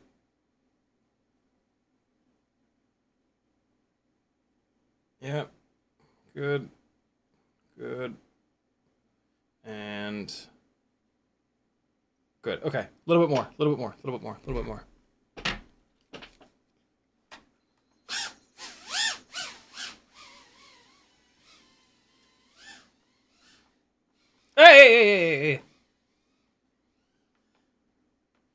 No, no! Please, no. Please, no. Yes. No. Yes. Oh, God. Oh, no. Oh. No contest. This makes amazing power, but those 36s absolutely make more. But I think they make too much. I've been talking about this a bunch lately, in reference to like the 30,000s versus the 32s, and like for me, I'm starting to maybe think that the 30,000s make the right amount. You always want to try to have a motor that makes the least power that you can put up with, because that's going to give you the most throttle resolution. And so, yeah, I think for me, in this house, the 36s are too much. But boy, oh boy, are they fun. And if you've got a big spots of flying, and why not just motor limit them down, right? Like buy the 36s, motor limit them down, and then if you fly a warehouse, you can bring the power back up. Let's fly the 36s again. Yeah, I am 99.9% sure that the difference is absolutely noticeable between these two. Let's try a not super fresh battery. Let's try a blue marker battery. These are starting to get old. Let's see how this sags it down. All right, here we go. Wow, good lord. 4.31, awesome. Oh, gee, yeah. I mean, dude, yeah, yes. 702 36,000s. Absolute banana pants. Yeah, okay, for sure. Oh my god. It's, oh shit, yo. Wow. Oh, Christ. Oh, jeez. Oh, boy. Something's happening. I think I might have thrown a prop or something, maybe? Or I'm hitting the pots and pans. There we go. We good now. The hover point is hot, is lower. I'm having a hard time dropping altitude because there's so much power. And I'm having to fly. I'm like flying huge. This is going to be hard to fly in the basement. Where's that dog at? Let's mess with him. I can't get enough. Oh God! Look at that, yo! Wow, these are just bananas. I'm also having a hard time managing my elevation. Oh, that was fucking cool looking. Oh, for Christ's sakes. Wow, and now these are just another level of difficulty to fly. Hold on, let me make sure I didn't knock the antenna off. Now we're good. We're good. It was a little... The video quality was a little shit upstairs. Yo, this is ridiculous. Oh my god, yo! You just like absolutely as fast as you can move the throttle stick. Oh, and it just throws across the room. Oh my god, there's gonna be so many more crashes with these motors. Holy crap. Oh! Yo! Holy cow. Oh! Wow! Ah! Dude! Oh, yeah, these are hard to fly. These are hard to fly, yo. Oh, my goodness.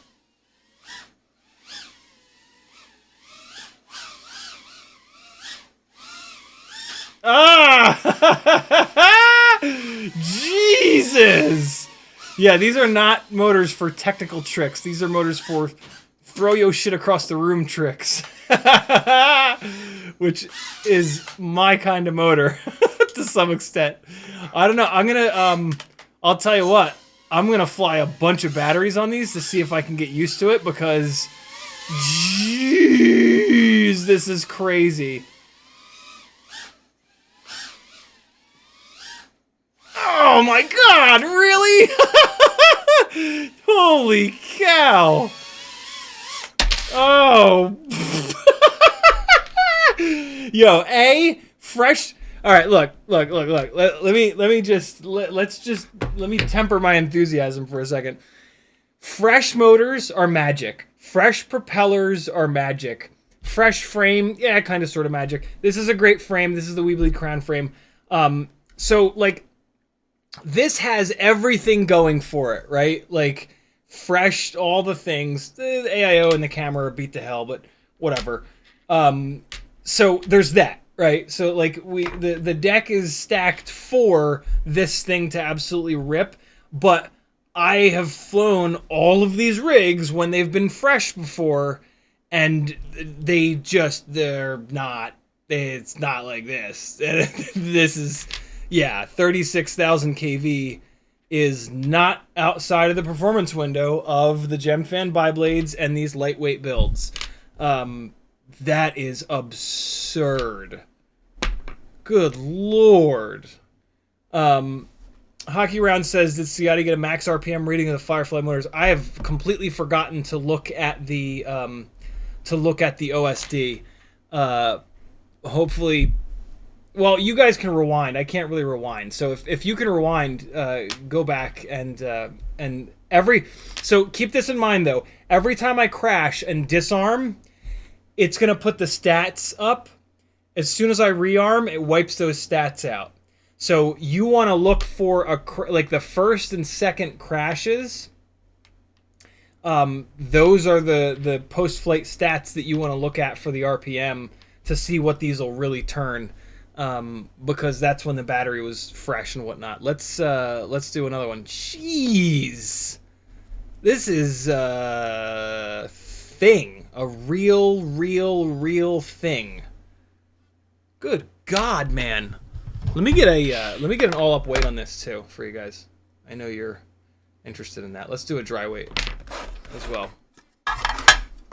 I want to say this is the rig that's right at 19 grams. Dry.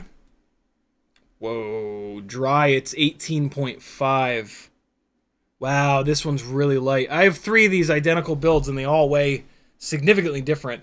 They're up and down by like almost a gram. I think this might be the light one. Jeez, 18.48, 18.5 grams, and then these batteries all weigh the same amount. All up, 26.9. Good God, man. That is very fun. Yeah, it's gonna be hard to hit any of these like really technical tricks with this, but who cares if it's this fun?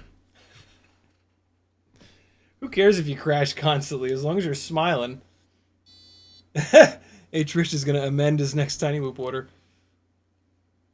Dude, what the hell? That is crazy. 36,000.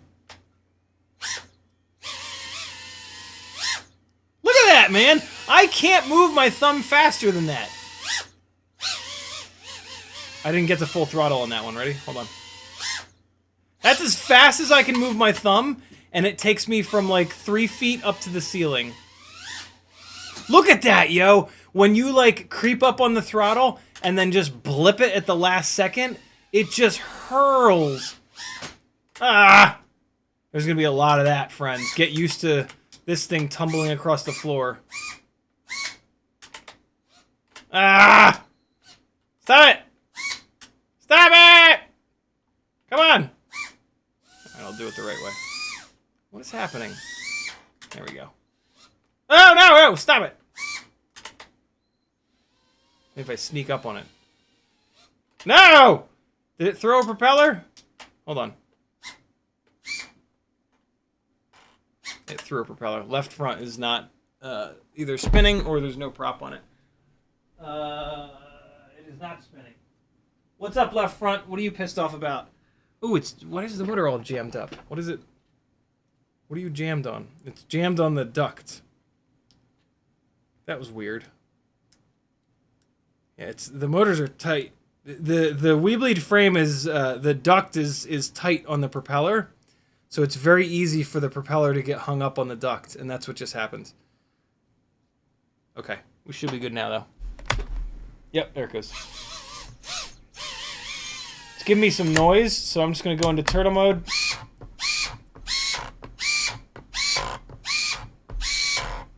That left front motor is you can hear it. It's a little bit less enthusiastic. Hey! Oh my goodness! Oh!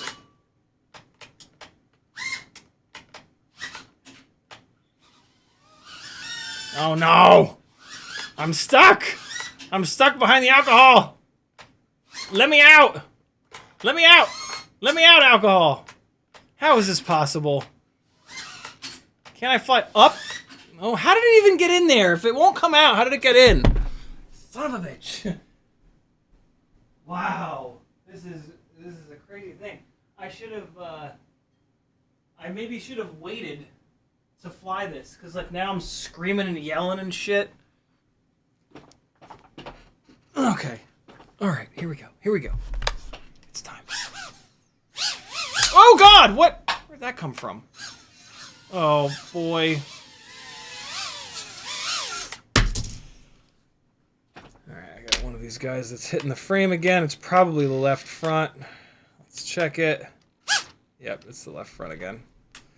I must have, I probably smacked the left front really hard on one of those big crashes upstairs, and it has knocked this frame a little bit out of whack.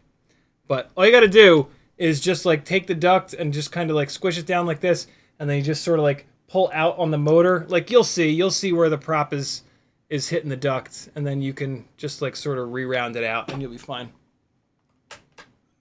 Yeah, there we go. You'll be able to hear it. You arm it again, it'll be nice and quiet.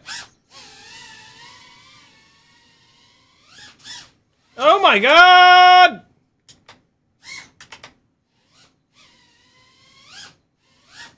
Ooh! Oh! That was a weird little desync moment. Oh god! Ah! Man, my eyes can't keep up. It's so fast. Oh! Let's go for the... No, battery's dead. So we are getting a little bit less runtime. 2 minutes 30. Getting into 2 minute 40ville. I pulled that battery down a little too low. But, you know, I mean, of course, like 36,000 kV. Come on, it's a lot of extra kV. At full throttle, it's going to pull harder, and that's going to eat more of the battery. I'm going to leave it there. We're going to fly this a lot more. I have other motors that I want to fly. We know the quality of the 702s. We know that they're nice and lightweight. The question has continued to be, how much power can we get out of these? Like, what is the maximum kV? And 32,000, 34,000, which I tested, is not the max. 36,000 makes more power, for sure. So if you want the absolute most power possible, or you want to be as future-proof as possible, these are the ones you get. The Firefly 0702 36,000s, and then you're going to motor limit these for sure. I'm going to motor limit these. But yeah, having motors that are too high of a kV that you motor limit down to, I mean, you know, I'll probably pull these down to like 95%, maybe 90%. And then if there's a point where I'm going to fly upstairs a lot, or I'm going to take it out to a jungle gym or something like that, or a big warehouse, I can crank them all the way up, and away we go. Good God, man. 36,000. Mac FPV says, didn't get to the stream till now. Happy New Year's Eve. No wind outside today. I'm out of charged batteries. Nice. It's a good way to be, Mac. Being out of charged batteries is means you're winning at life, my friend. Huge thumbs up from me. Firefly 0702 36,000. Jesus. Oh my God, man. That is crazy. All right, so up next, we are going to test the Tiny Whoop Hex. That is the lightweight 802, 33,000 kV, and I'm going to test them on the GemFan biblade props.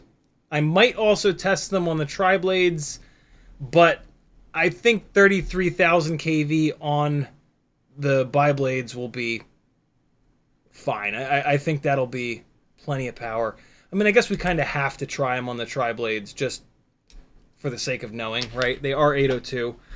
Stephen Woodruff says, any warnings against buying Meteor 65 over a Mobula 6? Yeah, for sure. You're not going to get the best of anything, really. You're not going to get the best AIO. You're not going to get the best camera and canopy setup. I really don't like the Meteor 65, to be totally honest. Like, I hate to be mean, but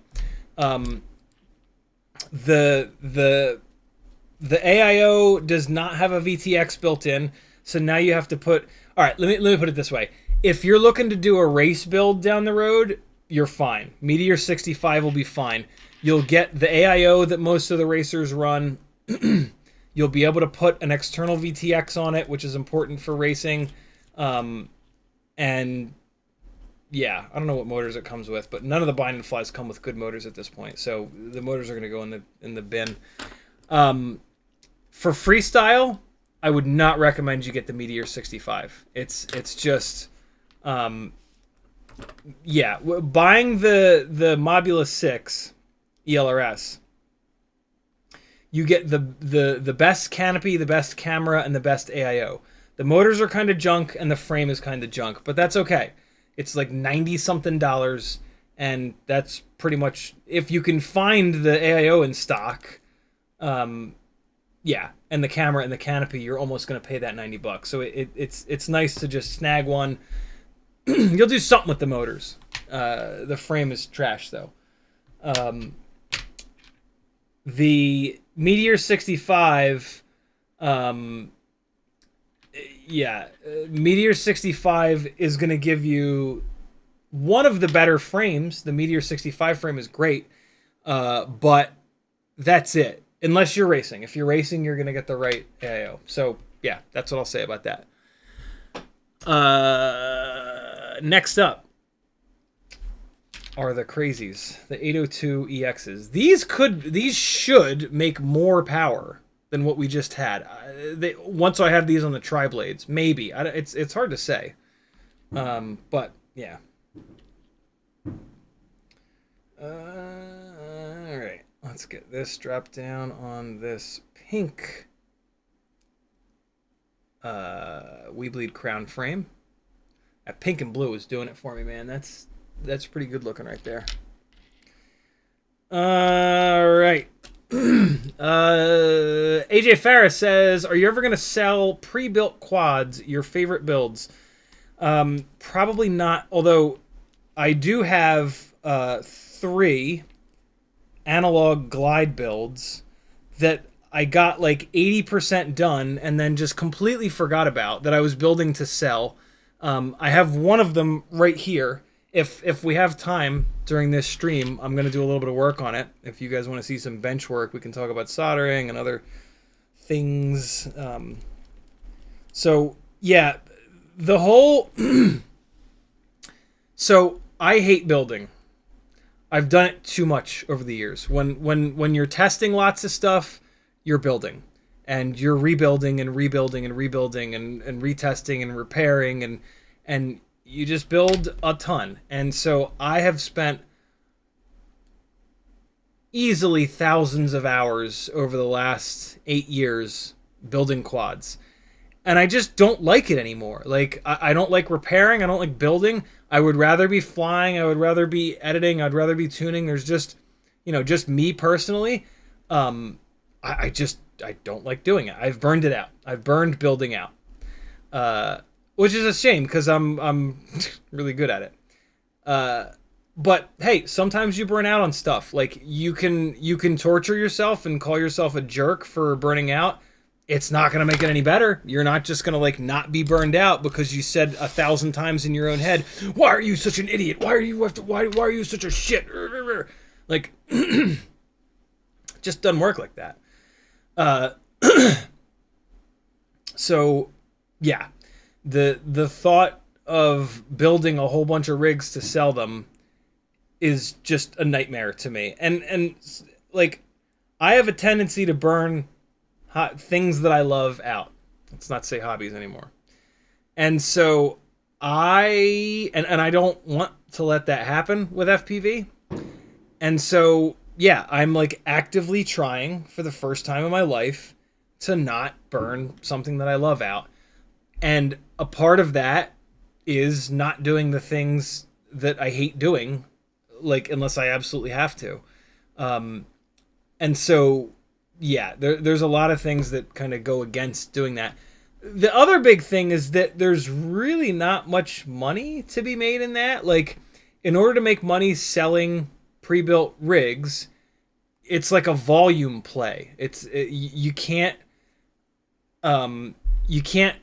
sell the amount of expertise that you've got because in those rigs, because you would have to charge an astronomical amount of money. Like, I would have to charge like $1,000 for a 5-inch rig, and nobody's gonna buy. I wouldn't want a bunch of people to spend $1,000 on a 5-inch rig. I'd rather show you how to build them, and then you build it yourself and put that extra money into a whole bunch of extra motors, or support me with some of that extra money for showing you how to build them properly. And also, you're going to crash it and have to repair it anyway. So, right, like there's not a whole lot of reason to have somebody else build it. You're just going to have to rip it apart. And like, if I weren't showing you exactly how I build stuff, it would be a different story. It would be like, oh, I'm going to buy this off of Ciotti because he's got them secret build techniques. But I put them all out there, man. Like, I don't have any secrets. I talk about everything on these live streams, because that's sort of been the philosophy from day one. Is like, hey, I want to teach you guys how to fish rather than selling you the fish. So yeah, it probably won't happen. Every once in a while, I do sell a build. Get subscribed and all that fun stuff. When I'm sometimes I used to do giveaways with builds. I tried to do like the whole paid giveaway thing, and you get enough entries to pay for the cost of the build, right?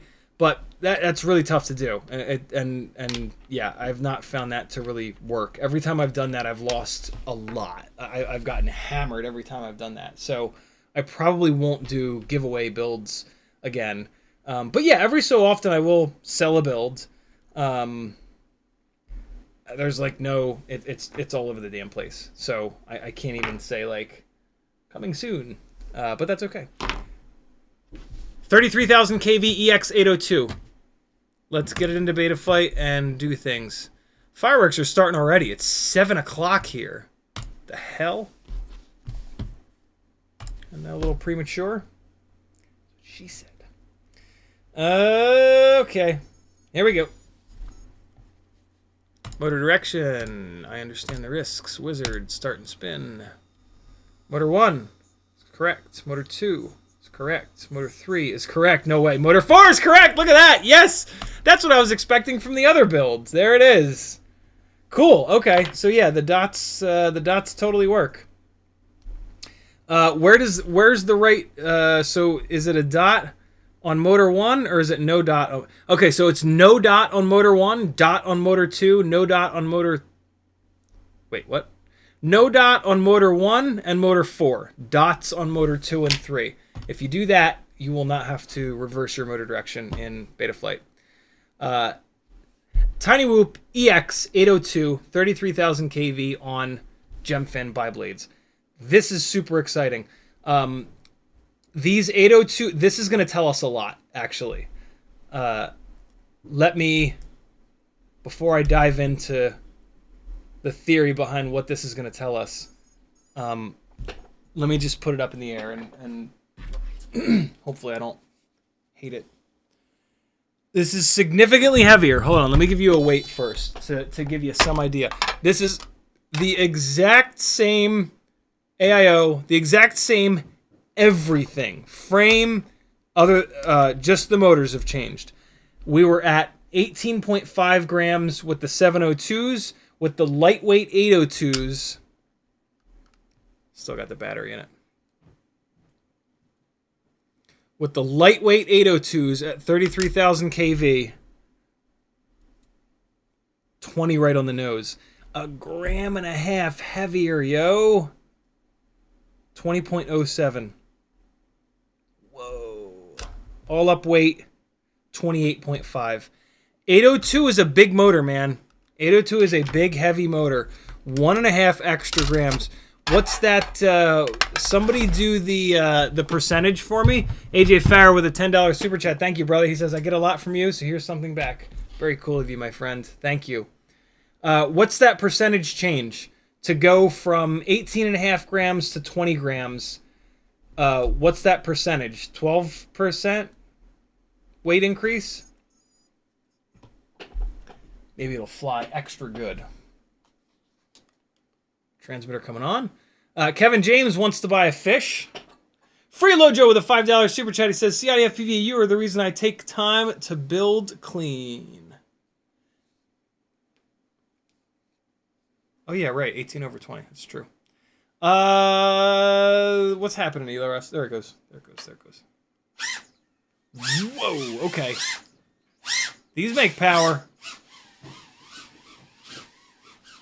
Teddy's here. Oh, God.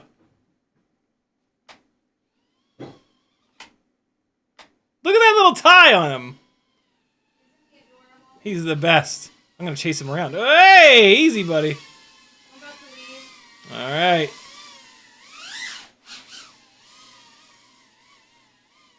Bye-bye. Happy New Year. Maggie's going to a New Year's Eve party with our friends Eileen and Kurt, and she will be back at around 11. They have had, they messaged her earlier and they said they've had a lot of people canceling because they're sick. He's close. I can feel him. There he is. Teddy, be cool. Wow, okay, so these make way more power than the 30,000 kV EX802s. Oh! These feel really good, actually. The extra power that these make really makes up for the extra weight. As you can see, though, I am absolutely sliding into stuff.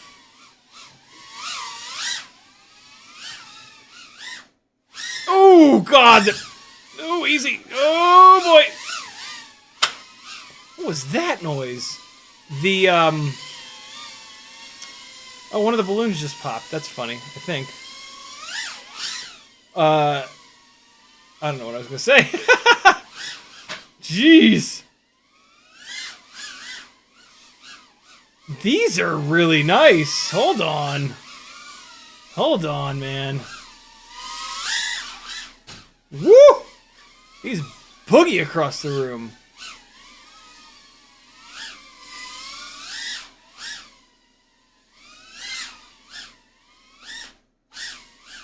Yeah! Man, these feel a lot less fat than the 30,000s.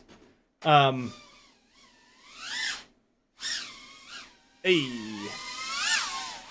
This is what I'm talking about. This is what I've wanted the EX 30,000s to be. This is it. Maybe it's because they're on the bi-blades. I'm starting to think I really just don't like the way that tri-blades fly. I'm gonna put these on tries and we'll see. But this is great. The 802 30,000s on the bi-blades are definitely lacking in power. That was a really cool little off-axis power loop. These are like very crisp. They've got the bigger stator is just bossing this propeller around. See how it just drifted outwards into that chair? That's the extra weight. I probably would have hit the coffee table though. You see how I cut that corner a little too tight? I would have probably hit that coffee table if it weren't for the extra weight. I bet you the extra weight pulled it out off the coffee table. These are really I'm really impressed by these. This is cool. Damn. 33,000 kV. Hell yeah. Okay, fully charged battery, and we're gonna go upstairs with it. That's a blue marker battery. There's a gold marker battery. All right, here we go. This is gonna really crank. So, what I want someone to take notice of is the RPM that we turn. These motors, so... Hold on. All right, so, let's talk for a second. 702s. All right, so 36,000 kV, 36,000 kV 702s. I'm pretty sure that the 702 stator is not, with a propeller on it, even in the air, is not able to run that motor all the way up to the max kV. All right? By going to a higher kV, it doesn't necessarily mean that you're ever going to max out that kV, but it's a reduction in resistance, so it will make more power. It will turn energy into rotation. It will take more energy in and turn it into more rotation. All right? And so if you're comparing KVs at a static motor stator size, it's pretty straightforward. You keep bumping the KV up, and then eventually you get to a KV where it no longer has the stator can no longer stay cool enough for the magnets to not lose power.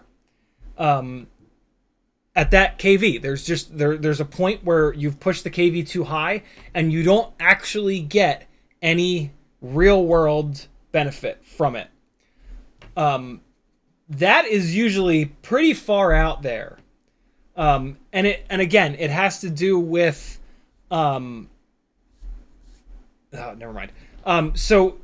But now when you change stator size, that whole thing changes, right? So what we could be seeing, all right, 802 versus 702. 36,000 kV 702 versus 33,000 kV 802. There's a chance that this motor and prop combo, same prop on these two, there's a chance that this will turn higher RPM than this, even though there's a 3,000 kV difference because of the stator size. This 802 stator might be able to turn this propeller all the way up to a higher RPM, even though it's a lower KV than this one. The gains that we're seeing on the 702s are because as the KV goes higher, there's less resistance. We don't know like what the RPM is though that we're able to turn these all the way up to. I'm hoping that somebody rewound back when we were talking about RPMs before and saw what these were turning in the post-flight stats, because we're now going to look at what these guys turn. Gold battery, freshly charged. Let's see. I might be able to feel it. Although the increase in weight really changes that. Morton Upshot, not in beta flight, in the post-flight stats. In beta flight, I'm testing it while I'm holding it. Well, let's do that, actually. That's actually that will be a really good example. If this turns more than 60,000 in a loaded state, that'll be a perfect example of what I'm talking about here. I'm going to put a not super fresh battery. I don't want to waste this fresh battery on this little test. But let's just real quick take a look. All right, ready? I'm going to do motor 4.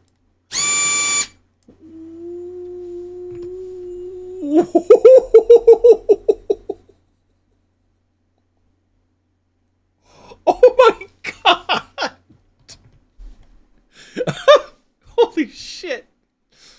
Holy shit! Hold on. Watch right here. The highest I've ever seen is like 60,000 or like 62,000. Yo! It's exactly what I'm talking about. 33,000 kV, but a bigger stator. So it can actually charge and push the propeller way higher because it has the grunt, right? This is like a 302 cubic inch 5-liter Mustang motor versus a K24 Honda engine.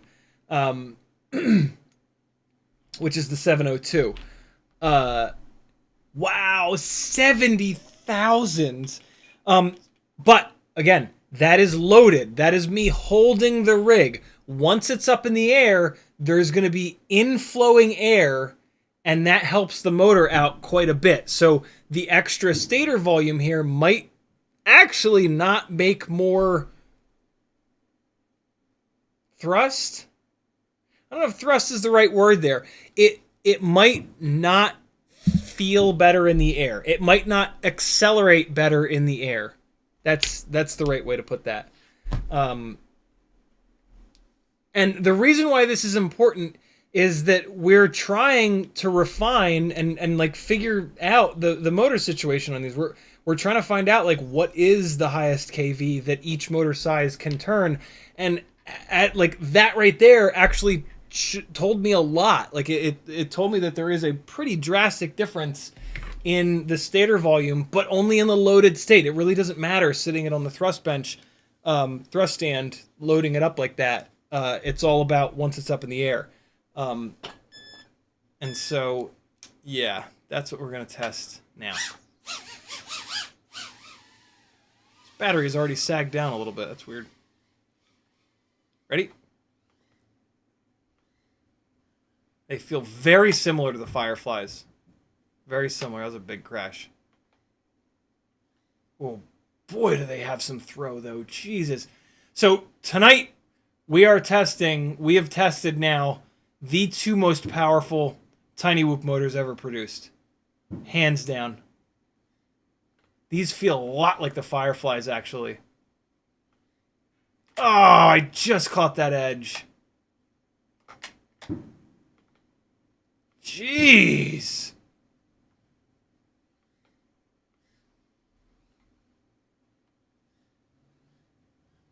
I can't believe how much power these make on the bi-blades. And so that's the other thing that we're learning about is the propellers are a big part of that equation, right? These Gemfan bi-blades are pretty efficient, and they're a bi-blade.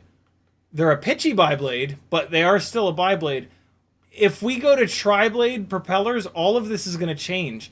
802s become a much better bet. 702s are they just don't have the grunt, the stator volume for it. So for me, I do all this testing on these Gemfan bi-blades because these are the propellers that I like best. For you, if you like the way that those T-motor tri-blades, or that was a hell of a hit, or the Gemfan 1608s, or the impossible to get HQ magical tri-blades. This is going to be different. The 702s are not going to have as much of an advantage. The 702s have a big advantage with these bi-blades. But it's super interesting to see these 802s with the extra KV from the other 802s I've tested to death come alive like this. Oh, Teddy, I'm so sorry. Buddy, I'm so sorry. Are you okay? I hit him right in the face, didn't I? Oh, dude, I didn't know you were down there, buddy. I'm so sorry. Please don't be afraid of these little things. Oh, God. Oh, buddy. Oh, no. What were you doing right there? That's the path that I fly through, baby. Oh, I'm so sorry. Oh, my God. All right, let's see if he's afraid of him. Oh, please don't be afraid, buddy. Are you still friendly? Yeah, good boy. Good boy. Yeah. Good boy. Oh, you are. Oh, God, you're the fucking best. You're the best dog on earth. Oh, God. Oh. Damn, dude. 2 incredible new sets of motors. How fucking lucky are we, yo? This battery is dying rapidly. Runtime ain't bad. 2 minutes and 40. Good boy. I'm so sorry, Teddy. Oh my God. Hopefully it was just a glancing blow. Face punch. Yeah, exactly. Oh man. Bob Bruce is right in the face. I did, right? I hit him directly in the face. You cool, buddy? Are you still cool? You're still cool. You fucker. Oh, God, look at you. You're trying to arm the thing, aren't you? You're trying to get revenge by arming it and having it chop my fingers up. It is 7:21. I think I was supposed to take the onesie off. All right, hold on. Oh, I hit him right in the face. You're a little warrior, buddy. I love you so much more now. No, I love you the same amount. Oh, I love this dog. I love this dog. I just want to hang out with him all day. I do hang out with him all day. Man, he is a pain in the ass sometimes. Damn. EX 802 33,000 kV. I actually don't even want to run these on the tri-blades. They don't need them. They don't need the tri-blades. They're making a absolute ton of power on these GemFan bi-blades. And like I don't want more. I don't want more power and less runtime. That's and I don't like the flight characteristics of the tri-blades either. So, yeah, bi-blades for life. Who else is bi-blades for life? Type bi-blades for life. If you've extensively tested the GemFan bi-blades versus all the other tri-blades, I want to hear it. Is it just me? I find the bi-blades to be not a little bit better, like way better, way better. All right, onesie's coming off. I wore it for those 2 hours straight. So wait, we started at 2 to 3. It was worn. Got a break from 3 to 4, 4 to 5, 5 to 6. Yep, cool. We're good. I was supposed to take it off at 6. I worked for an extra hour. That's okay. All right. Dude. Wow. Well, now we need... we don't need, but... it would be really cool to get some, like, 35 or 36,000 kV 802s at this point. Like, we might as well, right? Maybe... I don't know. You know, it's such a complex thing. Trying to figure out like the flight characteristics and when we change motors, the motor stator size, the all up weight drastically changes. So like, you know, it changes so much about these rigs that unless we have the highest possible KV realistic in each motor size, it's really hard to compare these to one another, right? And that's one of the things I'm so excited with about these is that we've finally got an EX802 motor that makes really good power on the GemFan biblades. So now I can leave these on a rig and back-to-back it with the high KV 702s and yeah, actually be able to feel the difference in weight without worrying about like, well, it's heavier and it has less power. Like if it's heavier, if anything, it should make more power, right? Like that's kind of the deal. Like if you're going to build it to be heavier, the point of adding extra weight is either more runtime or more power, straight up.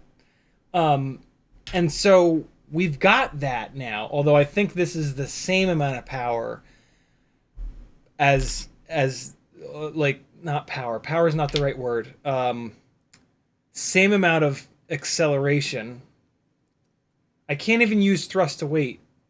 That doesn't work because we've only added 1.5 grams, and an extra 1.5 grams of thrust is easy. You know, we get you go up in KV and you get 20 extra grams of thrust, maybe 30. Maybe not that much, but yeah, interesting. Morton Upshot posted in general nonsense a screenshot of the accident. Where's Discord? There it is. Oh God, I feel so awful. I feel so awful. Oh God. Oh, I hit him directly in the face. That's his nose there. Teddy, I'm sorry, buddy. Oh God, I'm the worst doggy daddy ever. He probably didn't give a shit, man. Dogs don't have the same like extra sensitive nerve endings that we do. Yo, this is great. This is great. Both of these new motors are fantastic. Damn. We are lucky, man. We are very lucky. We are lucky to have so many of the people that we have in FPV. And there are so many like standouts, man. So many. I'm not going to try to, you know, in this case, huge shout out to Jesse. But I mean, there are so many people in FPV that go like so above and beyond to make cool products and to share knowledge, and yeah, it's really cool. And like, I don't know, it's a lot of people then will say like it's unlike any other thing, and I don't know about that. You know, I was into cars for a long time, and there were incredible people doing incredible things. I think maybe where one of the differentiations might be is that in FPV, I think there are more people that are doing more with no expectation and no like ulterior motive. Like it's not about money. It's not about it's just about, and I bet you that's because FPV is new, right? And we're all like breaking new ground, figuring shit out with this stuff. So that would make sense. I'm gonna take this battery off before it makes me go crazy and swap it out. Let's do another battery on this. It is 7:28. At 8 o'clock, we're gonna do another round of giveaways. And then, actually, no, let's pause, because I'm going to break the stream up at 8 o'clock, and I'm going to go get some actual food. I just had, like, chips and dip just now. And so, yeah. Let's, what did I just say that we were going to do? I don't remember. Oh boy, loopy hours are coming, man, right? It's like after a bunch of hours I just completely lose my mind and start saying and doing strange things. You ever do like a 12-hour live stream and just completely lose your mind? No? Is it just me?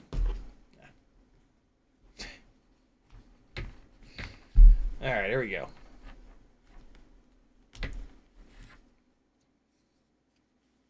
Here we go. More 802 EX 33,000 kV goodness. So what I'm kind of learning here is that 33,000 kV with a stator big enough to drive one of these propellers up to that kV makes nutty power. So what that tells me is that 702s at 36,000 kV, I would not be surprised if 36,000 kV is the limit or getting close to the limit. Because I'm getting more power, the same if not more power on 33,000 kV. I keep saying power, acceleration. That means that the 702s at 36,000 kV, they're not spinning up to 36,000 kV. So the extra kV from 32,000 to 36,000, that extra kV, we're not getting that full amount of extra power. We're getting a little bit of extra power because as you go up in kV, the resistance comes down. But we're not getting, and that, there's a plateau that happens. You keep going up and up and up and up, and I'll bet you, this way for you guys, I'll bet you 36,000 kV is starting to do this. I bet you we're starting to approach this limit where, yeah, at some point here, they're going to stop making more power. That's why I've been desperate for a 603 or an 802 at a sky-high kV that I could test with these GemFan biblades. So this is really cool, man. This really, really, really helps us continue to refine Tiny Whoops and Tiny Whoop motors and figure and like we will learn this all like once we figure out what the highest kV is for 702, then we can just, like for 603 it's a little bit higher than that, for 802 it's a little bit higher than that. So like each time this happens we learn a little bit more, and then we can really get nerdy and we can start looking at like the different response times that we get from the different motor bells from being differently sized, right? Like 603s should give us the best response time because it is the tallest but narrowest. Oh, bell design. God damn, these fly great. Whoa! Oh! Oh! Man, I was excited for these for good reason, man. That fucking ceiling ride just now. Are you shitting me? Ooh! Yeah, boy! Jeez! It just sticks to the ceiling. It's got so much power. Fucking hell, man. Who would have ever thought that, like, 36,000, 32,000, what world is this that we're living in? That's unrecoverable. This is crazy. Hello, beautiful boy. Hello. I love you, buddy. Thank you for not being mad at me for hitting you directly in the face. Practically full chat with a tiny, oh god, oh boy. Man, who remembers when I was flying the EX802s a couple of weeks ago, just like raging mad because I couldn't like do anything. I was crashing constantly. It was a total nightmare. This is the complete opposite. Like it's definitely heavier. Like there's no getting around that. But the extra power really covers that up. It really does an amazing job covering that up. I still do feel it, and I still think that 702s are the best bet. But man, is it cool to have these, and man, does it. Oh boy. help us continue to figure out what the magic is.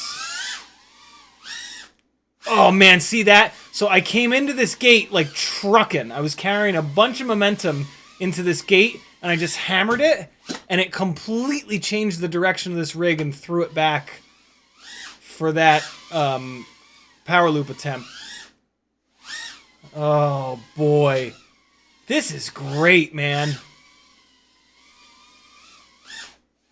Oh boy!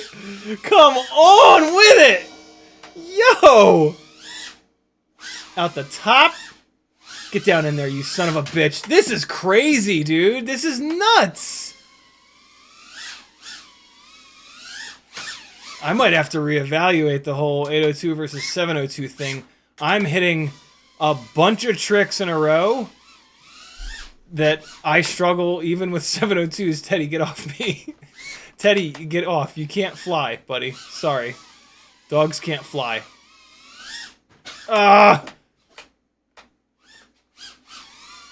Yeah, man, over the next couple weeks, there are going to be some serious testing sessions. What a difference 3,000 kV has made. Boy, oh boy. There he is.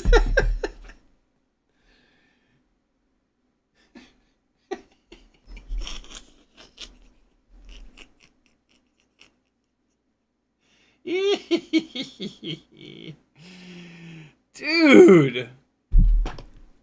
These are just 33,000 kV. But a big old stator that can push this Gemfan biblade into that kV. I had a feeling that these were going to be noticeably better than the 30s, than the EX802 30s, but I mean,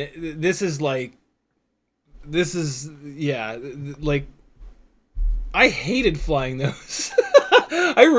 I did not like flying those motors at all. Maybe they were beat up or something. I mean, they are old. I have had them for a long time. Maybe in fairness, those EX802 30s I had are just old and moldy and banged up and dirty, and the bushings are worn. I got them when they were brand new, and they've been on there for a long time. Yep, tiny whoop.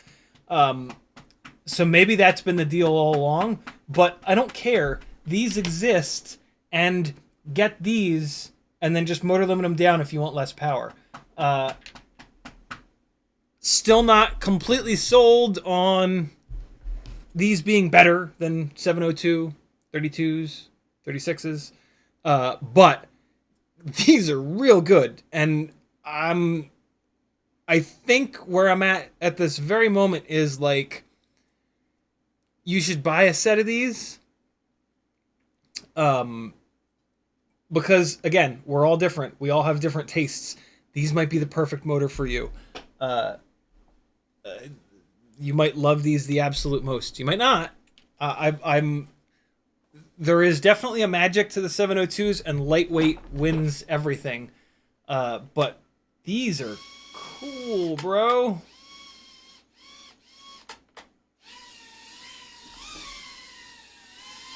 Oh, I heard that, Teddy. I heard you take those aggressive steps towards it. Jesus, it just changes direction instantly. Where you at, Teddy? You under the desk? I'll stay under there. Oh, God. Oh!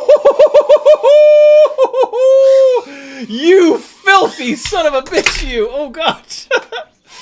Ooh, that was just disgusting. Ah, I didn't get it lined up right. Oh.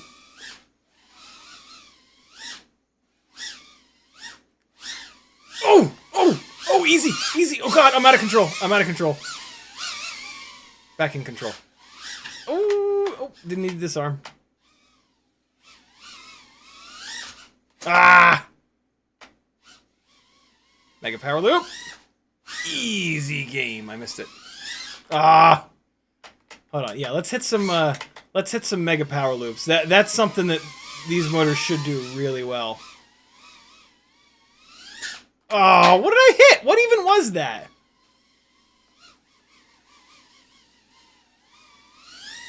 Oh, whoa! Oh, hold on. I always have to get dialed into the mega power loops. It's just so difficult to do. I'm not Stevie Wondering it, am I? What? Did it just flash black? What was that? Mega power loop! Still hard to do. There it is. Oh! Come on. Ah! Oh!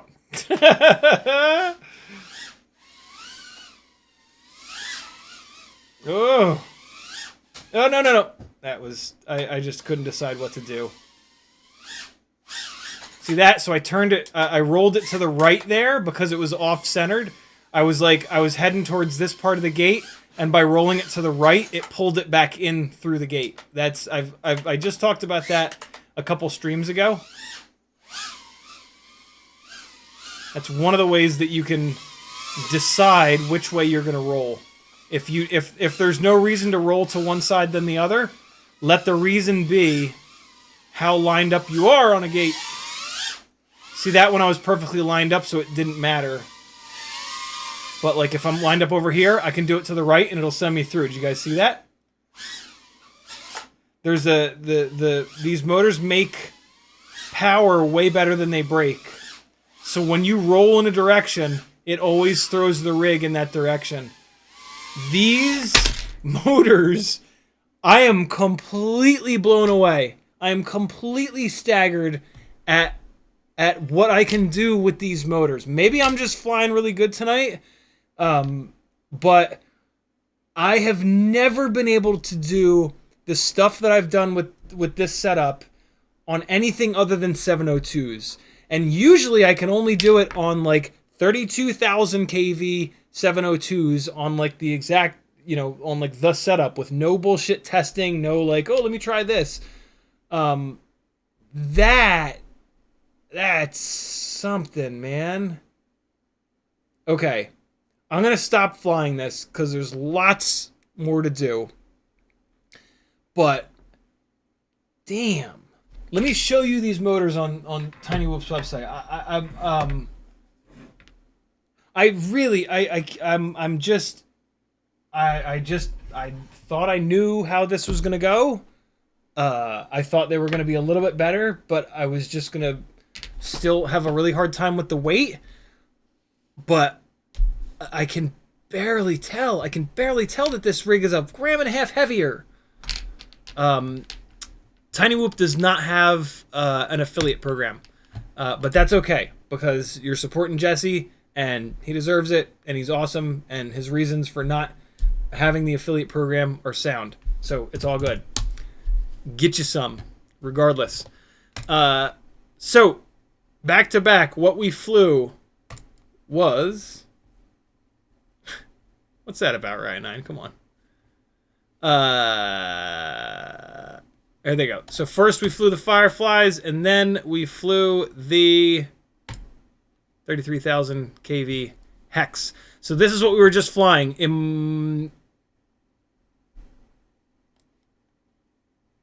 Ipamoea? Ipamoea. I think that's Ipamoea. That's what we were just flying. And then before that were these Firefly 702 36,000 kV rockets. Good God, man.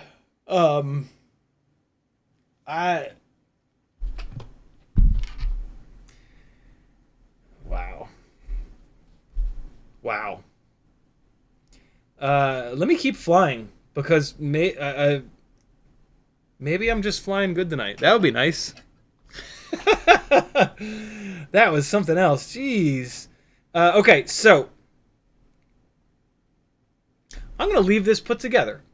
I am going to leave this, and I am going to take apart some of the other rigs because I would like to sit here and fly 30 more batteries on this. But that's not what this live stream is about.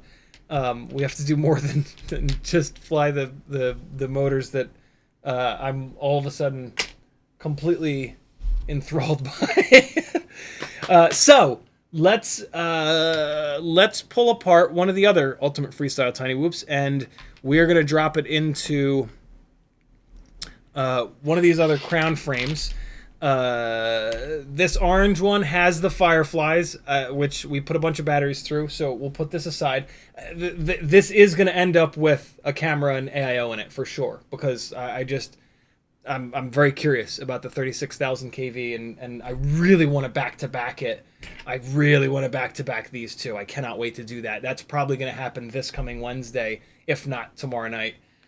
So that's super, super, super exciting. But there's some other stuff for us to test that I'm excited to kind of dig into, because it's gonna run us down this path of also wrapping in throttle resolution to the mix, which is super important. You can get a lot of throttle resolution with Throttle Expo, but you can also get throttle resolution from less power, and we don't really talk about that all that often, and we should, because it's a real thing. So I've got a set of Weebly FPV prototype 802. What's the KV on these? Is it 23,000? Yep, 23,500 actually. And then what's on here? Tiny Whoop 702, 30,000. Okay, that's fine. So this, I'm gonna put this aside for now. And then what's on this? These are 30,000s as well. Okay, cool. So these can get aside. But these prototype motors, I want to test because it is a really cool look at throttle resolution and the effect that it has and how it can change the way that your flight footage looks, to be really honest. And just less powerful motors in general, like, they're not bad. We can... nowadays we can just buy the higher KV motors and throttle limit them down, right? So even though they're not bad, it's just sort of not worth it, I think, in my opinion.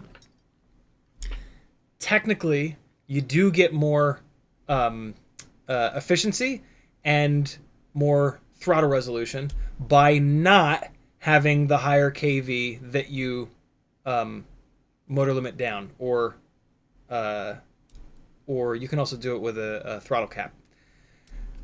But the difference, in my opinion, is imperceptible.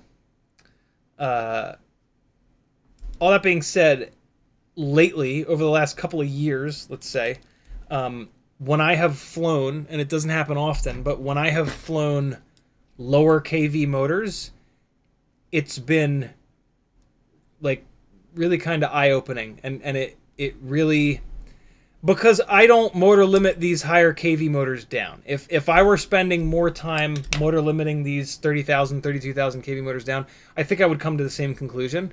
But this is a perfect time to kind of talk about that. So you'll see I'm gonna have to fly different. Like you just do. A lot of the stuff that I do is dependent upon a massive burst of power, so that I can then go zero throttle and just let it fucking sail across the room. Did you get the reference? Sorry, that was that was a strained one, but you know. God, remember when that song, like, when you couldn't go 5 minutes without hearing that song coming out of a commercial or somebody's car? Or chat's filled up with all kinds of cool stuff. Apex FPV is in the house. What's up, brother? He says London had an awesome fireworks and drone display for New Year's. That's super cool. That's super slick. I hope I get to see some of the footage of that. The drone swarm shows are pretty slick. I'd love to see one in person, to see if there's some three-dimensionality to it. CMYK says, we believe the 32,500s came in clutch yesterday, whoop racing, and everybody was very impressed with how well it was flying. Well, at least the top tier 5-inch guys are blown away by it. Hell yeah. Yeah, CMYK won a race yesterday. Go figure. A freestyle person winning a race. How? How? Tell us your secrets. I'm so slow. I'm so incredibly unable to hit gates. It's just ridiculous. With any kind of consistency. I mean, shit that I'm doing in the basement is technically hitting gates, but it really isn't. It's power loops, it's Matty flips, it's more like acrobatics than than racing. All right, here we go. The answer is just batteries. Just fly lots of batteries. That's the key to racing. It really is just like repetition.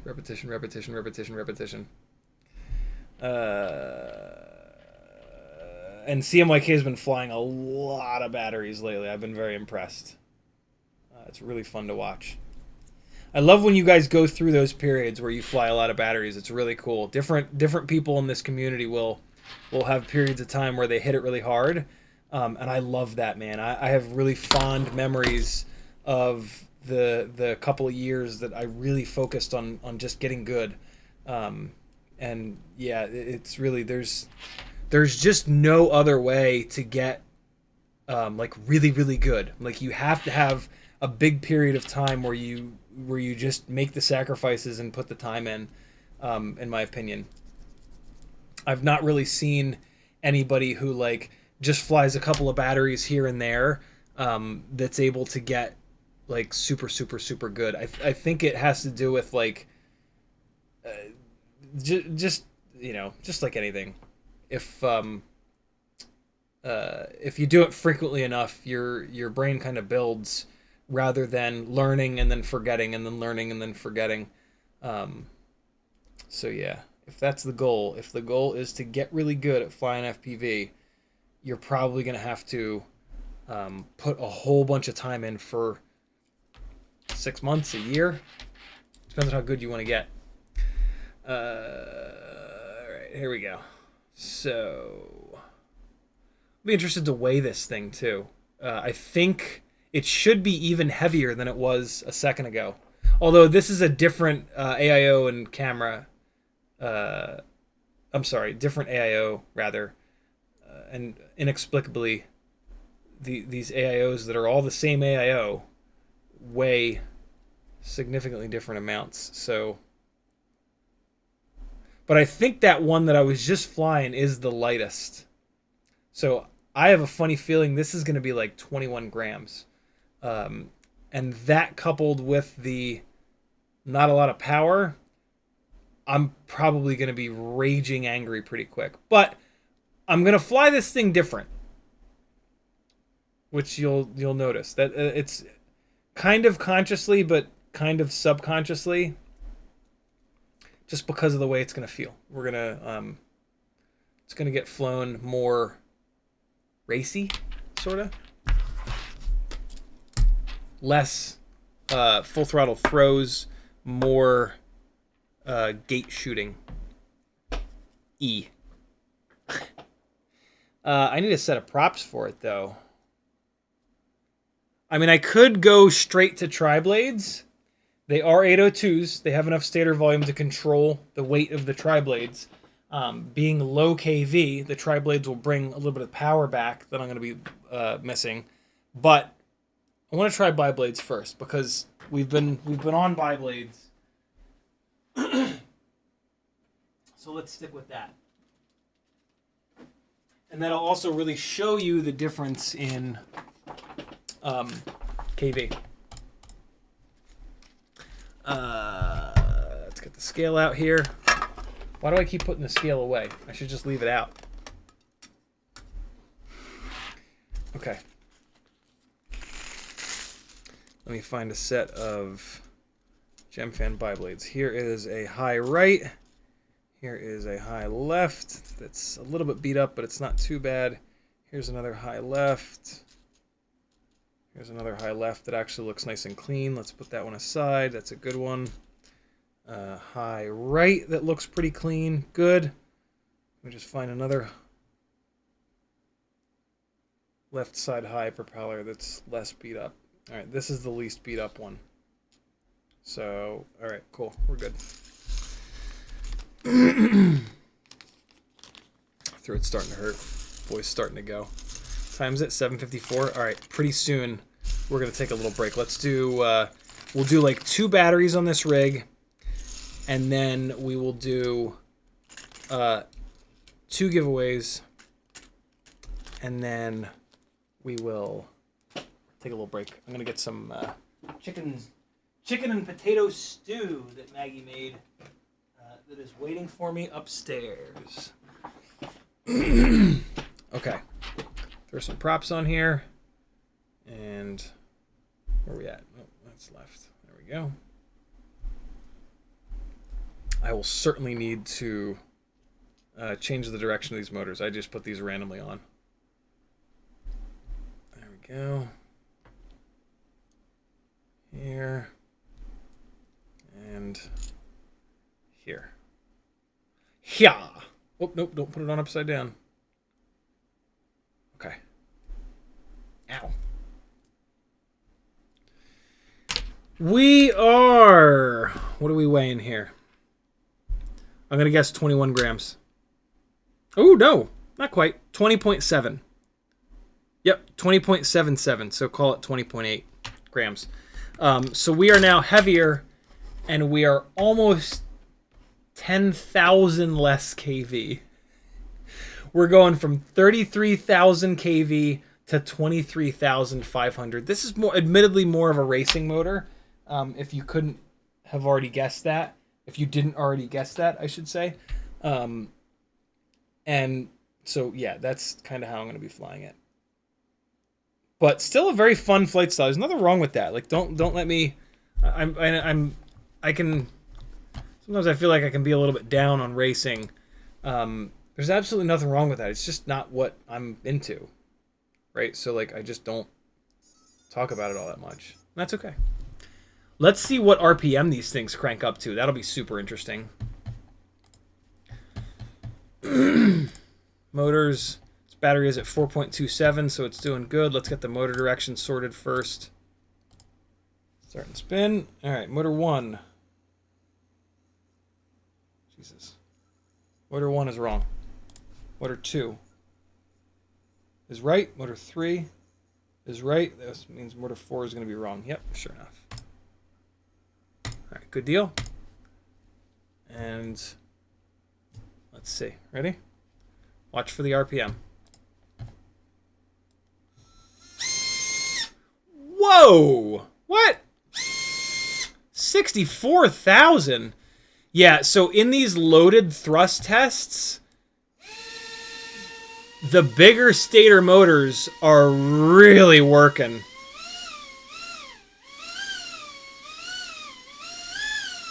But we don't fly in a loaded state. Dude, that's pretty incredible. That really goes to show how much extra, how much harder these things have to work on a loaded thrust stand than when they're in the actual air getting incoming, an incoming column of air.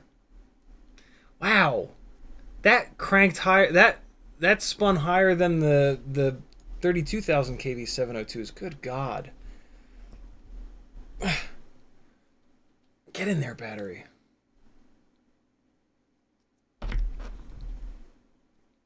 Come on, get in there. There we go. Okay. All right, let's see how this is. Motors are spinning in the right direction.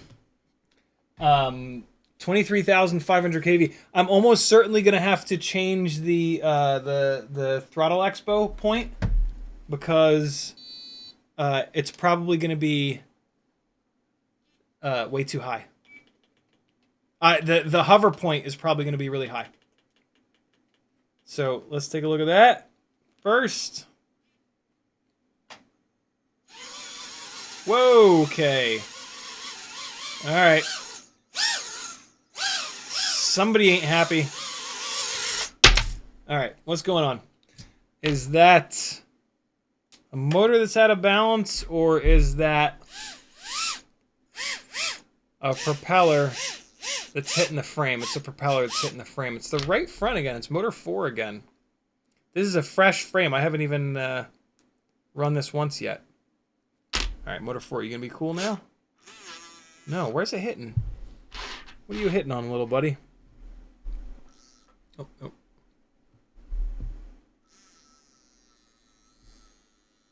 What are you hitting? Are you hitting the motor wire? No. Where are you hitting, little fella?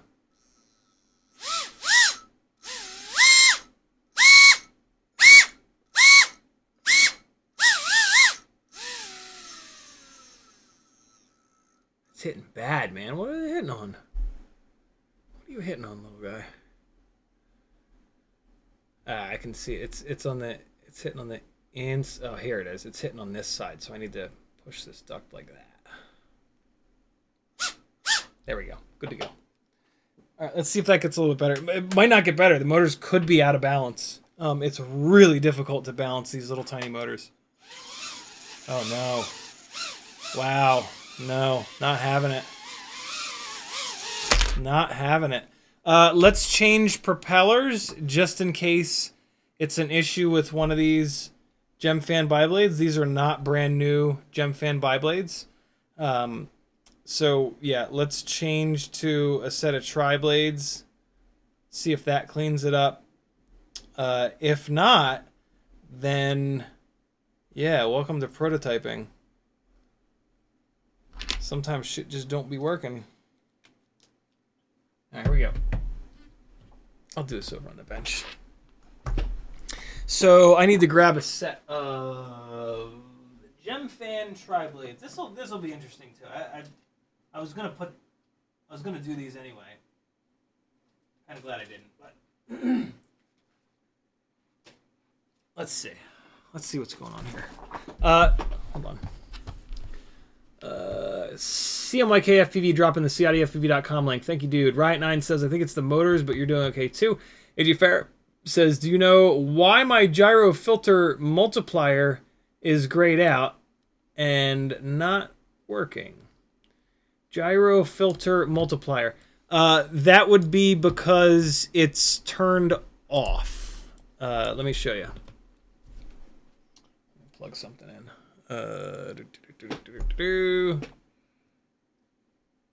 Oh, no, that's silly. Let's plug this one in. So, yeah, you can accidentally turn those off, I think, if I remember correctly. So, PID tuning, filter settings, right here, off. You want to turn that to on. Cool. Turn it back to on, and in my opinion, push it all the way up. That was an easy one. Shit. Wish all the questions were that easy.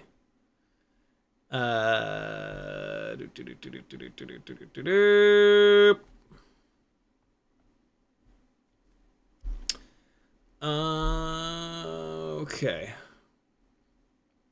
Steve-O says, how do you think those high KV 802s would do on a 75 millimeter biblade? I believe that they would be too high of a KV. I think it's too much for that bigger propeller. I say that primarily because the 27,000 kV iGal motors on the 1.6 inch biblades make more power than anything on Earth. So I can't imagine making more power than that. It's just seems crazy to me. I could totally be wrong. I have not done anywhere near as much testing with the 75 mil motor to motor stuff as I have the 65, but mainly because the 65 stuff I can fly in the house, right?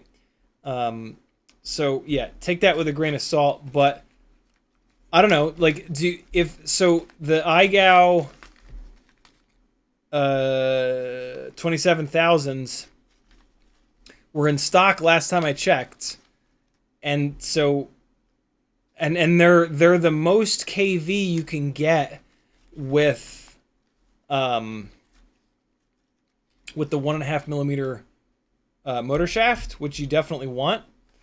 So yeah, until there's a they're going to be the ones that I still really recommend. All right, so we got high left, we got high right, we've got high right, and nope, that one's a little beat up, but it's the last one that I have. Nah, hold on, there has to be another one. High left, clear, 1608. Where are you at? There's one. High left. It's still a little beat up, but should be okay. Tri-blades are easier to balance than bi-blades. Those bi-blades that I put on that rig were used and abused on here. So that could be the problem. Let's just isolate that real quick. This will be the quickest way to just kind of see. These propellers did look pretty clean. I'm super concerned that I have a funny feeling that these motors are not balanced. At which point I could go in and add additional filtering and stuff like that, but I mean, realistically, like, that's sort of game over. Like a motor that's not balanced, there's just no reason for that. Like that needs to get fixed before you can learn anything else about the motor. Because if you have to start adding filtering and pulling PIDs out, now the rig is not going to fly the way you're used to it flying, and yeah, all kinds of weird shit happens at that point. So my feedback might just be that the motors are out of balance, and I can't really evaluate them beyond that. But let's see. Let's give them a rip on some potentially better balanced propellers. What scares me a little bit, though, is that the Gemfan bi-blades are typically extremely well balanced. So, yeah. I don't know. Let's see. It doesn't feel like they're out of balance, though, which is interesting. Usually, like, you can feel the vibes coming through the frame when you spin the motors up. I didn't necessarily think I felt that in this case, but it's hard to tell. Especially with these little guys. Like, the vibrations are at such high frequencies, they're kind of hard to feel. They're hard to hear. Steve-O spent the last 2 hours converting pH to BT 2.0 on my 1S batteries. Only sparked twice. Hockey Round says, do you have a brushed whoop you can drain a battery with? You know, I don't anymore. I gave my brushed whoops to my dad for Christmas, actually, because he said, hey, what do I need to just try flying on the simulator? And I said, well, you just need a transmitter. But I, couldn't possibly just give him a transmitter for Christmas. So yeah, he got my old brushed tiny whoops. They were pH 2.0. I never bothered to convert them over to BT 2.0. So I wouldn't really have any charged batteries for them either. But I mean, I could just charge some pH 2.0 batteries. We have the technology. 808, we're going to do 2 more giveaways in a second, but let's see if this thing flies with a different set of props real quick. I would love if it would. I do want to test these. All right, let's see. Oh, nope. Waiting on the LRS. Nope. These motors are out of balance. Damn, that's a shame. Hold on. So if you put a rig into turtle mode, and you very slowly spin up each individual motor, now I can feel that motor 1 is very vibey. So is motor 4 and motor 3. Motor 2 is kind of smooth. Rest of these are vibey as shit. Damn, that's a shame. Making motors is hard, man. Let me pull these props off real quick. Spin the motor. The real test is to spin the motor up with the prop off. Problem with that is if the motor shaft is bent or just out of alignment, the problem will then go away. Because if the motor shaft is bent, then the propeller will wobble like this. Take the propeller off, and then it's just the motor shaft just wiggling back and forth, and it typically won't wiggle back and forth enough for you to notice. With the propeller on it, you can usually feel it. Okay. Just pop these. I should have done this when they were already off, but that's all right. Kind of thought that I just grabbed a set of beat up props and that with these tri-blades it was going to be fine. All right. Come on. Come on. Get off of there. Even this tiny whoop prop popper, sometimes these things just fight you. Jesus.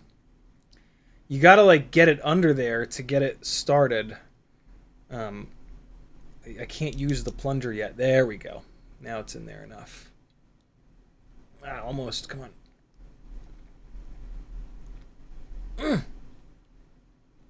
Nope, not quite there. Come on! Ah, there it was. That should be enough. Oh, boy. Ooh, jeez. These the holes in the bi-blade props are perfect. Every other propeller has a slightly less good hole. Yeah, just the Gemfan bi-blades are magic for so many reasons. So many reasons. Alright guys, hang in there. Giveaways are coming, I swear. I just want to finish this up real quick like. We're almost there. Almost there. I promise. Come on. Come on. Jesus, get... Ooh, there we go. Yes. All right. So, let's see. All right. Get in turtle mode, arm it, and let's spin these up. All right, cool. So, yeah, see, it's just too hard to tell without the prop on.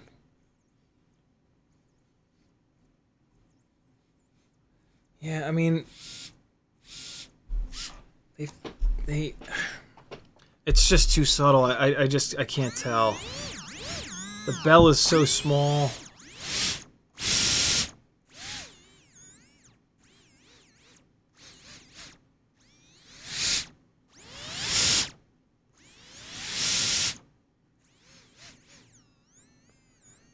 Yeah, no, I can feel this. Motor 2, this motor is out of balance. Motor 2 is out of balance.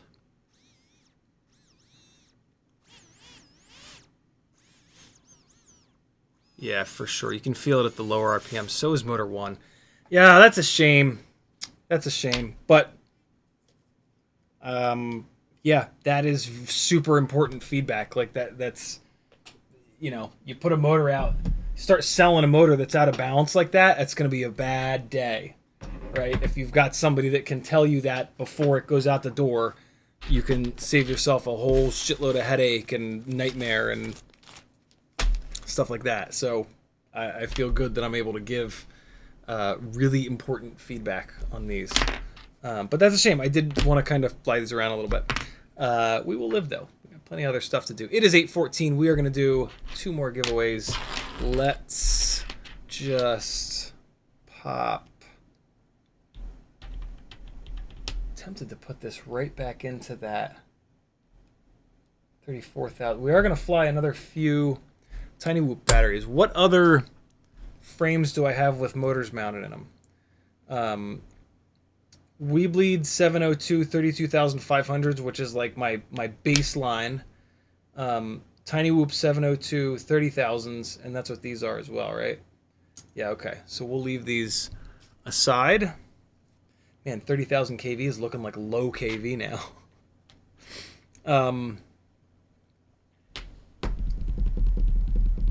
Oh, yeah, we're going to swap out those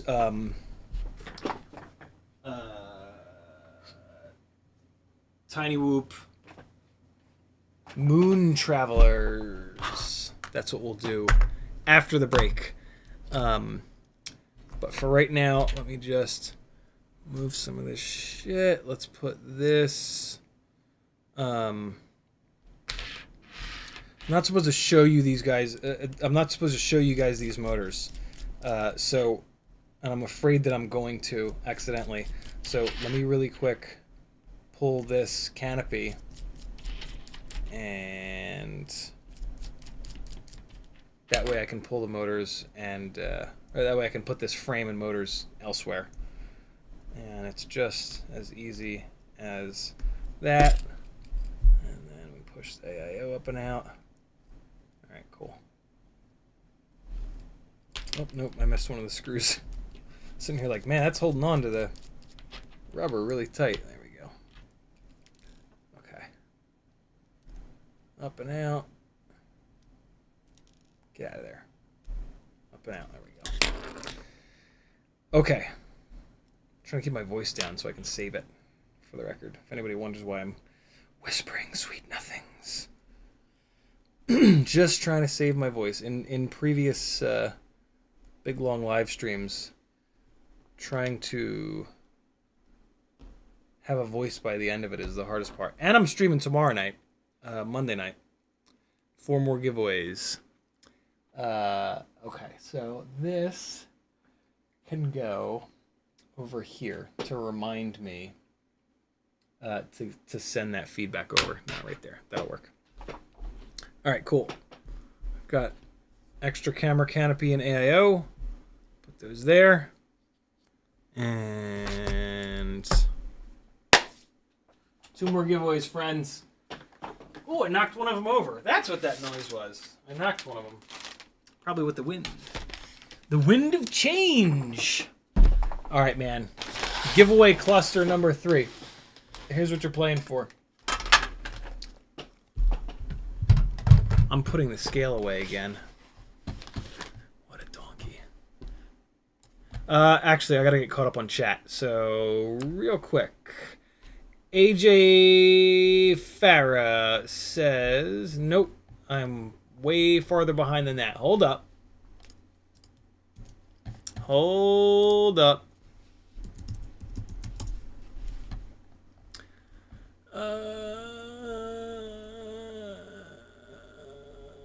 Kevin Summers says, "Ooh, yes, hockey rounds. Put a bar swoop in the air and try to freestyle it." We did that not too long ago. They're shockingly decent. CMYK says, "Adrenaline shakes is all I had yesterday for real." Yeah, competition does that. Cole Powers says, "If you haven't named that quad yet, I submit to your consideration the Yellow Belly." And CMYK says Yellow Belly. CMYK also says, "Racing in the sim got me dialed in, hitting gaps and dives. My skill in mixing roll and yaw progressed mostly from learning to fly tracks in the sim, which pushed my freestyle flying happily." Very cool. Very, very cool. Alfaxis says, "I'm so going to send you that Eachine QX7. Eachine QX7? Eachine QX7. QX7 is a FR Sky transmitter. Did Eachine make a QX7 quad?" Joe GFPV says, "Hey, CiottiFPV, Happy New Year. Happy New Year as well, my friend. Thank you for coming." Kevin Sumner says, I'm binding an Avatar VTX to go on my son's new K truck. Nice. Maybe you can get Azalea to drive yours around. If I put FPV in it, maybe. But yeah, Azalea driving the K truck around has kind of run its course. AJ Farah says, can you one more time tell me components for the best freestyle whoop, paper and pencil ready? Super easy for you, AJ. Head on over to fpvknowitall.com, drop this down, go to Tiny Whoop, and I have done all the work in here for you and put just tons and tons of really good information in all of these. Read through these. Here's a bunch of bind and flies, but this is what you want for freestyle. This is almost identical to what I fly. I'm bouncing around on frames. This is still an amazing frame, though. Might be the best of the frames still. The base platform is the Mobula 6 ELRS. You're going to take the camera, canopy, and AIO out of here. You're going to swap the frame. Antenna is optional, but if you get the ultra short antenna, it fits under the canopy. It's really slick. BT 2.0 makes a huge difference. Folded cell, BT 2.0 batteries, GemFan 1210 biblades, and then the motors are up to you. These are a great choice. Nothing wrong with these 702 30,000s. These will be more than enough power for you for many batteries. If you want to future-proof yourself a little bit more, there are also 32,000 kV motors here from Tiny Whoop. There's 32,500s from Weebleed. And there's even the new Firefly 36,000s. They're an awful lot, though. I would go 30 or 32 or 32.5 initially. That's going to be plenty of power for you for at least 500-600 batteries. It'll take you a long time. And by that point, these motors will be shot and you'll need to replace them anyway. So there you go. I've also done a race build in here. Look, seriously, this stuff is all... This is awesome. Read through this stuff. I spent so much time typing all these out, and these are where the secrets are. So yeah, there's also a race build, and then there's even a 75 millimeter Jungle Gym Basher build in here as well. So yeah, do it. I've got the Flywoo Robo 1002 23,500s because Joshua has. They're sold at places where Joshua has affiliate links. I really like the Tiny Whoop iGao 0802 27,000 kV motors better, but these are really good. I really do like these too. Pair them with these 1608 tri-blades. The bi-blades are, yeah, these don't have quite enough kV for the bi-blades. So there you go. If you want to do a 75, 75s are more for like flying outside or like a big warehouse or something like that. Cool.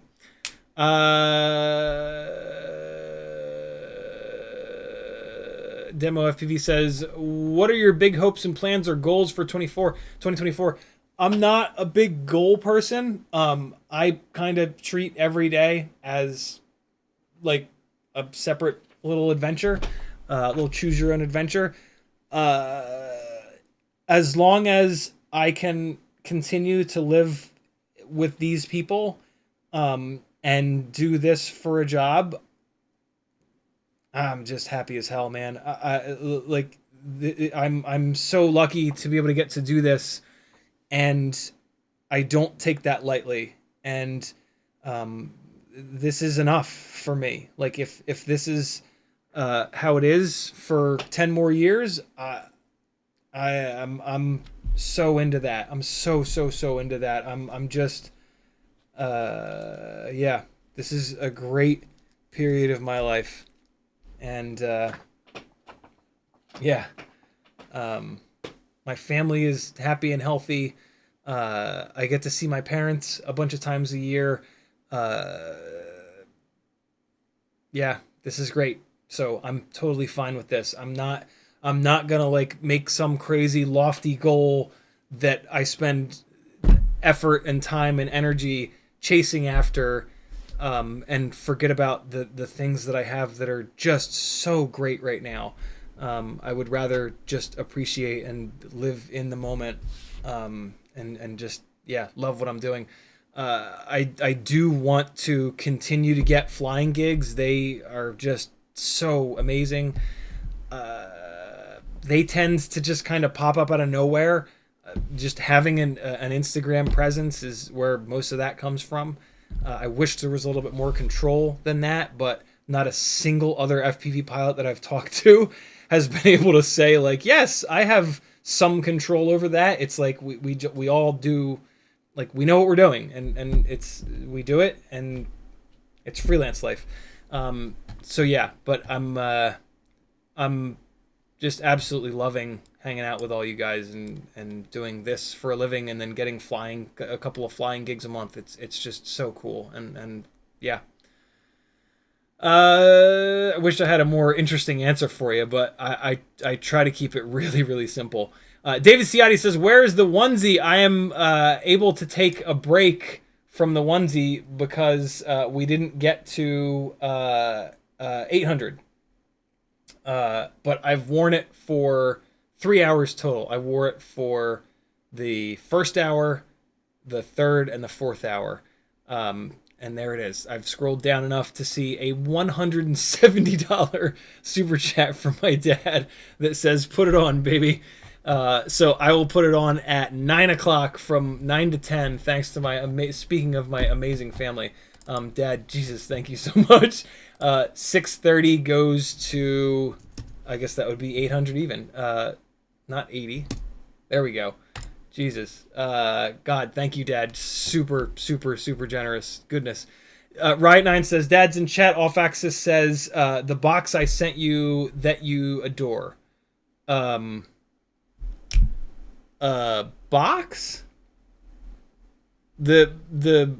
I adore the things that were in the box. Oh no, the box. Oh, right. The box. God, how quickly I forget. Where'd I put it? Here it is. Is that really a... Oh my God, it is. I read it as QX70. Wow, yeah, Eachine QX7 or 7D. My God.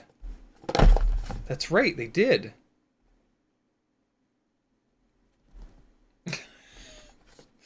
Old eyes, bro. Jesus. Yeah, right. God, how quickly we forget. Tad, thank you so much. Holy cow. Veritas Weasel says, I vote your name. What? I vote you name your quad, monkey balls or goat nets. Jesus. Limit says, I just built my first analog whoop 65mm with Meteor 65 frame, M6 Module 6 canopy, frame and camera, 32,500 0702 Weebly motors. Where can I get a good tune for it, please? You do not need tunes anymore. In 2023 and beyond, tuning is pretty much a thing of the past. Fly it on a dead stock tune. It's probably going to be almost perfect. If it's not perfect, you can dial the individual sliders in. Off on the right of each slider, there's a little question mark. Hover over it. It'll pop up a chunk of text that very, very properly explains what that slider does.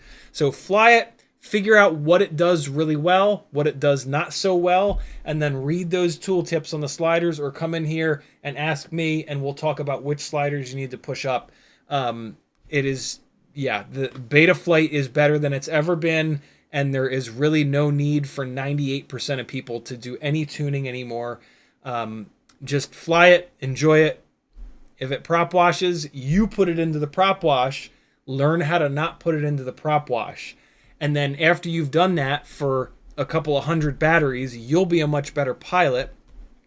And if you start wanting to show off your flight footage and you don't want it to have the prop wash in it, then you can do some tuning. But if you leave your tune stock, you will learn to be a better pilot, because the quad will tell you when you have put it into a situation that it doesn't like. If you crank your tune up immediately, you're never going to learn that. And it's a really important thing to learn. So don't tune.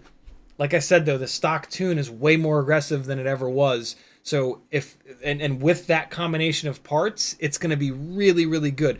You have basically, by going with my setup, that is a setup that is mechanically tuned in a way.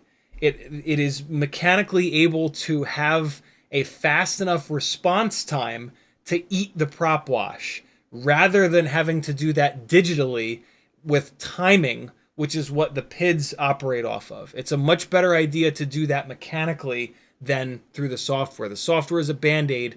The mechanical system is the meat and potatoes of what's actually going on. Quad City Barrier with a $5 super chat. He says, staying home tonight, might be getting older. LOL, I think I'm satisfied with 9 quads, but I see people have tons more. How so?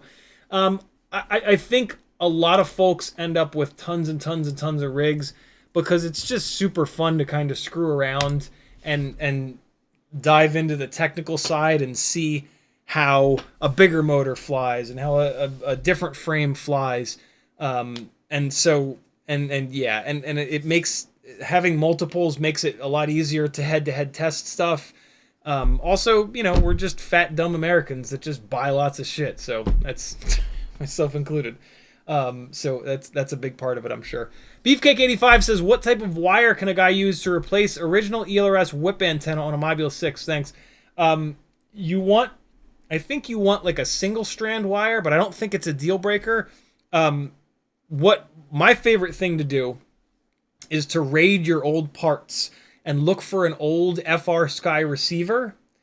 And on that FR Sky receiver, there's going to be 1 or 2 antennas that are tuned for 2.4. That's what ELRS is. That's what FR Sky used to be. So the antenna is going to have a black portion, and then it's going to have a slightly thinner, clear silver portion. That slightly thinner, clear silver portion is tuned to the right length for 2.4 gigahertz. So you're going to cut that off. Better yet, cut off a little bit extra. Cut right into the black, because you want to give yourself a tiny little patch to solder the damn thing down. And then I've got a bunch of videos where I've done that repair for you. So just go to my channel, click the little magnifying glass, and search for like ELRS repair or antenna repair. And videos will come up with timestamps because of the hard work of QuadBot and Apache Spoke and Sniper, so that you can fast forward directly to the right moment where I do the repair, and bang, there you go, my friend. Riot9 says, defensive driving tip for little Azalea. Don't you dare. Don't turn your wheels at a stop sign, whatever. Someone backs into you, you get pushed into traffic. Saw this happen a few weeks ago. Defensive driving tip, I should say. That's interesting. I never even thought of that, to be honest. YouTube did the thing, trying to find my place. We're going to do giveaways in a second. I just have to get caught up on chat because the things are going to pop into chat. Morton Upshot says, I don't have goals, I have initiatives. That's a cool way of thinking about it. Quad City Bear with a $5 super chat. JB has evidence that FPV grew tons during COVID. It helped everybody, including YouTubers. Oh, God, yeah. Big time. Big time. My growth during COVID was nuts. Absolutely nuts. And then when everybody's free money ran out, I took a hell of a nosedive, and I had to like work harder and smarter. And now that I've figured that out, I'm starting to kind of get back up there again. But good God, man, I probably would not have survived as a YouTube live streamer if it weren't for COVID, because it wouldn't have grown as fast as it had, and it wouldn't have been able to replace my income. When this started, I lost my job. Like, I didn't get this started and then lose my job and like switch over. Like, I had zero income one day and then started live streaming from nothing pretty much the next. So that is the worst possible way of doing it. But in the words of Joshua, if not now, then when? And thank God he said that, because I'm here. Quad City Barrier, thank you for the super chat. 805 goes to 810. Look at us go. All right. Quad City Barrier with another one. Another $5 super chat. I'm learning whoops, but got to be what? I'm learning whoops, got to be tuned due to prop wash. Best thing you can do to help with prop wash is to mechanically tune it with more powerful motors, to be really honest. The PIDs are only going to do so much, but D-gain is what eats prop wash. So take the D-gain slider and start increasing it. As you increase it quite a bit, you are going to need to chase it with the P&I slider. So like what I'll do is if the top two sliders are both zeroed out, I'll move the D-gain slider up to 1.2, see how it is. Then I'll take them both and move them both up by 0.2. And then another 0.2 for both, and then another 0.2 for both. And just keep going until the thing starts to fly away when you arm it. Thank you for the generous super chats, my friend. 810 goes to 815. There we go. Cool, we're good. Couple more giveaways, 2 more giveaways. Here's what you're playing for. Super chat or PayPal, $5 gets you a ticket. You can buy as many tickets as you want. You are playing for a CMYK design sticker sheet with 5 CiottiFPV stickers. The glittery, New Year-y, Gangly Gang sticker. A bag of M&Ms with CiottiFPV written on them because my dad is amazing. And then 3 sets of my favorite 5-inch propellers ever. These are GemFan 5143s. This particular bag is purple. There's an assortment of colors. And of course, you'll get this amazing CiottiFPV Micro King bag designed by CMYK, which is going to show up at your door and just make you feel like a goddamn pimp, bro. There it is. You got 2 minutes starting now.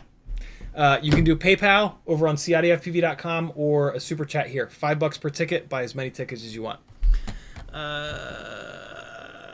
Where is the window for that? There it is. Free Lojo, I got you on here twice already. You're good to go. Off Axis says you can give away that chameleon green Ciotti stand if you want. They just need to add their own magnets. I still haven't figured out which one I want to keep. I think it's going to be the purple one, but that green one is super cool. What is the 3D printing material on that green one? You say chameleon? It looks like it's changing colors. Is it actually changing colors? Is there really 3D print material that changes colors?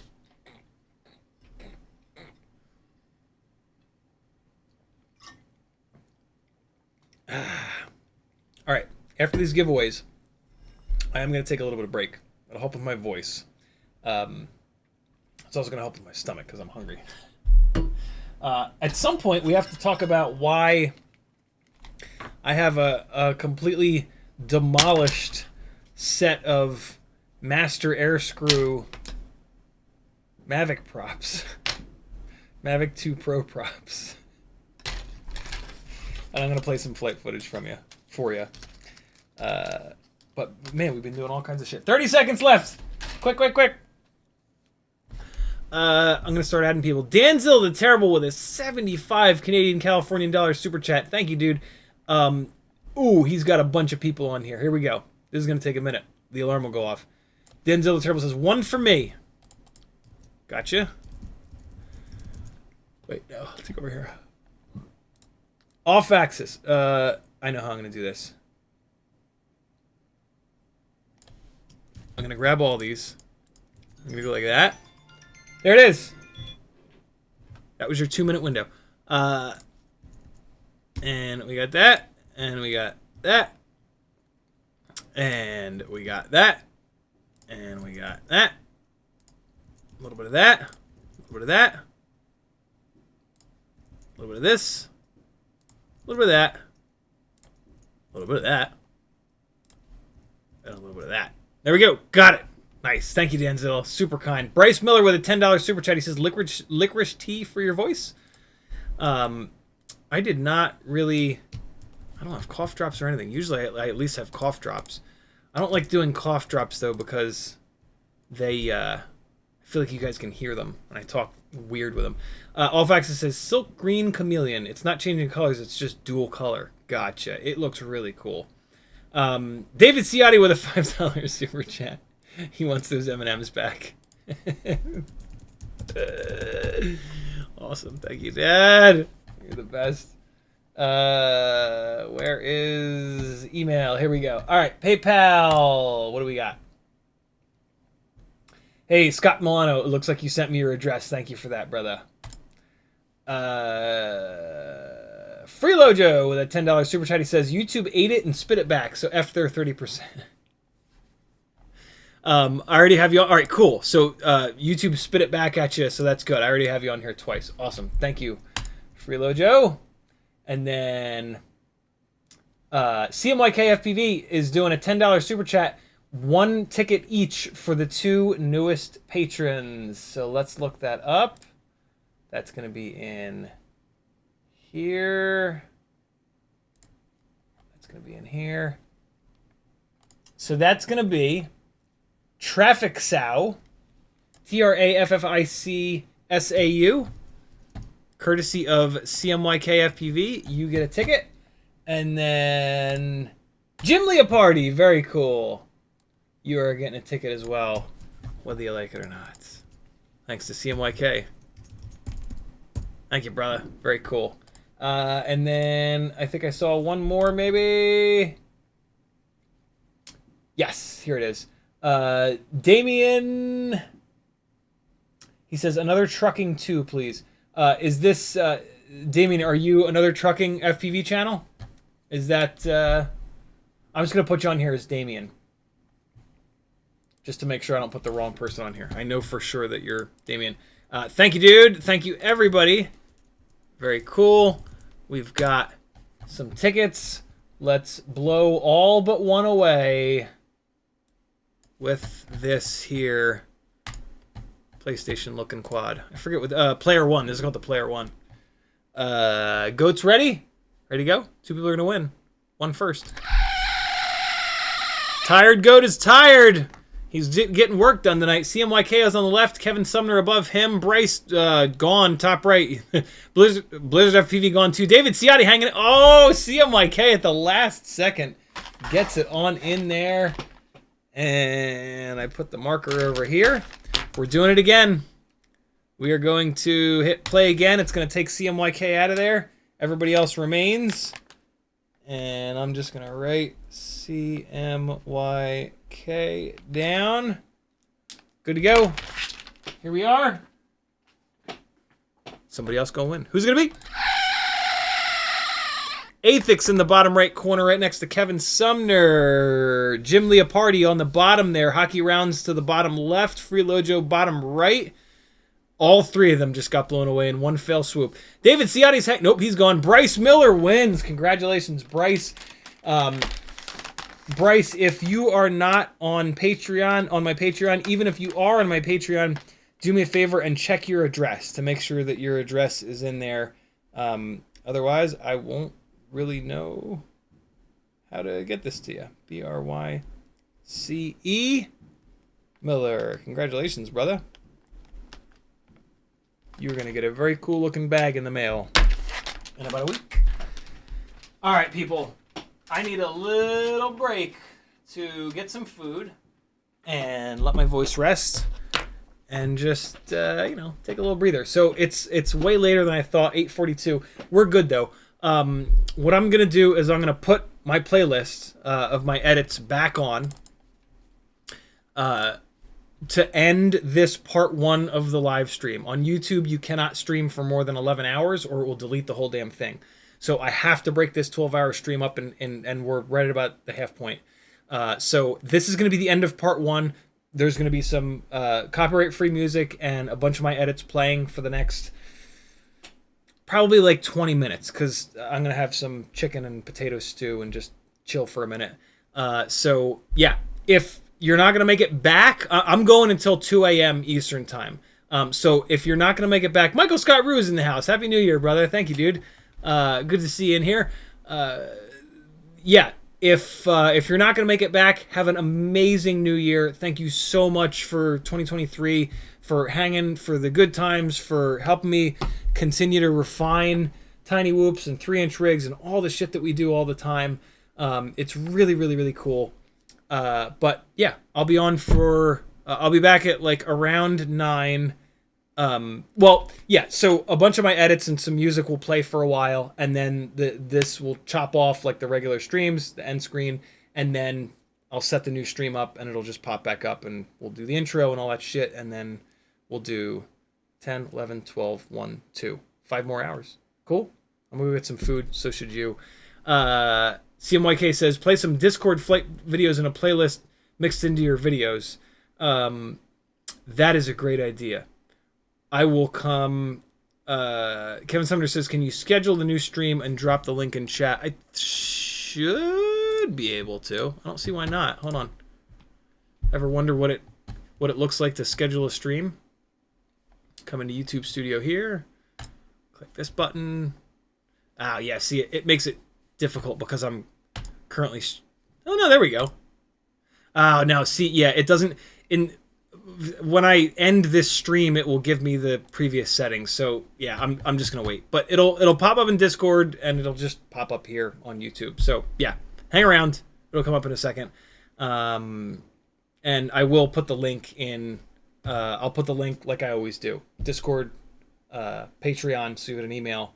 You should get a new YouTube notification, and there's a fourth thing that I do. Facebook is the fourth thing. Cool. So enjoy this. I'm gonna go get some food. I'll leave a bunch of my shit playing, and then once I get food and I get settled here, I'm gonna go over to the Patreon only Discord text channel called the Video Collective, where you guys can put your flight edits, and I will sneak some of your flight edits in. Cool. See you guys in a little bit. And when I come back, I will be wearing the red onesie. I have another hour of wearing that thing. Where am I at here? So I'm doing this a little bit differently. So we're going to go Epidemic Sounds here. And that is set. This is good. Hitting play. Be back, friends.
All